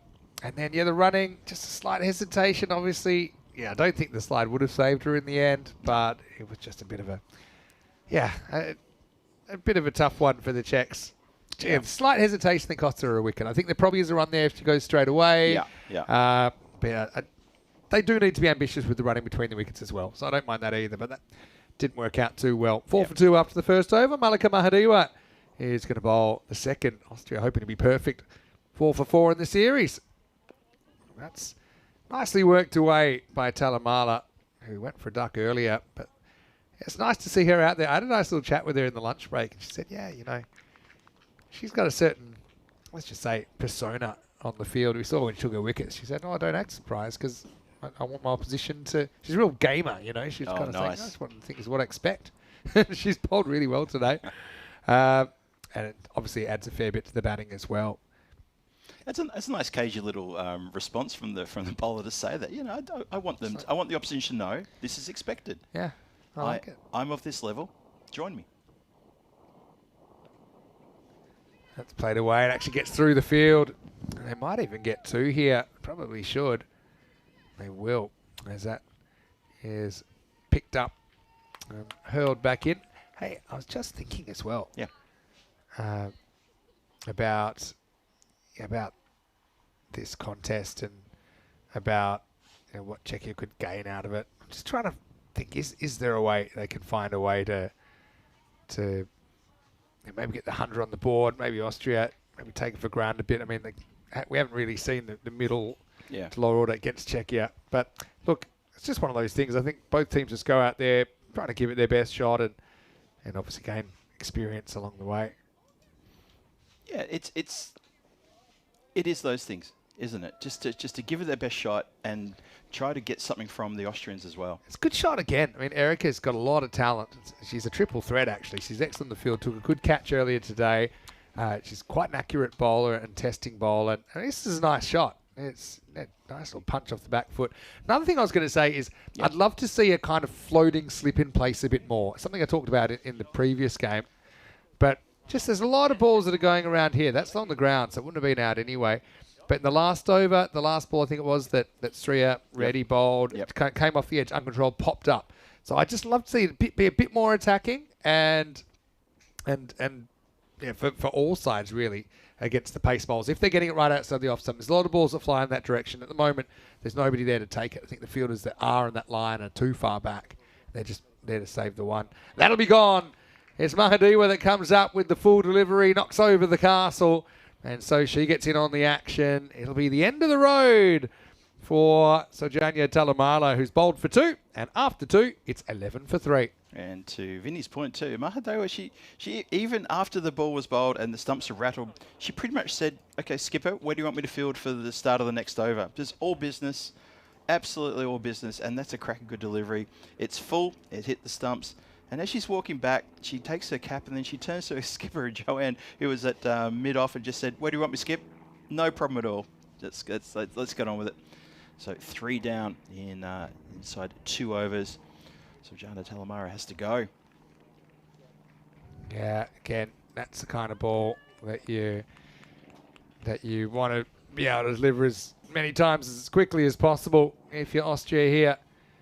As Zuzka Franova comes out to bat at number 5. A bit earlier than I think she planned. 11 for 3 after 2 overs. Whatever happens this game, it won't affect the standings with Austria winning the series. But still, it's fully fledged T20I. There's ranking points on the line. But I suppose for Czechia, yeah, they would love some sort of miracle match. If they would beat Austria, it would be a huge boost for their rankings. Of course, they've still never won a T20 International.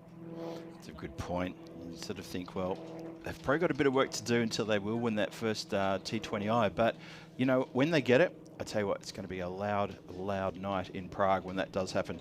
They're very boisterous and they're very positive. And I love that about the team. It's very infectious.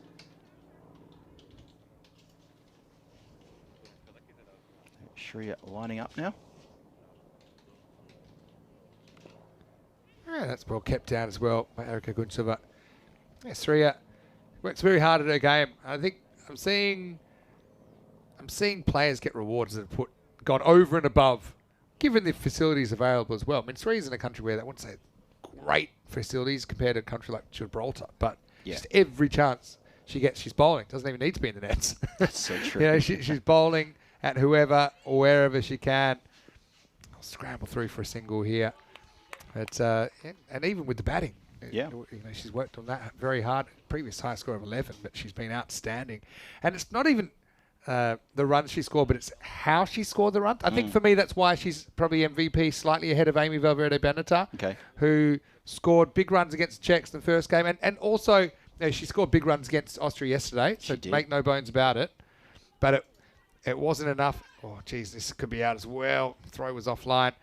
But there's nothing harder than coming in. I think it was 3 for 4 or something like that.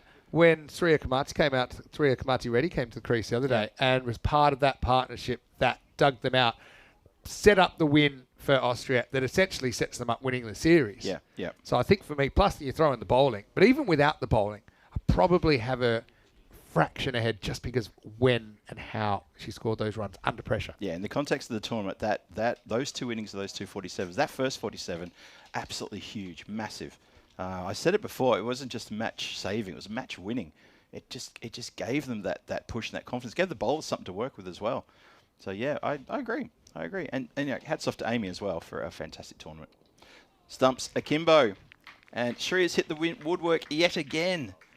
2 for 5 from her 2 overs. She's still got a couple to come. Looking absolutely devastating. Well, I made a play on one of your expressions. I said capital LENGTH.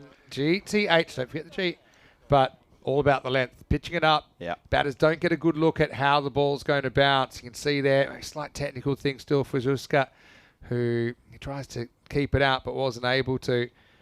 So it's the end of her third ball, and Czechia 12 for 4. It's one of those games, isn't it? It's been a long 3 days for Czechia, even though they only played 1 game a day in the last 2. But you know, I think for all the teams, just kind of start to take the toll a little bit, and especially after when playing the double header and fielding for the entire 20 overs this morning as well. I think the Czechs find it a bit hard to deal so far, but it will be Jana Kaminkova that comes out to bat in the number 6 position. End of the third over. It's 12 for 4. Hey, breaking news. Yep. It's big upset. I don't know if you call it upset or not, but maybe. Yeah. Hornchurch bundled out of the ECS in Hornchurch. So we've got such an unlikely final compared to the 2 underdogs in the semi-finals getting up. So OBs, Old Brentwoods versus Sharks Cricket Academy. Sharks Cricket Academy won only 2 of their qualifying games, snuck into 4th, and then knocked over the previously undefeated Mighty Tigers. Wow.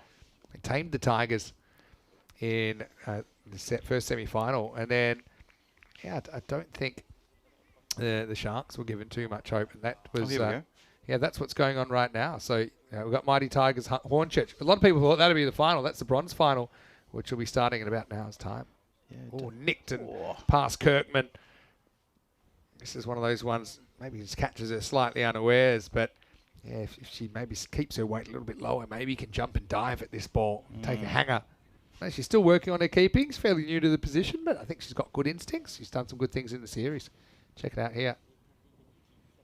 Yeah, she's got good awareness. I'll give her a basic tip. It's not even that technical. It's expect a hard one every ball. Yes. Honestly, expect a hard one every ball. Yeah. You're still just as good at taking the easy ones. Totally. But there's a certain type of hard one that you're almost surprised by it for a second, and then you're just that fraction of a second late to dive or to take off or to realize what you have to do. Yeah. So I when I was keeping well, I used to expect a hard one every ball, and then it wasn't such a shock when it came, and I was able to take it. Exactly. It's that preparation. It's that mindset. Yeah, when I played for North Ringwood in the eastern suburbs of Melbourne back in the 90s, my fielding, well, actually the coach for the main team was Rodney Hogg. And he used to always be a favour of saying, want that ball to come to you as a fielder. Always want that ball to come to you. Don't be surprised by it when it does. And it was about a mindset. It was about getting it in your head. That's what has to happen. Get one here. Yeah, it's a good tip as well. So that'll be the end of the over, and the score is 14 for 4. Austria, maybe make quick work of this. They've still got to drive back to their country. If you live in Vienna, it's about a 4-hour drive. Yep. So they'll probably feel they get a bit of a longer weekend if they can do the business here quickly. That's right. Just like last night. Just reminds everybody that Austria are heading home after tonight. They're not sticking around for the women's ECI on the weekend. We're going to obviously see Gibraltar stick around, and Croatia women are joining us. Take the trophy and go. They are. They're going to take it and run, flee. Which car gets the trophy? There's a question. Oh, that's a good one. Yeah. This is always the issue with the Shield. with the Western Shield. Oh, okay. Well, surely It's a multi-country competition. Yes. So I actually think the Shield gets presented but stays at ECN HQ. Oh, I see. believe Yeah. so. Otherwise, you can't break. Here's the idea with the Shield: break it up into like 14 pieces, and each player gets a piece. That's a cracking good idea, you know. That's not bad. That's what medals are for. But anyway, Kaminkova faces up. Sri already getting a third over. I've got to say, Shobit, congratulations to him. It's his first ever T20 international that he's standing in as an umpire. That's terrific. Yeah. That's excellent. excellent. Certainly someone that we have holding a lot of affection here, and also part of that documentary that they're making at the moment on the Czech women's team. That's right. Down the ground. Nice shot, that one. Just for no runs, though. Yeah, we should make mention of that documentary. Just that there's a film crew here working to get a lot of footage of the Czech women going about their business here with the batting, the bowling, the fielding, at the dugout, on the scoreboard. They're getting a lot of footage together because they're making a documentary about the growth of the women's game here in Czech. And it's wonderful. Wonderful initiative. Good shot. Again, drills it straight at the fielder. Gets fielded a bit accidentally by Ganesan. And then they'll get through for one. Yeah, the documentary. It's basically it's what could you say? It's called That's Not Cricket, which it's going to be called in Czech Tole není kroket, which is that's not croquet. Croquet. Yeah. It's another working title that I liked, and because I actually think your biggest audience is cricket people, that then they can pass it on to not cricket people. But I like Not Quite the Ashes. Yeah, that was the other one, wasn't it? Yeah, I like that one because it kind of sums it up for me. But that's also true. A lot of people think it's croquet. A lot of people think it's polo for some reason. I had someone not 3 days ago ask me about the horses. I know Danny is a fan of telling the story about how people have asked that of him. For the first time ever, I was asked last weekend about where the horses are. It's just crazy. It's been hit away nicely. I've had that plenty of times as well. Yeah. So, in Czech, it's I think the working title in Czech is the Tole není kroket, which translates into this is not cricket. Something there for the Czechs. So 16 for 4. Coming towards the end of the fifth. And yeah, just add my congratulations to Shobit Barcher for his umpiring. Kept out. Improving. Certain players are at least preserving their wicket. It's good to see from Jana not to go after that, just to keep it out. So I think sometimes she gets in trouble going after what she might just be better off being careful with. Of course, for all of our Hindi speakers and fans of the network, we've got the European Cricket Hindi channel on Telegram at European Cricket Network Hindi. And I was wondering about James Paisley as the ambassador for the Hindi channel. Yeah, I think he's just been chosen because he's pointing at the ball. He is. That's it. That's the thing. That's the pill. Yeah. Happy with that. Hey, also, I know that we're planning to have a special guest commentator. We might be able to get her in right now. She's wearing a beautiful shirt for it. So, Phil, are you cool with stepping out for a little bit? 100% cool to do this. I'm happy to step aside and welcome in Shaka Kultsanova. You're going to join Vinny. Let me just disconnect here and get you in on the comms. Shaka's an expert. Shaka's one of the few. She's done a full game with me before. There we go. I'm going to set her up here. All right. You can take a seat, Shaka, as well. Go on. Don't want you re-injuring anything. But anyway, looks like it'll be Andrea Mazepeda to bowl. 4 wickets down for 16 after 5 overs. Last over of the power play coming up. It's a pretty nice shot first up from Erica, but she won't get a run. Pretty sad to hear Mr. Maximo with Shaka Koltsunova. Shaka, firstly, welcome to the commentary box. Welcome back to the commentary box. Thank you. It's been a while, I suppose since December, right? First things first, I know you're not in the lineup. How's the hand? It hurts, but I think it's gonna be alright. Like, it won't be anything like major, because, like, sometimes it hurts a lot, but I iced it, so it should be fine. I want to say, firstly, thank you to my mama, which is Jessica. She helped me, like, firstly, and then I want to say hello to Af, who called in and checked on me. Af's a great friend of the network, of course. Hey, good luck for your team, because have a look, a little bit of short ball first up. Erica pulls away, gets to go all the way for the first boundary of the innings. So Shaka, I know you're not able to contribute on the field, but off the field you've already kind of influenced the batting with a boundary there. Yeah, I had a look at it. Now, this might shock you, but I'm not a doctor. But I have had plenty of knocks on my hands. That looks like one of those, I call it like a hot spot, just kind of the edge where the palm meets the fingers. And I think just keep icing that, and I think you'll be okay for the weekend. But yeah, now while we're here, feel free to ask any questions for Shaka. That's well bowled by Zapita, goes straight over the stumps. End of the 6th over, and it's 20 for 4. Yeah, Shaka. Firstly, how have you been, and how have you enjoyed the series? And before we get to that, your stop that created your injury, at least it was an amazing stop. It saved 4 runs. So, you know, if you're going to get injured, at least it was in the pursuit of doing something good for your team. But yeah, how have you been over the last few months? It was really good. I mean, I've had my birthday party with my friends. Your birthday was May, I'm going to say the 9th? 5th. 5th? Yeah, I Yeah. knew that. May the 5th? Yeah. That was your 16th birthday, right? Yeah. So, what did you do? Did you have like a extra big party? Is Nah, 16 a big deal? It or was just me and my 2 closest friends. We had a sleepover because I didn't want to make like anything major. So. Okay, so just low key. Are you saving yourself up? Because I know your sister turns 18 this month. Yeah. Is there a big birthday here in Czechia? Is Yeah. 18 a biggie? Yeah, it's like turning like an adult. An adult. Yep. So you probably know this better than me. So Priya Sabu comes on, loses the first one to the left. So when you're 18, so what is that? You're allowed to vote? Yep. True? You're allowed to vote. You're allowed to don't know what else. Drink. Oh, funny. Interesting you brought that one up next. Your choice, not mine. But no, drink responsibly if you choose to drink. That's what we'll say. Yeah. Anyway, here's Sabu. Pretty good ball, but Yana keeps it out. Okay, I've got a question for you. What's Yana been like as a captain this week? Because it's the first time that she's captained the side. She's a good captain. I really like how she's managing the team, like even with Mansi, because they know, like, even though sometimes they were like reacting a bit late, but then they got like the memo and just changed the field a bit. And when you're communicating out there, is it all in Czech or a bit of a mixture? I mean, the majority of your team is Czech, probably 9 out of 11, give or take. Yeah. We change it up sometimes. Sometimes we like speak in Czech and then sometimes in English.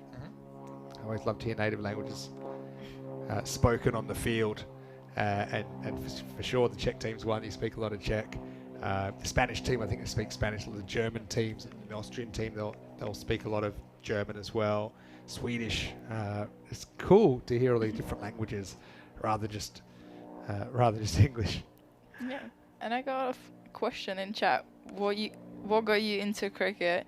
Yeah, that's Kroom. By the way, Kroom, he made his ECN debut this week. He played in the ECS in Hornchurch, and he's watched. Nice. I'm not kidding. He's watched thousands of matches, and he finally got to play. Yeah, but it's a good question. What did get you into cricket? It was actually Michael. We started in our backyard, and That's Michael Lonsborough, right? He's the chairman of Czech Cricket. Wow, what a catch!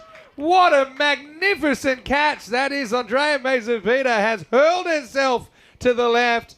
It was a slight fumble, but while the ball was still in the air, she was able to grab it. Well, that is probably the catch of this series. It's an unlucky one for Yana, who hit that ball very well, but she didn't count on that. It'll be the 5th wicket down, 21 for 5. And well, Sharky, you might not be the only one with a sore hand at the end of the day. What a catch that was. At least I'm not going to be alone. That was such a quick piece of reacting from Zapita. That's it'll be 2 for Yana in the final match of this T20. 21 for 5. Let's check it out again. I mean, it's hit very well. It's like a bullet. And just have a look at the reactions. Gets it the first time, pops out, and then is able to get it more or less in more of the right hand than the left hand. But Yeah, what a freakish catch from Andre Mazepeda. That was I a know great it's catch. hard for you because it's against your team, but you must have appreciated that Yeah, as a but cricketer. yeah, it was a really good catch. I have to admit it myself. Now back to the question. I started with Michael in our garden, and then we moved up, like to, we made our own. No ball Oh. call. Sorry to interrupt you there, Sharka, but it's all It's action okay. now. It must have been a front foot no ball, and it's basically cost her a wicket. Have a look at the feet here. Yep, there's nothing behind the line there. Yeah.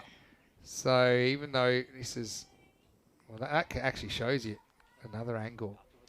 Wow, since you've come in, it's all happening.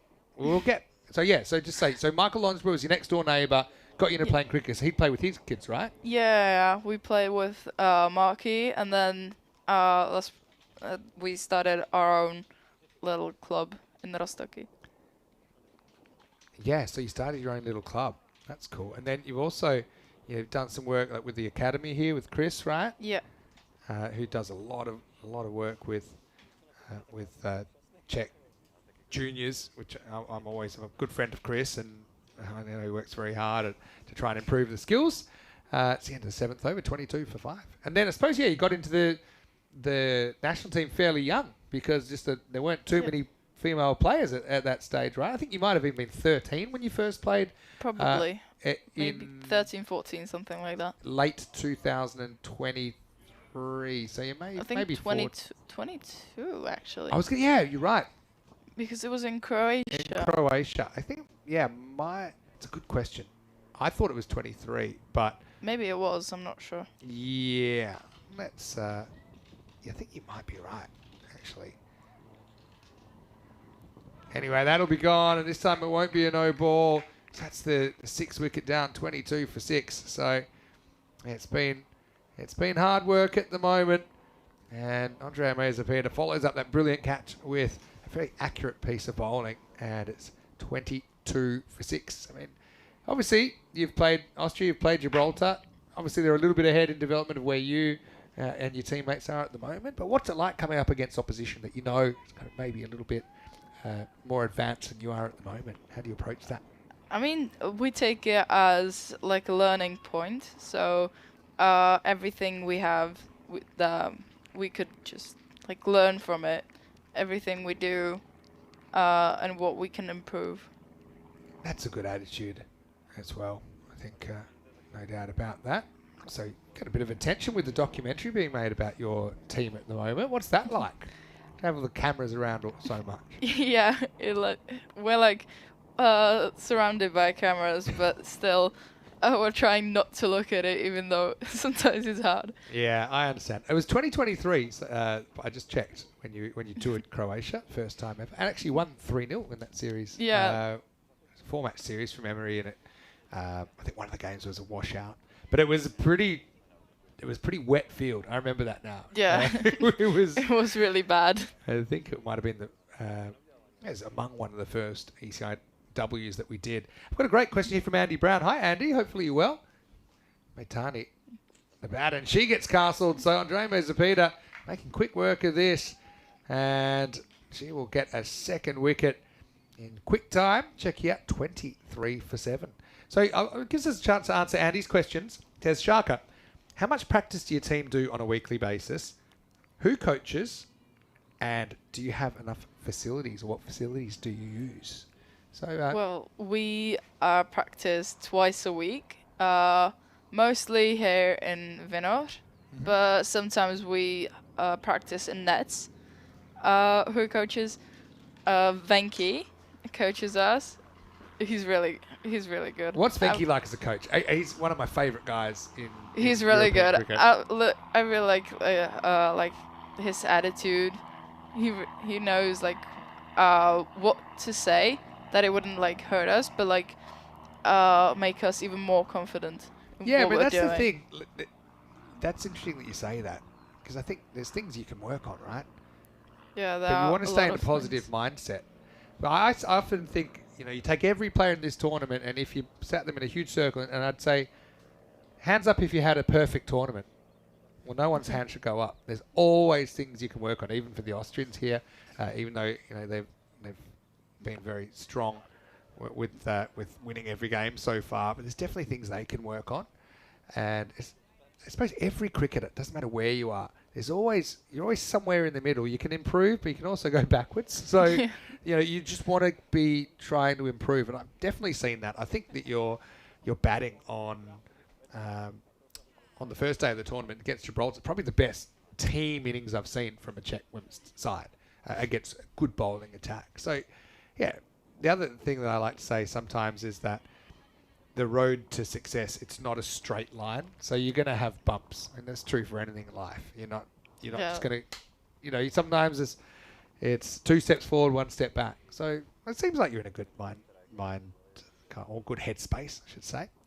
This is pitched up. This is Olga Hamšíková, who is out there to bat now at number 9. It'll be the end of the overs. A Peter 2 for 6 off 2, and the score is 24 for 7. Vinny Sander here, Mr. Maximo with Žarko Kolcunova. And you've been a couple of times with me before, maybe the 3rd or 4th time now. But I've got a question I haven't asked you before. So what do your family, your non-cricketing family, think about you playing cricket? And what were their reactions when it first started? Well, both of my parents are really supporting, which I'm really glad that they are supporting like everything I do in cricket. Even though sometimes it just doesn't work out, they're like, doesn't matter, you can do it. Next time it's gonna be better. So yeah, it's really good. Here's Priya Sabu, full toss, well kept out by Mimi. Good to see her back as well. I know she maybe has a bit of shoulder injury at the moment, so she hasn't been bowling, but I think she's a very good player. You obviously played with her for a little bit now. But I want to know, when you first said you wanted to play cricket, were they like, what's that? Well, or they were used to you playing next door by then? Is that what it was? Or well, it started with Michael like telling our parents that if we want to try a cricket as like sport from England, so my dad was like, if you want to try it, then go try it. He That's didn't great. have anything like against. And let me go back another step then, because I find your case very, very interesting, because cricketers come from all different backgrounds, and in European cricket especially, all different experience levels. It's well handled as well by Mimi. Keeps that one out. How old were you when you first started playing next door with the other kids and with Michael playing cricket? That was probably at least 10, 11 years ago, So something you like were that. young. So you were very small, like 5 or 6. Yeah. Is that what you're saying? So you were so small that it wasn't, like, it was just like another thing. So there's going to be some runs for Mimi here. It's classic French cut. Will it go? It does. It wasn't quite off the middle of the bat, but Suchkova, she's done some good things today. I thought she fielded very well in the first game. Now she's off the mark with a boundary. Uh-oh, windy day. Is that Michael over there? Yeah, that's Michael. That's Michael Petra, who we're talking about. and my sister and Jamie. And so Michael having a few issues with the wind, it looks like. We'll check it out here again. And I suppose gives herself every chance to hit that by presenting the full face of the bat. Okay, so you were so little, it was just like, it wasn't a weird sport to you. It was just something to do. It was just a game, right? Yeah, it was just something new. And so for Turka, was that the same? Because she's 2 years older than you, right? Yeah. So did you both start playing casually around the house at the same time? Or did she start playing first and then you joined in later? I think we both started at the same time. Yeah. So Yeah. yeah, around that 10, 11 years ago, something like that. Yeah. Sabu coming in once again. Again, handles it pretty well. Zeroing in on the stumps, the Austrians. But, yeah, Josephine doing a good job keeping it out. Yeah, and the other thing with facilities, obviously, I've been to Gibraltar. Actually, that'd be a great place for you to tour, actually, because you've had Gibraltar here a couple of times. Gibraltar's a really cool place. It's only 5 kilometres high and about 1 to 1.5 kilometres wide. That's the whole country. Oh. So firstly, if you want to travel to go play cricket, it's 5 minutes tops. Whereas here, I know even you live in the city right here, so you look at 30, 40 minutes to get out to the ground. If you live in Brno, it's even further. End of the 9th over here, by the way, 29 for 7. So they've got a few advantages for just it's a small country, but then also they've got the investment because they've got the kind of they're a crown dependency of the UK, so they have kind of cricket in their culture and they have training facilities. They've got indoor nets, outdoor nets. They've got a stadium that they can play in basically. Oh, wow. So I'm actually going there again in August. So yeah, and I know that if you had access to those facilities, you'd be there pretty much every day, I imagine. Probably. It would be great, and you make the best with what you have, I suppose, and that's why we've enjoyed watching you along the way. Obviously, end of the year, the ECCW, you'll be in the emerging division, which maybe is a little bit more of an indication of where your team are at the moment. But that must be something that you're working towards at the very end of the year as well, to give you the motivation to keep improving your game. Yeah, we're working on it, but we're gonna have a lot more people eligible finally. True. So it could be better. Yeah. I hope that we're gonna win. Yeah, well, that's what everyone would be hoping going in, but I'm really looking forward to it. It's one of our favourite, if not our favourite tournament of the year, not just because it's the last one. It's a long season, as you know, Shaka. Yeah. So it's kind of like a celebration. It's around Christmas as well. We even had Santa Claus come before. But yeah, thanks so much for joining me. And I'll probably send you back at the end of this over because Phil G, he'll be probably stealing all the snacks out there somewhere. Okay. But before you go, I've got plenty more I want to talk to you about. But there's even a bit more club cricket here in Czechia now. They've got the PCC Queens. You've got the Vinarati Roses, right, that you play for. Wow, that's in the air. And that's out. Oh, well, almost too many cooks there, but Zapita will take the catch off her own bowling. So Olga hangs around for a while, but she'll be the 8th to fall, 31 for 8. And actually, Phil G, with that wicket, maybe we'll keep him out. You want to stay here with me? I can stay here. Yeah, you stay here with me. I don't mind. Phil can have my portion of the snacks. Again, this is one of those ones, trying to flat bat a ball that's short. If you judge it wrong, it can go up. It can go down. It can come up the middle. That one went up, and Zapita did the rest. So a 10-baller for Hamzikova. It's 31 for 8.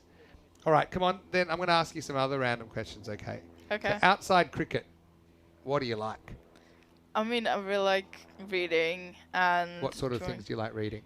I mostly read romance. Romance? Yeah. Okay. Was not expecting that. And any other sports that you like? I do jiu-jitsu, but I'm gonna be You told me that stopping with it because it's not the sport that I really want to play. You get to the age where you really want to concentrate on what your real passion is, Yeah. right? And you'd be pretty good enough at jiu-jitsu to handle yourself now, I guess. I think so. How long have you done jiu-jitsu for? It's been 7 years, Wow. but I've been taking a few breaks when I was trying to get to high school, and then when I was trying. So jiu-jitsu, do they work with belts? To get certain belts? So what belt are you? Yellow and orange. Sounds good. Yeah, but my sister is on blue one. Well, that was my other question. Can I tell you something? You're a little sister. I'm a big brother. So I had a brother roughly the same age difference. Well, I still do. Same age difference as you and Turka. And because maybe I was a bit rough with him when I was little, he took up martial arts. And the main reason was so that he could use it on me. So that was my question, if you took it up. But it's interesting that Turka, she does it as well. Yeah, she does it as well. Well, our dad teaches it, so it's... Is that right? Yeah, he does. So not messing with the Kulchanov family. No. Not messing there. Oh, that's really cool, though. So, yeah, obviously, you come from an energetic family, and you're very talented. You and your sister just in the cricket sphere. You're obviously good hand-eye athletes. You enjoy what you do. That comes through all the time. So, Peter, 3 for 8, Pavlichkova.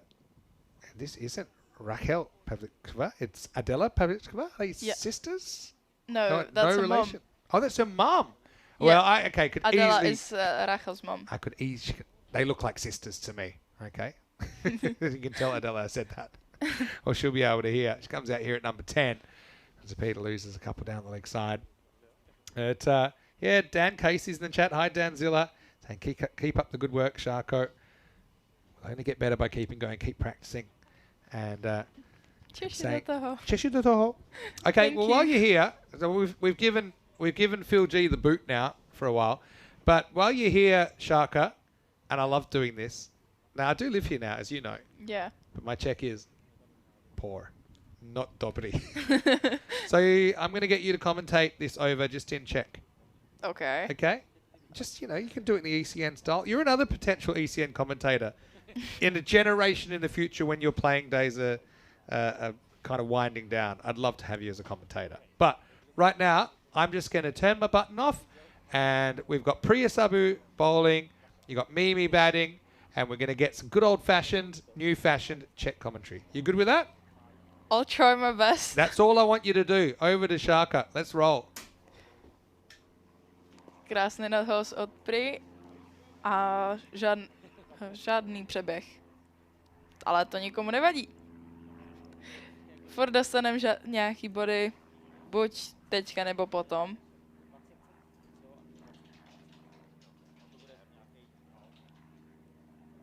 Tak schválně uvidíme, jak to půjdeme my.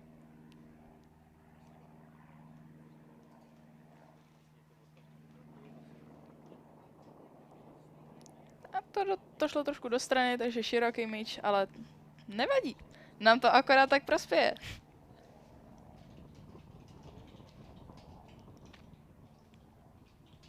Ale je super, že se mi zatím drží. Takže budeme doufat, že se tam udrží i do 20. overu. Hezky odpáleno. No. Vrátíme se zase zpátky k Prie.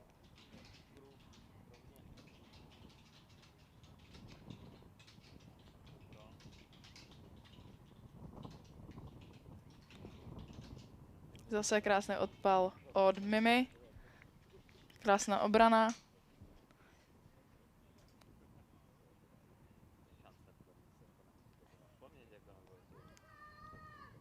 A to mohl být out, ale naštěstí nebyl. Takže jsme rádi, že to out nebyl. Mohl to být, ale naštěstí ne. A bylo to krásně chycený od Emmy. Krásná obrana zase od Mimi.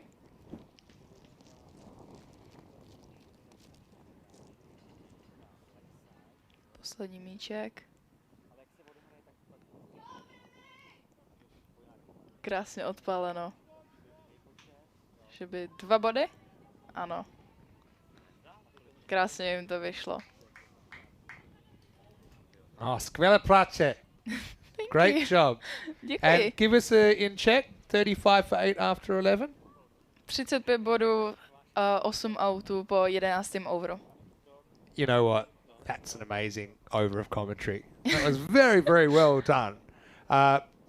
Obviously, you've grown up speaking Czech. I find it quite challenging. I will try and get around to learning a bit more of it. At the moment, my counting, do you want to... This is where I'm at. Okay. Okay. 1, 2, 3, 4, 5, 6, 7, 8, 9, 10. Good. Is that all right? Yeah. So I've got to 10.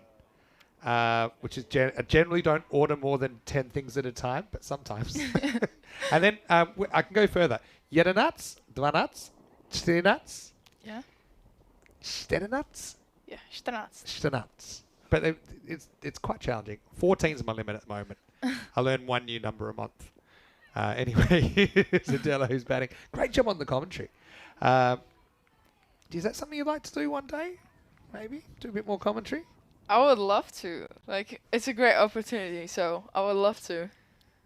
But like I say, when you're still so young, your whole playing career ahead of you, there's plenty of time to commentate afterwards. You can jump in now and then. Yeah. It's it's kept out, but only just. But yeah, I like what what Adela's doing there. She gets a bit of applause just for surviving at the moment. Obviously, 8 wickets down was the lucky amount last time. Obviously, because of your hand, you never end up batting. Yeah. So, essentially, it was the last pair last time, but they more than doubled the score earlier on. It's Cameron James, I think, enjoyed the Czech commentary. Dan Zilla thinks that you were calling me names during the over. But I think it's great. I remember when I was first here, there's some talk about trying to turn the language of cricket into Czech, which I see in some other countries as well, in German, for example. But some things just they're cricket things that you say. Like an LBW is LBW, even though technically there'd be a different sequence of letters in Czech. Yeah, it would definitely be different. Doesn't really work. But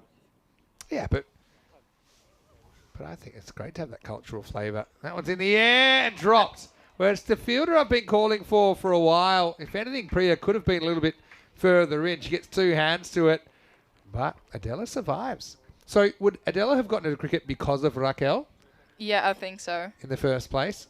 Yeah. So isn't it interesting? I like the so-called mum squad. Jana's obviously card-carrying member of the mum squad. They even have their own team, don't they? I've heard. At times. They do. They're, I don't know what's it called, like Catcher Mums, something like that. Yeah, Catcher Moms. I think I've seen the playing shirt. Yeah. They're awesome. Yeah, it's really good. I actually want one. Even though it probably wouldn't look right on me. Anyway, 12 overs down. Check out 36 for 8, batting first.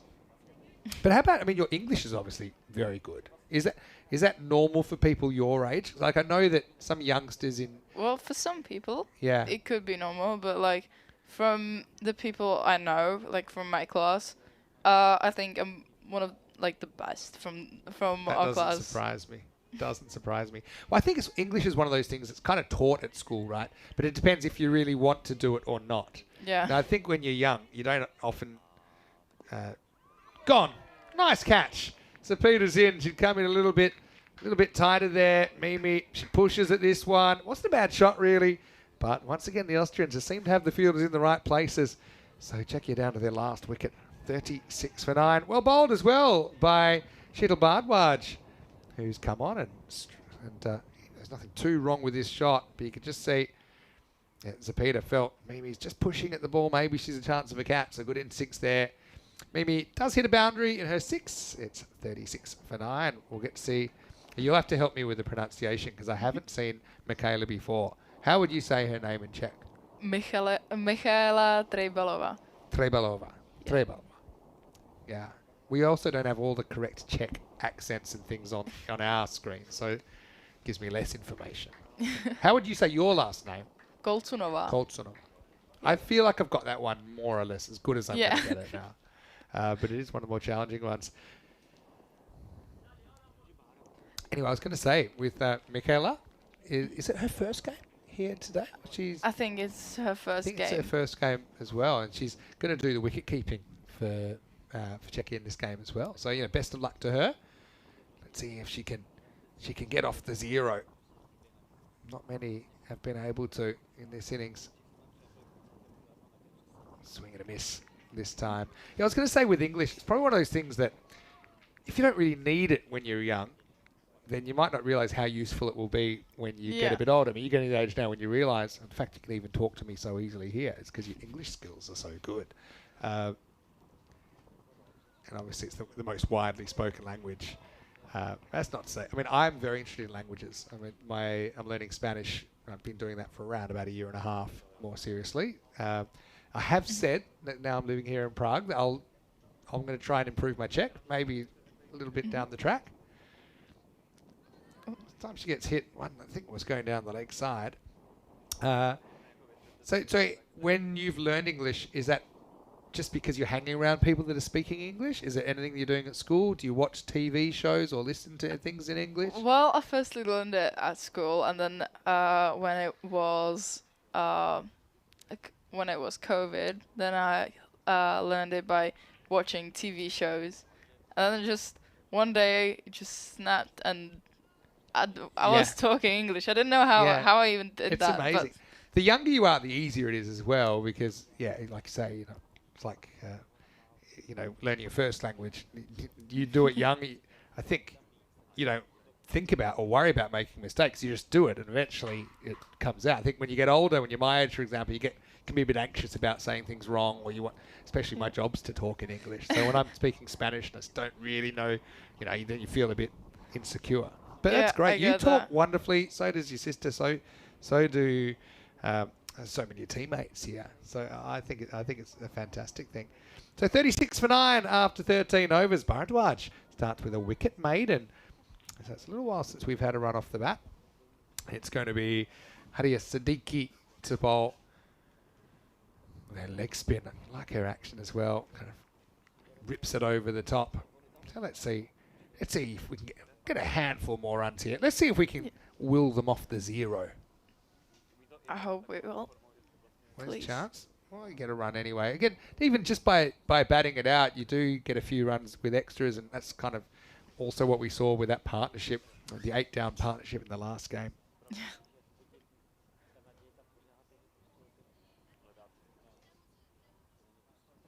And another wide. There you go. Another one. So Sticky again. She's a work in progress with her leg spin. Tell us what other subjects you do at school, and what subjects do you enjoy?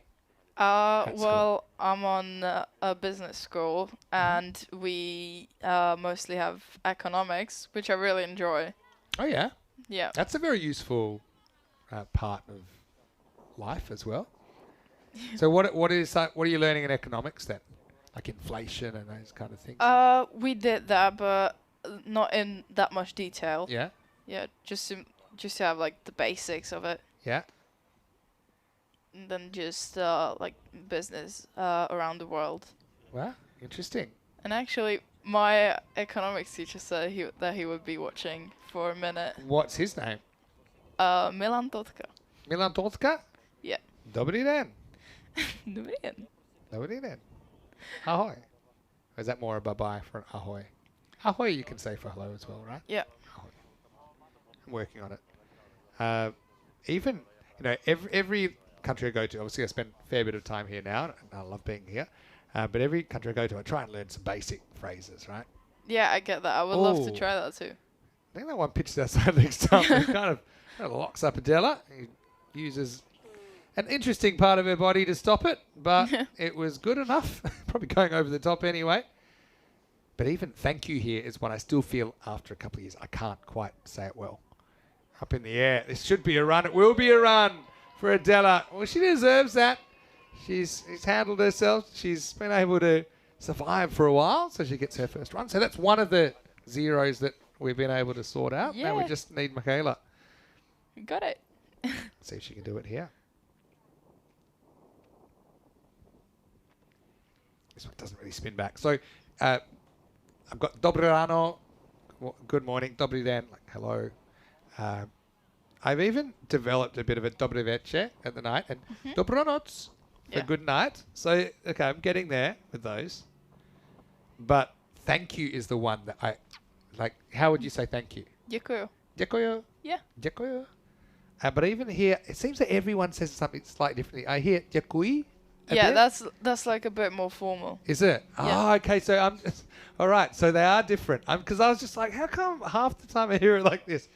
And this is the thing. If I was a kid, I'd just start saying it. Whereas here, I'm like, is that děkuju or děkuji? Like, and jike is like a thanks. It's Yeah. like a short version. All right. Maybe I do know more than I thought. Anyway, this is hit away. They're going to get a run here. Yeah, they are. And we're off the ducks. The double duck is defeated here with a first run for Michaela Tribalova. Say it again. Yeah. Trejbalová. Trebalova. Okay, got it. Kind of. Wow, that was an interesting one. She hit it and then hit it again on the way through. When it goes back, it will be the end of the over. What's this one? It's the old double hit. Dug. But anyway, keeps it out. End of the 14th over. 45 for 9. And Dan Casey. Well, I know a lot of people that have moved here that don't speak Czech. They're English speakers, and they said that the progress is slow. So Yeah, well, it's one of the hardest languages. in the world. Doesn't have a lot in common with English. That's the thing. Dan's saying he's been here for 18 years and has only just started making real progress in the last 2 years. And I've got a funny story. I was at a comedy show the other night, and the host was saying that he was a Scottish guy and he'd moved here to live a few years ago. Okay, as we've got Bharadwaj coming on for a second over. It's the first run she's conceded. I think. That wasn't no ball, I think. No, because I think it bounced wide. just before the line. It came down in time, so it was only going to be a wide. You'll see here. Well, bounced pretty close to the line. Let's have a look. So, it was all right. Up in the air. Oh, perfect lob from Trebolova. She survives. But the funny thing is, this host said, the Czech government, they offer classes, 4 weeks of Czech, and it's free for you. It's free. As long as you go every day. Okay? So you have to go to every class and you have to pass the exam at the end. This is for adults mainly, I think, people that have moved here. But if you miss a class or you quit, you got to pay, it's about 10,000 crowns. Jeez. Okay? Yeah, exactly. So about 400 euros. And he said, okay, so he started the classes. He said there were 30 people that started the class and only 3 finished it. Oh my And god. so the joke was this was a comedy show. The joke was that 90% of people would rather pay 10,000 crowns than learn Czech. Yeah. And that went pretty close to the stumps. It bounced second time after the lines. It's a legal delivery. But that's not to say it's not a great language. I love listening to it. I find it hard to make out almost any of it. Yeah. But yeah, it is fascinating. And it does interest me, language learning, how you learn, how your brain works, how you remember things. I think, a lot of it, like I said, with your English, you start doing it and then you just feel like you can do it and then it becomes a lot easier. But the starting is sometimes the hardest thing, especially if you're old, like a bit older like I am, and learning as an adult. So, no, I think it's great. Keep it up. Are there any other languages you'd like to learn, or any other languages you do? I'm learning Spanish too Ah. in school. Yeah, learning at school, really? Yeah, Stick with your Spanish, because we go there a lot. You can use it. I'm trying my best. Like, I just had a Spanish test I took on Tuesday because I wouldn't. Everyone else would be running it on Wednesday, Yeah. so I took it a day earlier. So how long have you been learning Spanish at school? Oh, I think it's like 4 years. Okay. But still, I don't know You've been learning longer than me. anything. I still don't know like most of the things because when I was in elementary school, Yeah. we just like switched so many teachers that we didn't Right. like learn almost anything. All right. I'm gonna see where your Spanish is at after this. It's not the Didn't best. expect to be doing Spanish with you, but hey, we could try. Into the 15th over here. Check here. 48 for 9. Bharadwaj can't get the final breakthrough in that over. This is what's coming up tomorrow. Hey, you must be looking forward to the T10 as well. It's a bit of a faster paced game, let's say. And you've got a big day tomorrow because Czechia playing 4 times. Gibraltar here again and Croatia here. Of course, they were here for the CE Cup last year. This time they're here for the T10s. Starts a little bit earlier, 7:15 a.m. GMT, 9:15 in Central Europe, and 12:45 in India. 5 matches on the first day of action and 4 on the second. So, yeah, hopefully you'll be okay to play in that. Is that the plan? Yeah, Get that's you the back plan. out there? Yeah, that's the plan. I'm gonna when I get home, I'm gonna talk to my mom if she could take me for a checkup and go a bit later, so we know if it's something bad or not. Yeah, well, hopefully you're okay. Maybe you can just field in a position where you're less likely to get another whack. It was a great piece of fielding, like I said. So, what would you say? Te duele la mano? Is your hand hurting? See. See?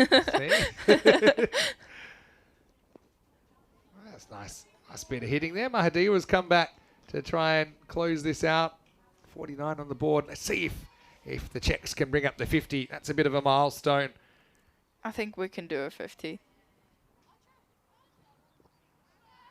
Well, umpire says it's going down the leg side. Looks like a pretty tight call.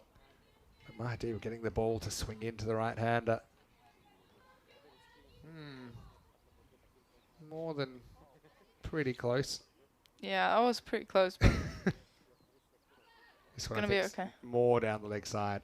Okay, so what are you learning in Spanish? I'm curious what you would be learning. well, right now we're learning like character, if anyone's like a nice person. Characteristics. Yeah. Yeah. Okay.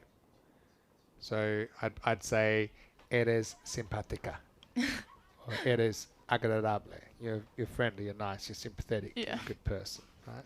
Do you have any words for me? Wait, I have to This is remember part of them the test. because All right, it's going to be gone. Well, third time unlucky. That will be it. Well, you've been saved by the bell, Shaka.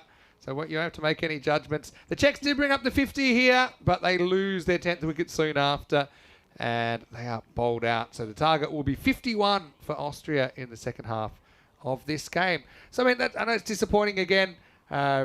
Still no Kolchunovas in the lineup at all. Obviously, Turka hasn't been able to play in this series. Katka Tezhikova out with an injury as well. So it does make it tough, doesn't it? But still, you must be proud of your team and how they applied themselves. yeah, I'm glad that we did that 50. That's I think with our lineup, I think it's one of the best that we could have done. Yeah, look, I mean, we could have done better, but of course, sometimes mistakes happen. and sometimes we learn from the opposition doesn't allow you to play so well. Yeah. That's the other thing. I was just thinking about that there are certain batters that I think could make a score of 10, 20, maybe more.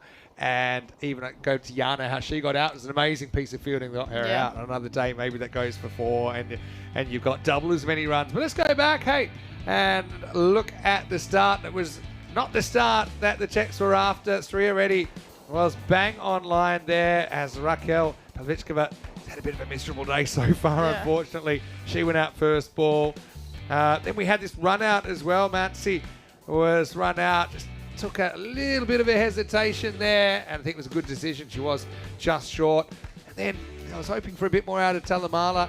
It was nice to see her in the side today. I know she'll have a bit of something to say with the ball, but yeah, the Austrians, they obviously just a bit more experienced, and they seem to get it right at the key times. And they kind of put you behind pretty early. It was always they hard have to catch the up. accuracy, so sometimes we just have to make sure to defend But instead of like, you must play. be happy to see the celebrations when things do go right. I mean, Austria was celebrating there with that catch from Andre Mazepeda. Brilliant one to the left. A little bit of a juggle job, but it was kind of left to the bottom order, and it wasn't going to be easy. But yeah, it's always nice to have something to celebrate. We've loved every time there's a boundaries, there's big celebrations, at least to keep some good feelings going through the camp. That was 4 from Mimi. Probably not off the middle, but she would have been happy with it.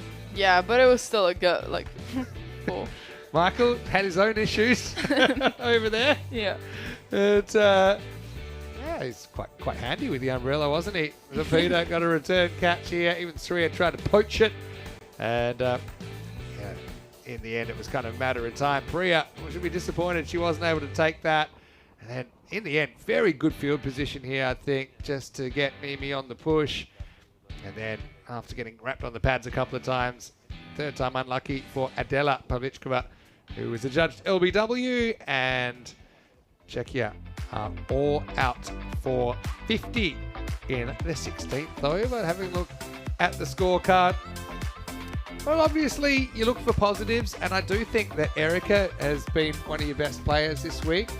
She ends up with 12 and the only player to reach double figures, and does hit a boundary in there. So that was a positive. Also positive, I think Mimi down the order. I know it was a bit tough. Wickets were falling around her, but she did hit a 4 in there. She finished with 6.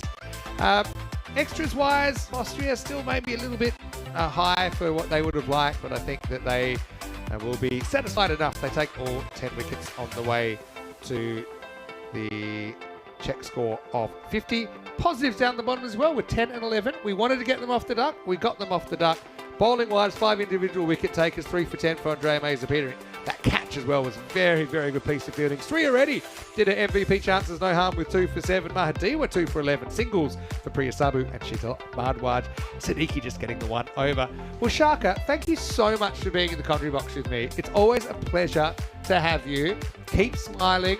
Okay, cricket, every injury makes you a little bit tougher. You're a tough girl. I want to wish you all the best for the rest of the season over the weekend. and all the way to when I catch up with you at the ECCW in December. And I hope you have a great summer of cricket, and you keep smashing life. Okay. I will. Thank you for having me. It's an honour. Thank you, Shaka. We'll take a break. Phil G back in the seat when we return, with Austria requiring 51 for victory. Vinny Sander here, Mr. Maximo, with Shaka Kulchunova, my special guest. We'll see you after the break for the exciting conclusion of this ECN CE Cup T20IW.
This European cricket event is proudly brought to you by HCL Software, Rado and 1xBet.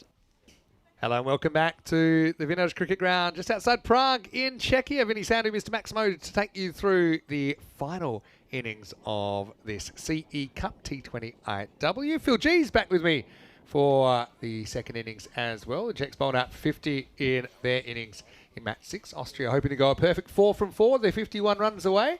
Firstly, though, Phil, wasn't it great to have Sharka in the commentary box? She's always a breath of fresh air when she comes in. It was terrific. Really, really good. And I really enjoyed the over she did in Czech. And I'll say, honestly, I was sitting just outside the door having a good listen. I probably didn't need help on about half of what she said. Is that right? I actually felt pretty good about that. I understand more than I can actually say back. Understandable. Yeah, How long have you lived here now? On this particular tour of duty, I've been here since 2019, but I was here for 4 years back in 07 So through to combined, 11. about 10 years combined. Put about 10 years together, yeah, total. Yeah. It was interesting. We had a bit of a chat about language and Yeah. the difficulties and of learning it, I suppose, when you're a little bit older. Her English obviously is so good. Her English is excellent. Yes. So it was great to have those conversations. Yeah. Hello to everyone. Welcome back as well. We're coming to a conclusion slowly but surely, maybe not so slowly if last night was anything to go by, in a similar run chase by Austria. But they'll be hoping to chase this 51 and take that CE Cup back across the border. Talamala's been a good injection, though, into the Czech bowling lineup today. She's going to come on and open the bowling. Priya Sabu out there with Andrea Mazepeda, so the regular opening combination for Austria are out there. Yeah, Talamara, she was lucky to pick up, well, she's not lucky, she did very well. She picked up 2 for 25 in the previous match. Been a very good inclusion today for the Czechs. Just giving a little bit something extra to do with the bowling, just as something additional that they can look at. So for her, I hope she can pick up, maybe get stuck into a couple of the top order here. Priya Sabu facing the first ball, as Vinny just said. Here we go with a run chase. Oh, goes to launch one down the ground. It's called wide, though. Umpire Shobit Bhatia, and as Vinny said earlier on at the start of this game, it's his first T20I game as an umpire. We congratulate him. He's a good friend of mine. I've known him for many, many years, and it's wonderful to see him get that little accolade. So well done to you, Shobit. And I know your family always watch when you're involved, even as a player or an umpire. They're always watching, so I'm sure they're very proud of you as well. Oh, it's been taken from off stump. That is an astonishing catch. I was going to say that's taken from off stump and absolutely smacked, laced.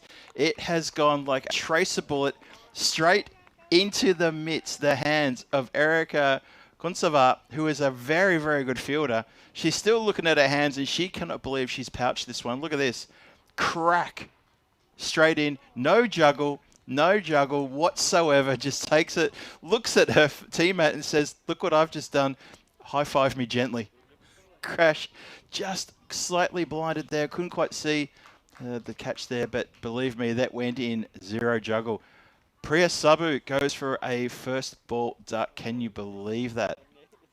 That is incredible. Well, obviously Austria not going to have it all their own way. Let's see this one more time in slow motion. Look at this.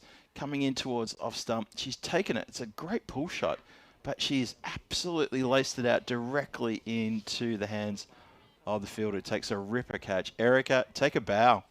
And one of those, a little cheer and a dance and a little bit of a get around. Austria 1 for 1. Brings Kirkman in to strike. Swing and a miss. So Talamala, she's a bit of an X factor. I called her the X factor earlier on because she comes in and she just does things. Just things start happening. With the bat, not so much. She didn't have a great innings earlier, but she just does something when she gets a chance with the ball. And as I also mentioned before, that she's had a few accolades and awards for her role in the the T10 competition that the women play in. And that is lovely shot all the way along the carpet for 4 runs. Full value for a shot there from Kirkman. And maybe Austria just still reeling slightly from that astonishing catch from Erika Kunsova. Yeah, just absolute blinder, wasn't it, Vinny? Second brilliant catch from Erika. Crazy. Just stepping out for a sec. There's a few of the dignitaries are coming in, but yeah, okay. what a showstopper that was. And yeah, Talamara in the wickets once again, a golden duck. So is that a double? In fact, that was a wide before it. that wicket. Yeah, it was it was. almost a double royal duck. Yeah, And yeah. a pair of royal ducks in this game.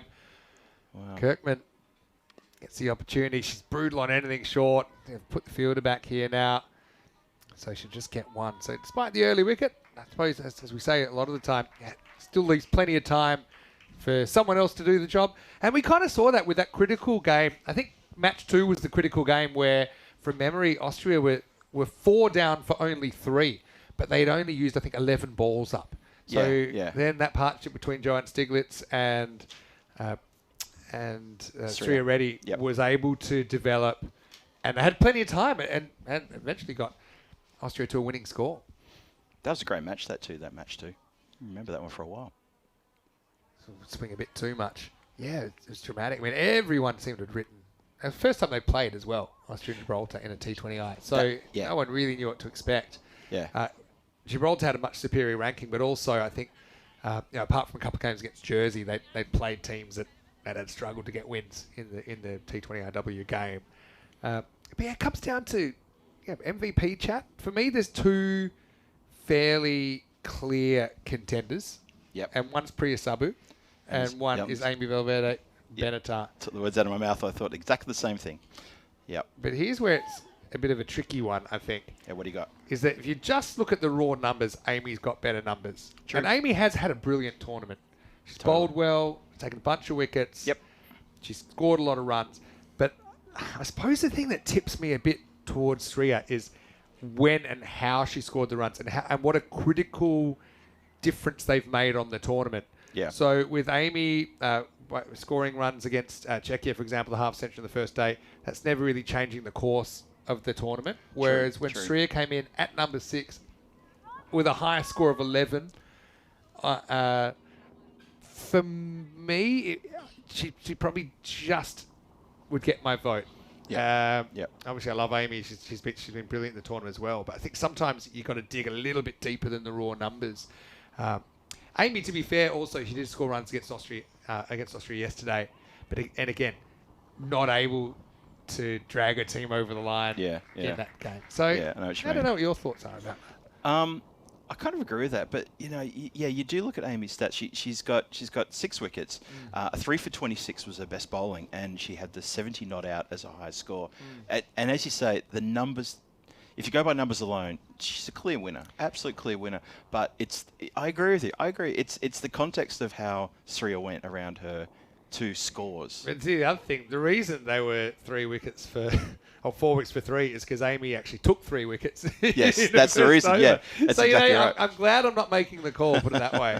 But I think, and I'm not also a big believer in necessarily it needs to be someone from the winning team. Sure. And same with player of the match. Sometimes it's like, okay, sometimes you might be on the losing side, but you might have played the best of any individual player in the match. So I guess we'll find out. Stay tuned for the trophy ceremony a little bit later at the end of the broadcast. Oh, geez, that was pretty tight as well, but Kirkman will hustle through for the single. That'll be the end of the first over, 12 for 1 after the first. It seemed like it went for quite a while. Have a look at this. This hits direct. I think it's gone. Would have been by a step. Could be in trouble. But they get a dozen. Indeed. Yeah, I think just on reflection, I think my favourite game was match 3. That was Gibraltar-Austria yesterday morning. Austria put on 134 for 7 in 20. And it was that match where we thought Gibraltar might bottle this without losing a wicket. And they got perilously close. And it just fell apart those last couple of overs, and it was a great team effort. I thought Mahadewa in that one, 2 for 12 from her 4 overs, just put the brakes on when it was needed. She's a very consistent player. She's so good, really good. She really stepped up in the first ECC as well, as ECCW back in 2023, and really became a part of, I don't know, like Quiet Achievers Brigade. The Andrea Mazepeda and Priya Sabu and Stiglitz, get a lot of the attention as so-called big 3. But Mahadewa, she'll give you a bit with the bat. She'll give you a reliable performance with the ball. This is Kirkman. I've enjoyed her progression as well. Getting more responsibility, batting in the top 3 in this series. I think her keeping's been excellent. Something she's been working on very hard. And another very good young player, Erika Kuntsova, who already took that brilliant catch to start things off. She's got the ball now. A pretty good ball. Goes close to castling Kirkman. Also, shout out to Michaela Trebalova, who's behind the stumps for the first time. Her first game for Czechia, and yeah, thrilled to see her out there. That's a big responsibility. Good for her. Really, congratulations to her from the European Cricket Network. That's fantastic. Let's see how she goes. This one, she is able to get some bat on it. Well, a long chase here. Mimi's after it, but I don't think she's going to get it in time. It'll be 4 to Kirkman. Just a slight error in line. Well, there's Turka, who hopes to be playing tomorrow despite that injured finger. You can see that even when the players do get some of these knocks, they're desperate to be out there representing their country. They really are, aren't they? It gets that one quite fine. Gives a really long chase there for the fielders. You see maybe just at the top of the screen there, almost in shot, but in the end it's a bridge too far. And Emma Kirkman, 10 from 7, doing what she needs to do. They're not chasing massive score here, so this is this could, well, I'm going to say we over quickly, but there's not a lot to do. But still got to get the runs. Got herself a bit tied up that time. Yeah. But she'll survive to fight again. Yeah, I suppose even the fact that the Czechs are able to get a wicket here, and they get one straight away with Sabu for a golden duck. It's their first wicket they've been able to pick up against Austria. Obviously, they couldn't pick one up last night in the corresponding game. That's pulled away, and it will be taken. Wow, what a fantastic bit of fielding. Wow. And again, something else to celebrate is Divya Maitani that will take the catch. Again, it popped out for a second. She grabbed it at the second opportunity. It's a wicket for Erika Kuntsuma.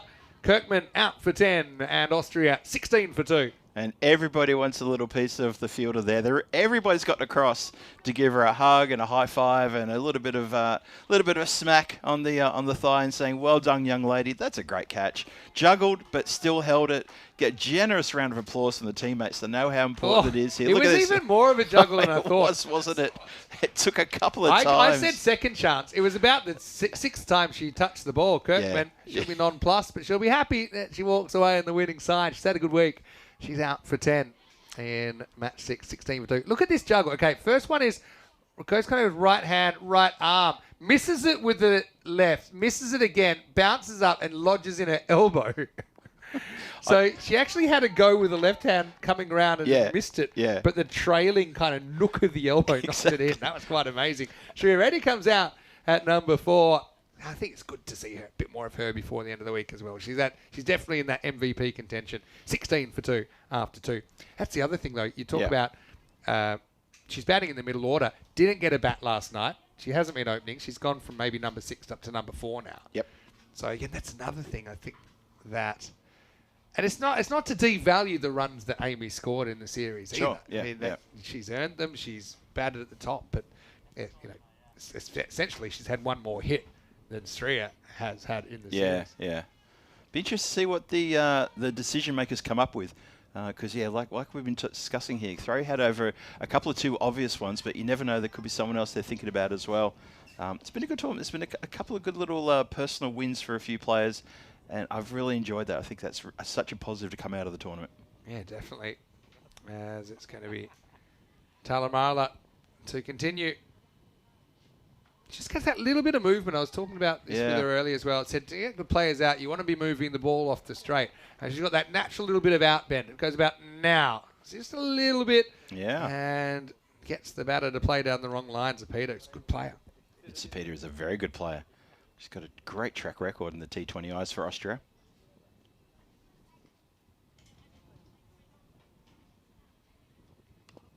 This time up and over the top. It's good contact. Gets a friendly bounce as well towards the boundary. So they will come back for 2.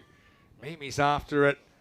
She's got a good arm. It could create a run out here. Oh, just wasn't able to be gathered by Talamala. In the end, you got to applaud the good running. Zapita gets 3. Well, I tell you what, it would have been a little bit of trouble if that ball had been taken when it came in. Have a look at this. Zapita's put in the hard yards. Close to throw to the stumps and clean taken by the bowler. Still had a bit to do if she did pick that up. Yeah. Talamala kind of rushed herself, probably knew that there wasn't too much time. Yeah, it was quite wide in the end, that throw in. Bit tough there. 19 for 2. But yeah, that little bit of movement that she gets, there's something that sets her apart, I think, from the other Czech bowlers. They're probably just trying to get it straight the first place. I mean, that's a pretty good ball as well. That's a good delivery, yeah. Whipped away, well fielded. So Czechia, good to see them still fighting to the very end. I don't want to give any cheap runs away, but three already. I mean, sometimes the moment makes a player. And I just think the way she came in match number 2, it was incredible how she kind of sucked up the pressure and gave it back and completely changed the game along with her captain, Joanne Stiglitz. This time she hits it onto her own foot. And one of the more ambitious LBW appeals, she said she appealed and immediately apologized. Have a look at this from Sojanya. It's like, how about that? And I said, actually, sorry, I retract my appeal. I hereby retract that ridiculous appeal, umpire. Let's just move past that. She did indeed. Good spot. Well bowled again, but you see Sriya, she's looking confident. Even that ball on the stump, she plays an attacking sort of shot. This time she will get 1 run and gets off the mark. Nicely done there. That's I think that's Adela Pachlikova who in the mid-wicket area there, getting the ball back in a hurry, get a bit of work to do as well. So another mother-daughter combination in the CE Cup. It's incredible, up isn't to it? 3 or 4 now. That's really something, isn't it? Really something. Yeah, I think I've counted 3. Then maybe there's another one I'm missing. Including last year. I think Hamzikova, Mumford's. Yep. Yeah. Not quite Mumford and Son, famous musical act. That's right. But yeah, with the Pavlichkova's mother and daughter combo being out there. So yeah, great to see more and more players being exposed. That's a bit of a meg for the keeper, Michaela. Her first game, I think she's actually looked pretty good back there so far, though. I think quite a natural. Yeah.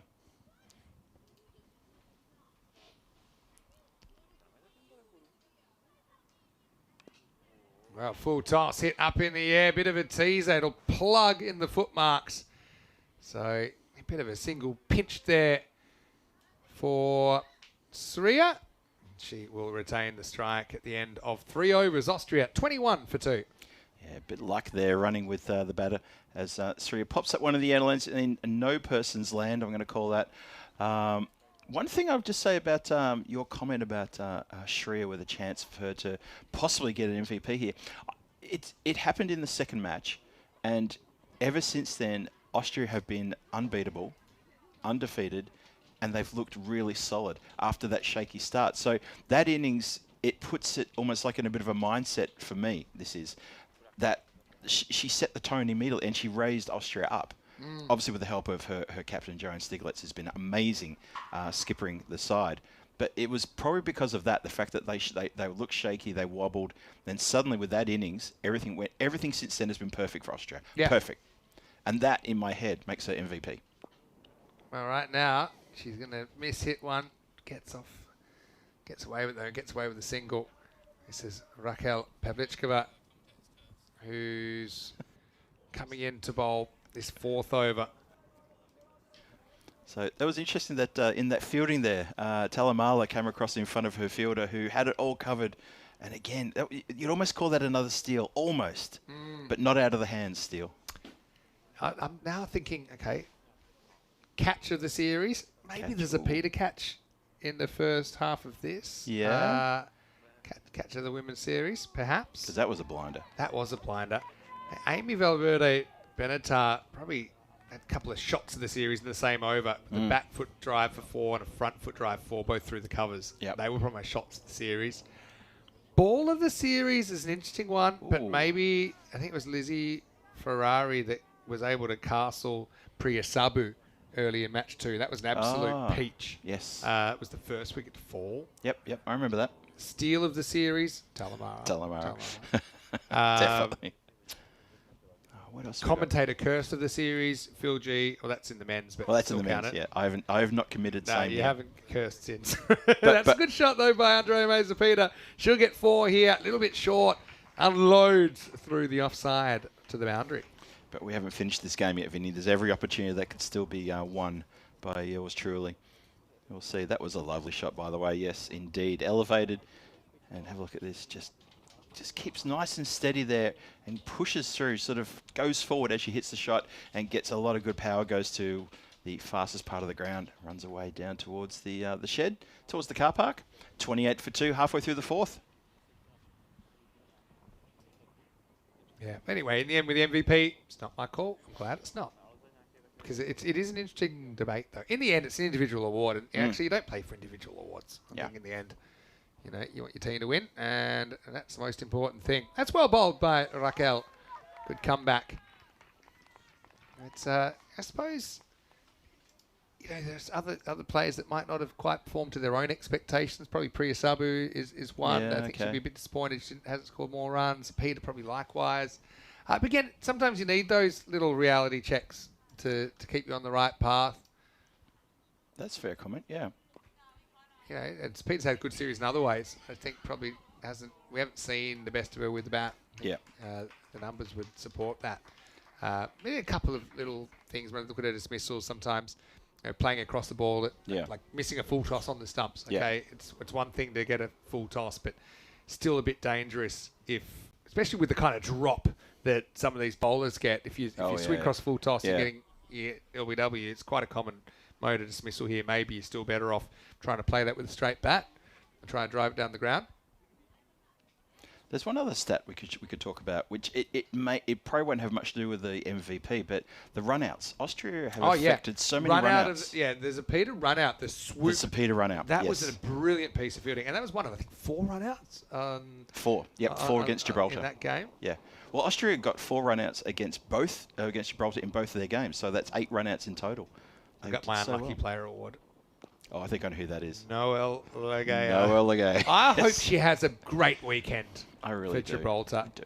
Imagine not batting a whole innings when you're next in, then getting a diamond duck and another diamond duck, and then getting dropped. Yep. She's our triple Mainly, D. She got dropped, I think, just for jinx factor. Yeah. But anyway, let's hope she comes back strongly tomorrow. Right now, at the end of 4 overs, Austria are 30 for 2. Pavlichka are going for 7 in that 4th over. Yeah, Andrea May Zapita, she has got herself 3 runouts in this tournament. Priya Sabu's got 3 runouts as well. And Shitala Bardwaj for Austria also she's got 2 runouts. So the top 3, there's your 8 runouts right there of what we're just discussing. And then Gibraltar, Elizabeth Ferrari's affected 2 runouts. So there's been some really, really good fielding in this CE Cup. That's been a bit of a feature for mine. Erica gets switched round to this bottom end and starts with a wide just outside the off stump. So 20 runs to win. I'll turn our attention to, I suppose, what we might do later on. Time for a bit of food chat. I know I'm planning to hit one of the food festivals. Yes. Food and wine. You're heading off to one of the islands in the Vltava River in the city. One of the islands in the stream. That's the one. And if it was a food, wine... It's mainly food and wine. Do you want me to describe it to you? Yeah, tell me what it is. I would like to do that, okay? It says, it's a laid-back food and wine fest with Prosecco, street food, live music, and even craft beer from that Malayanik brewery, all with free entry. The price is right. The price is bingo. It's getting a little bit of movement here, isn't she, Erica? And just needs to make an adjustment because it's swinging outside the off stump. But at least there is that movement, similar to the Talamala movement that she was getting from this end. You mentioned craft beer, and I can tell you right now, there's a good friend of ours living in just on the other side of Vinarati whose ears are pricked up. And that's Danny. He'll be onto that in quick smart. Shot. Hit very, very hard, but Mimi's on the prowl out there. She's been outstanding in the field today, and I've said it several times. Keeps that to 1. Yeah, so it's on... I'm trying to get the pronunciation of this, but it uses a sound that breaks my brain, but it's Strzelecki Island. Strzelecki, sorry. There's that... Stir. It's the T and the R with the Z above it. So is that Strzelecki Island. Strzelecki. Yeah, the R with the hat, which was a... I was told to pronounce it slowly as True, but you have to pronounce it quicker. But I think the T before it kind of blends into one sound. It does, yes. My tongue doesn't want to play ball. Yeah. But anyway, looking forward to that. You must really hate the number 4 then. Steje. There's been so many different variations that us expats have pronounced that. I used to work with a guy who thought he'd get away with it by saying Stigi. Which was just... That's just a shortcut. Clever though. Yeah. That's slightly better. A better line from Kuncheva. Gets through Yana Kaminkova, but it'll only be a single. Good cover once again from Suchkova out the deep cover boundary. Yeah, so tomorrow obviously ECSW will conclude in Hornchurch. That was a very competitive series last week. Yeah. And of course the last game was washed out last week. The good news was also it will be played as the 5th game tomorrow. So tomorrow actually in ECSW looks a bit strange. And it should just be another single unless I've jinxed her, which I have not. She's unjinxable. That won't go for 2 though. Jeez. Bit of a risky one with her arm, but they do judge it well. Good running. He's very fast between the wickets, and so is Andrea Mazepeda for that matter. So yeah, tomorrow's matches will actually go 6, 7, 8, 9, 5. Okay, yeah. Because match 5 was washed out last week. But I'm glad that they get another opportunity. The more opportunities, the better. Yeah, that's really good. Over there. A bit of a tight one here. Pick up. And then kind of throw from a lying down position from Erika Kuncheva. Yeah, just a reminder too, we've got a bit going on this weekend here at Vinoj. Yeah, that's what I mean. Yeah, it's going to be really, really good fun to have the ECI action here with Croatia taking basically taking Austria's place here at the ground. Do you know what we're back to? It's kind of what we had when Romania finally got up and running. Yeah. 10 T10s tomorrow. 10 T10. 10 T10. 10 T10 sounds like a made-up number. It does, doesn't it? 10 T10 matches is what you're going to get. It's just like first day of Hornchurch. It's kind of, in a way, it's a nice bookending to Hornchurch. Their first day, there were 10 matches because you had 5 in Romania. It was day 2 in Romania. That's right. And their last day, it was only meant to be 4 matches there, but they get 5. We have 5 here. And 10 women's T10s as well. Maybe that's got to be a first, I think, on the network as well. I know we had, we might have had 7 women's T10s when we had Sweden and Estonia going. Okay. At ECSW in Landskrona. We had Estonia, Bulgaria, ECIs. That's a good example of how to play the full toss that's on the stump. Still, don't necessarily hit across it and pull it in case you misjudge the height. It's better to stay there and fight another day. At the end of 5 overs, it's 43 for 2. This is a look at the Tour of Czechia. And of course, we've almost finished the T20 portion. Tomorrow is the 14th of June, a Saturday, and we start the T10, starting with that ECIW Czechia. Oh, there you go. So 5 games on Saturday, 4 games on Sunday, and it's going to be the Czech women, the Croatia women, and joining them, of course, is the Gibraltar women. So that is going to be 9 games, 5 games tomorrow, 4 games on Sunday here on the European Cricket Network. And then starting Monday next week, it's the ECS Challenger Division. We talked a bit about that earlier, and then we've got the Premier Division kicking off later in the week. So we've still got a fair bit of time here. 15 days in total we're spending here in, well, basically my backyard. I feel like there's quite a fair bit of me here at the ground constantly with the amount of work that myself and Venki and all of the Czech crew have put in here. And it's just wonderful. We could spend 15 whole days here at Vinoj. Sriya is going to have to face up again. I don't want to run there. Gibraltar in the background, they're making a bit of noise. At least they finished with a win. I think they're in reasonably good spirits going tomorrow. I know they'll be disappointed. Maybe that they weren't able to get a win against Austria along the way. But well done to them. They could have easily had the afternoon off. They've stayed here. They say, no, we're part of the tournament. We want to be here for the presentation. So this will probably be a couple down to fine leg. Not really smoked by Reddy, but she will pick up 2. So Gibraltar will be part of the trophy ceremony as well, which I think is wonderful. Very, very sporting of them to stay around. Of course, they've got a couple of long days still to go. Yep. I was just thinking with just watching Sriya bat, she hasn't got a great strike rate yet. Yeah. But another thing is when she's needed to raise her strike rate, she has. And that's something that maybe some of the other batters that have scored a few runs in the series have had trouble with. That's a fair point, yeah. So, when she's hit the go button, she's been able to... Yeah, her overall strike rate's probably less than some other players, but when she's wanted to accelerate, she's been able to. This time she'll hit and run and get a single. That's a good spot there, Vinny. Yeah, no, I agree. She's raised that necessity level when it had to be raised, and that's that shows a real good maturity, a good mind, a good cricketing mind to know when it's right to do so, not just flail away at every delivery that's coming their way. Swing and a miss this time. It will be called wide. Just 4 runs to win now. Just want to give a shout out for a couple of efforts in the bowling department. Yanira Blagg, who got a four-fer, the only four-fer in the tournament, 4 for 19. She deserves a nod. And also, we've already talked about Amy, but Amy Valverde Benatar, 3 for 26, the only 3-fer. And that was when she got 3-wicket over first up. That's it. Ah, the jinx was delayed on Mimi. Oh, that's 4. That's 4, unfortunately. And I think that's going to be the ball game. I think it will be. So, yeah, the jinx eventually came. I think that'll be game over. Let's see if they spotted it. But I think in the end, she kicked it. She ended up well over the rope. I think she knows it too. I think she's hands on the head. She's trying to say, I didn't see nothing. Let me just see if this gets called. Yeah, let's have a look. I mean, I think it will be called. See here. Right there. And that will be it. So, it's a shame because Mimi had such a great day in the field, great series in the field, but that's the way it finishes. But Austria, they will finish a perfect 4-0. Started with a world ranking of 60, and I think they're heading north after that performance. For sure. With 4 wins.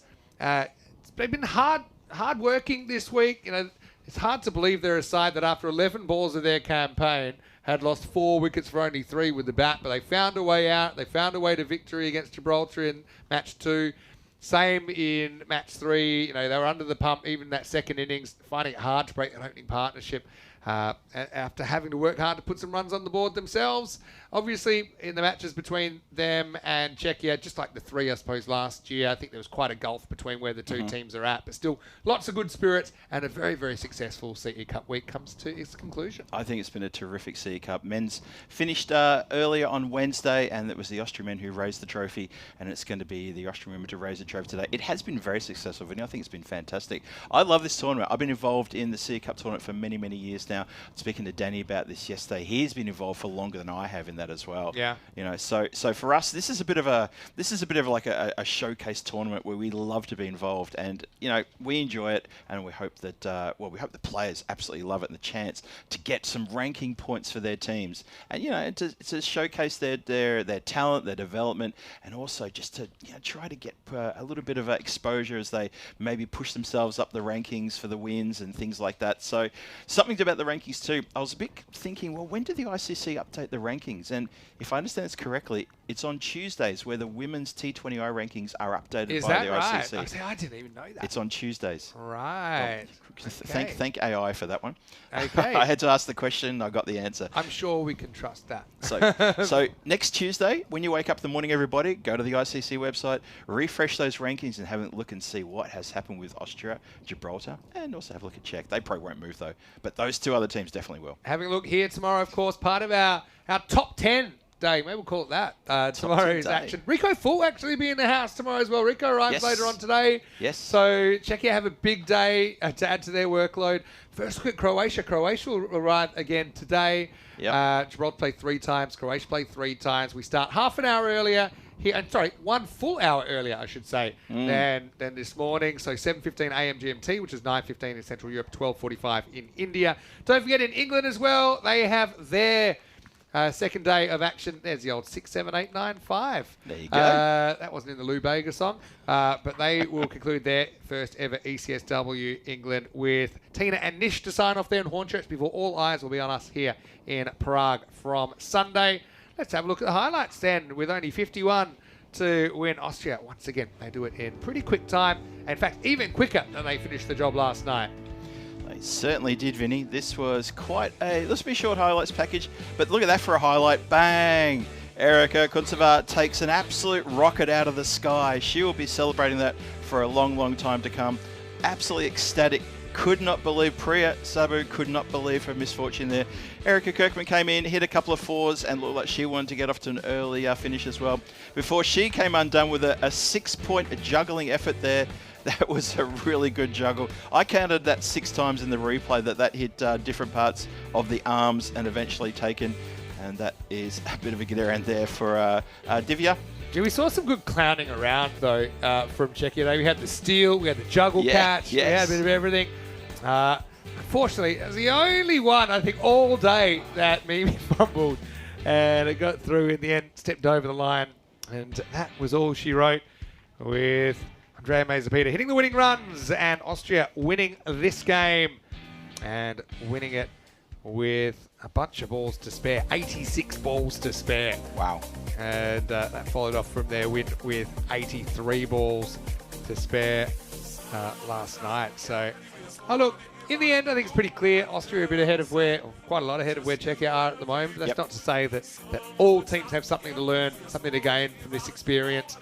In the second innings, it was kind of a matter of when, not if, as Andrea Mazepeda top scored with 17, 10 for Kirkman out there, and Triaretti fitting she was at the crease as they would bring up the series win officially with 8 not out. That was after Priya Sabu went to a blinder of a catch from Erika Kuntsova to start the innings.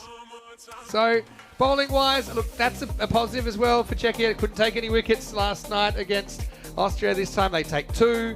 With Talamara with 1. She was great, actually. Great to see her in the side today. I think she had a pretty good series. She was a shining light for Czechia as well. No matter whether it was with the bat, with the ball, or in the field, she finished with figures of 1 for 17 plus that catch. That catch was something else, and Priya Sabu could not believe her eyes when she's absolutely smoked that one straight into the hands. And the thing I loved about that catch, I'm not going to go over too much, but Erika Kuntsova takes a great catch. No juggle, as easy as you like. Looked around as though to say, did that actually happen? Someone get over here and pinch me. And Erika also top scored for the Czech women. You can see there she got herself a 12 and 22.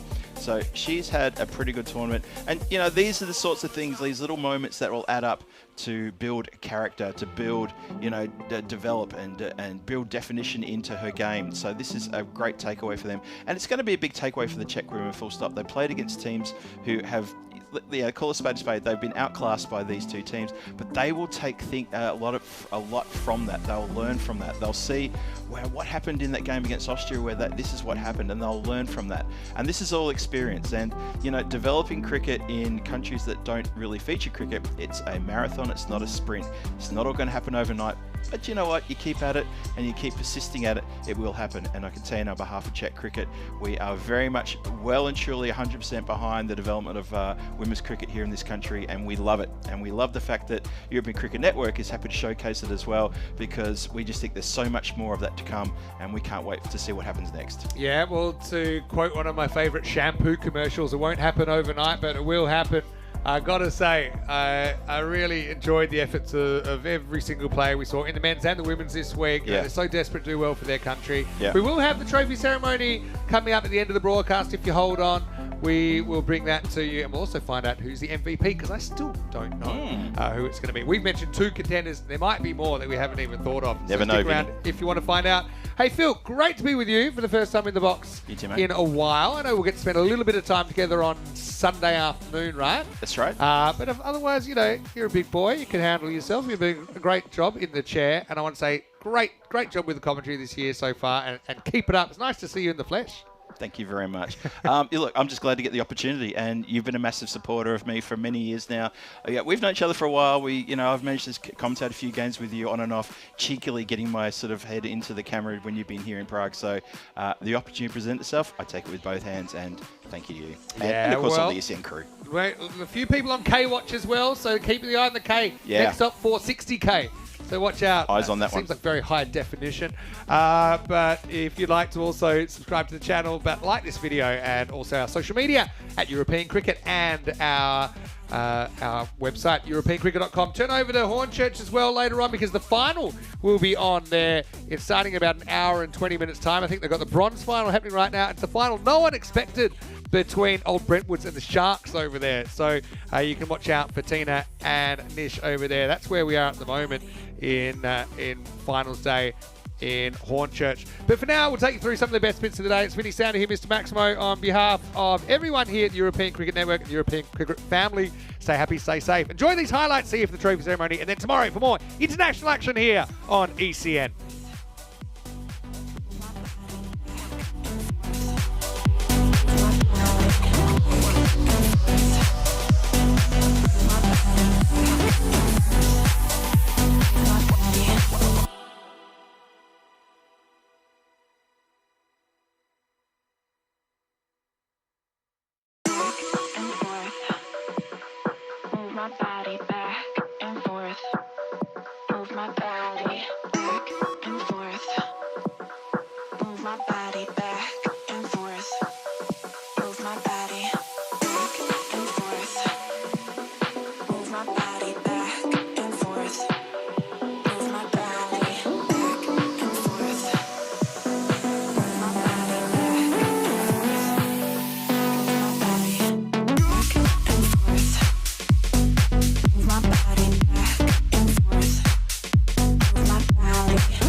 my body back and forth. Move my body back and forth. Move my body back and forth. Move my body back and forth. Move my body back and forth. Move my body back and forth. Move my body back and forth. Move my body back and forth. Move my body back and forth. Move my body back and forth. Move my body.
saying? Just you and me. Summertime, get ready, we are so divine. Blue water and yellow sand. Let's live our dream.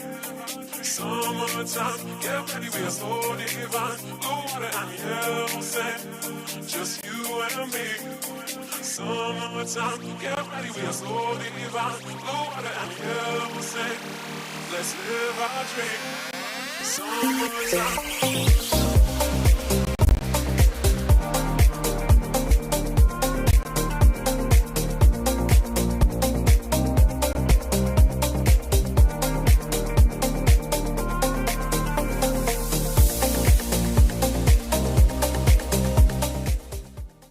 Hello and welcome to the trophy ceremony for the CE Cup T20IW. It's great to have your company, and I know just like so many others around the world, really enjoyed the cricket this week in Czechia. Great to have Gibraltar back as the defending champions, of course, touring. Great to have Austria playing their first CE Cup in the women's, so congratulations to you. And of course to the home side, Czechia. I know that elusive win didn't come this week, but I know there's more cricket on the weekend for you to maybe work towards that in the T10 format. And I know that each game is one closer to a win as well in the T20IWs. Firstly, on behalf of ECN, you know, we are just a broadcaster of this tournament, but of course we're very invested. We love showing what's happening in European cricket, and I think the one thing that's very clear to me and all of us that have been following is how quickly the improvement has been coming. And I know that each and every one of you in your own way is finding a way to get better given the facilities that you've got, given the coaches that you've got. And obviously with the TV coverage, you become your own best coach as well, because you get to see things. You get to see ways that you might improve. And something I like to always say is that the journey to success isn't a straight line. You're going to have bumps along the way, you're going to have ups and downs, but at least you know you want to be heading in the right direction. Now, a big thank you for us has to go to CMKS, the Czech Cricket. I've got Michael here, the chairman, and he's going to say a few words. So please welcome Michael Lonstra. Well, I'll give you that. thank you. Should I just put it on here? You can hold it or whatever you want. Right, I can just hold it. Well, thank you very much indeed, Vinny, and the whole ECN group and team for making it a special 3 days as well for all of us here. Even when, because I saw the first day, I missed yesterday, I had to be at work. My laboratory is about 10 kilometers in that direction. I had you, thanks to the ECN, on YouTube in the lab, watching you play. Fantastic experience. So thank you all ladies present for putting on such a great show of cricket. So congratulations to all three teams. Congratulations to their coaches, the managers. I'd like to mention Desi by name in particular for putting on so much of the organising behind this. Venki for doing a great work and coaching our girls. You're improving all the time. It's great to see you as a team out there. A blinding catch by Erica just today. Some little nuggets of wonderful cricket where there's a great bowl, a great shot, a fantastic catch. I mean, it's wonderful to watch. But other than thanking the ECN, I'd like to thank our sponsors, both Prague City and also here we got the flags waving in the wind here with the Thornton Group. And so Kraft Thornton, thank you very much indeed. Also, a big thank you to the scorers and umpires of the event. Thank you very much, lady and gentlemen. It's been a hot day today, so being out in the sun all day is quite an achievement, so thank you very much. So also, the final thanks, I think, as well as to people who've put in lots and lots of hours in getting the ground prepared, the tents up, everything looked after. So a big shout out to the likes of Raj. I can see Phil in the background there, who has also did a job on comms. Thank you very much. Ladies, did you have a good time? Did you enjoy yourself? Not just the cricket. Did you have a good time together? Okay, I think that's what cricket's about. I mean, we're on a joint mission, I think, within Europe to try and get cricket. Really, we all know ourselves, the love we have for the game and how much the game of cricket gives to us. So let's keep trucking, let's keep moving in trying to convince all our respective nations to fall in love as well with the wonderful game of cricket, because it does give us so many things to look forward to. Right, that's the long list of thank yous. So maybe we can get on to the ceremonies. And Vinny, do we start with the MVP? Yeah, well, I know, I'll just take for a second. I know, now this is going to be interesting because there's been a lot of debate about the MVP. But this is chosen in the end by the officials as their decision, and I think you know. So would you like to announce the MVP for the CE Cup this week? Yes, the MVP is Miss or Mrs. Sriya Reddy. from Austria.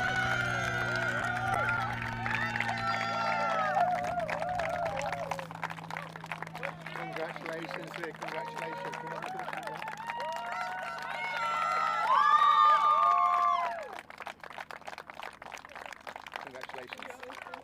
Congratulations, Stria. Look, this is something we had a long debate about this. So in the end, it's not our decision. It's up to the officials. But I think it's one of these ones where I think Stria would have won it on the back of the situation she came in, and coming in at 3 for 4 in a game that looked lost. To be honest, I think everyone had written it off. You know, I think those runs were worth a lot. I mean, I got to say, but Amy, you deserve a big mention as well. I got to say, I thought you had a fantastic week. And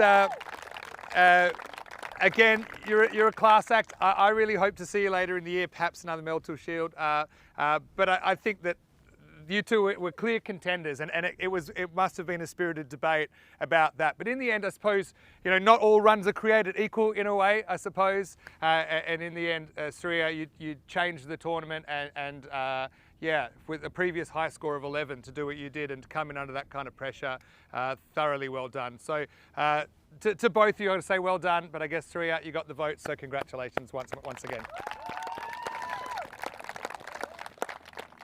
Okay, well now it's time to hand over the winners' trophy. Before we do, and we talked about the Czech team a bit, and Michael kind of said a few things. I see improvement all the time. The more you play, the better you get. I still think the first game of the tournament against Gibraltar is probably the best team batting effort that you had. I think you all realise that each of you has to try and contribute a bit more with a couple of the bats that you're missing. So definitely see things going in the right direction. I think you're getting down to the stage where the extras is coming out a lot. Probably half of what I saw when I was here in May. So these things, they're happening slowly, but they are happening. So stay positive and back each other. To the Gibraltar side, obviously, you've come so far. Start of 2023, I remember having some conversations when I was over there in Gibraltar, and it was really exciting because it was our first T10 women's event. I look at how far we've come now. Women's cricket it's everywhere. Tomorrow we have 10 women's games on the network. Okay, so you guys are a huge part of that. Keep working hard. I know the work ethic there and the coaching that you're given is kind of the envy of all the continental sides. So make sure, I know you don't take that for granted, but don't. Work really hard. I know that if you're in Gibraltar, you're only most 5 minutes from the Europa point to get to training, so no excuses. So I wish you all the best once again for the rest of the season. So let's hear it for Gibraltar, the runners-up of the CE Cup 2025. As far as Team Austria went, look, it was very, very exciting to watch you once again, given I know, yeah, player numbers in Austria probably not through the roof, so you know you're having to get the best out of yourselves.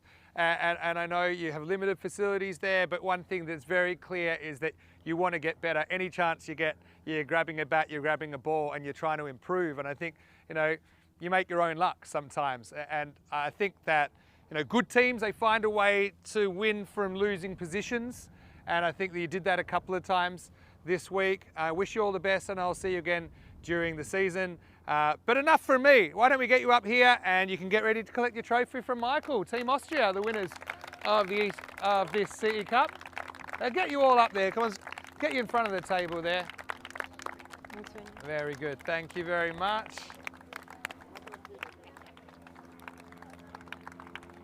So once again, big congratulations to everybody. But I'll get Michael to hand over the CE Cup 2025. We'll go to Austria. Central European Cup 2025 ladies goes to Austria.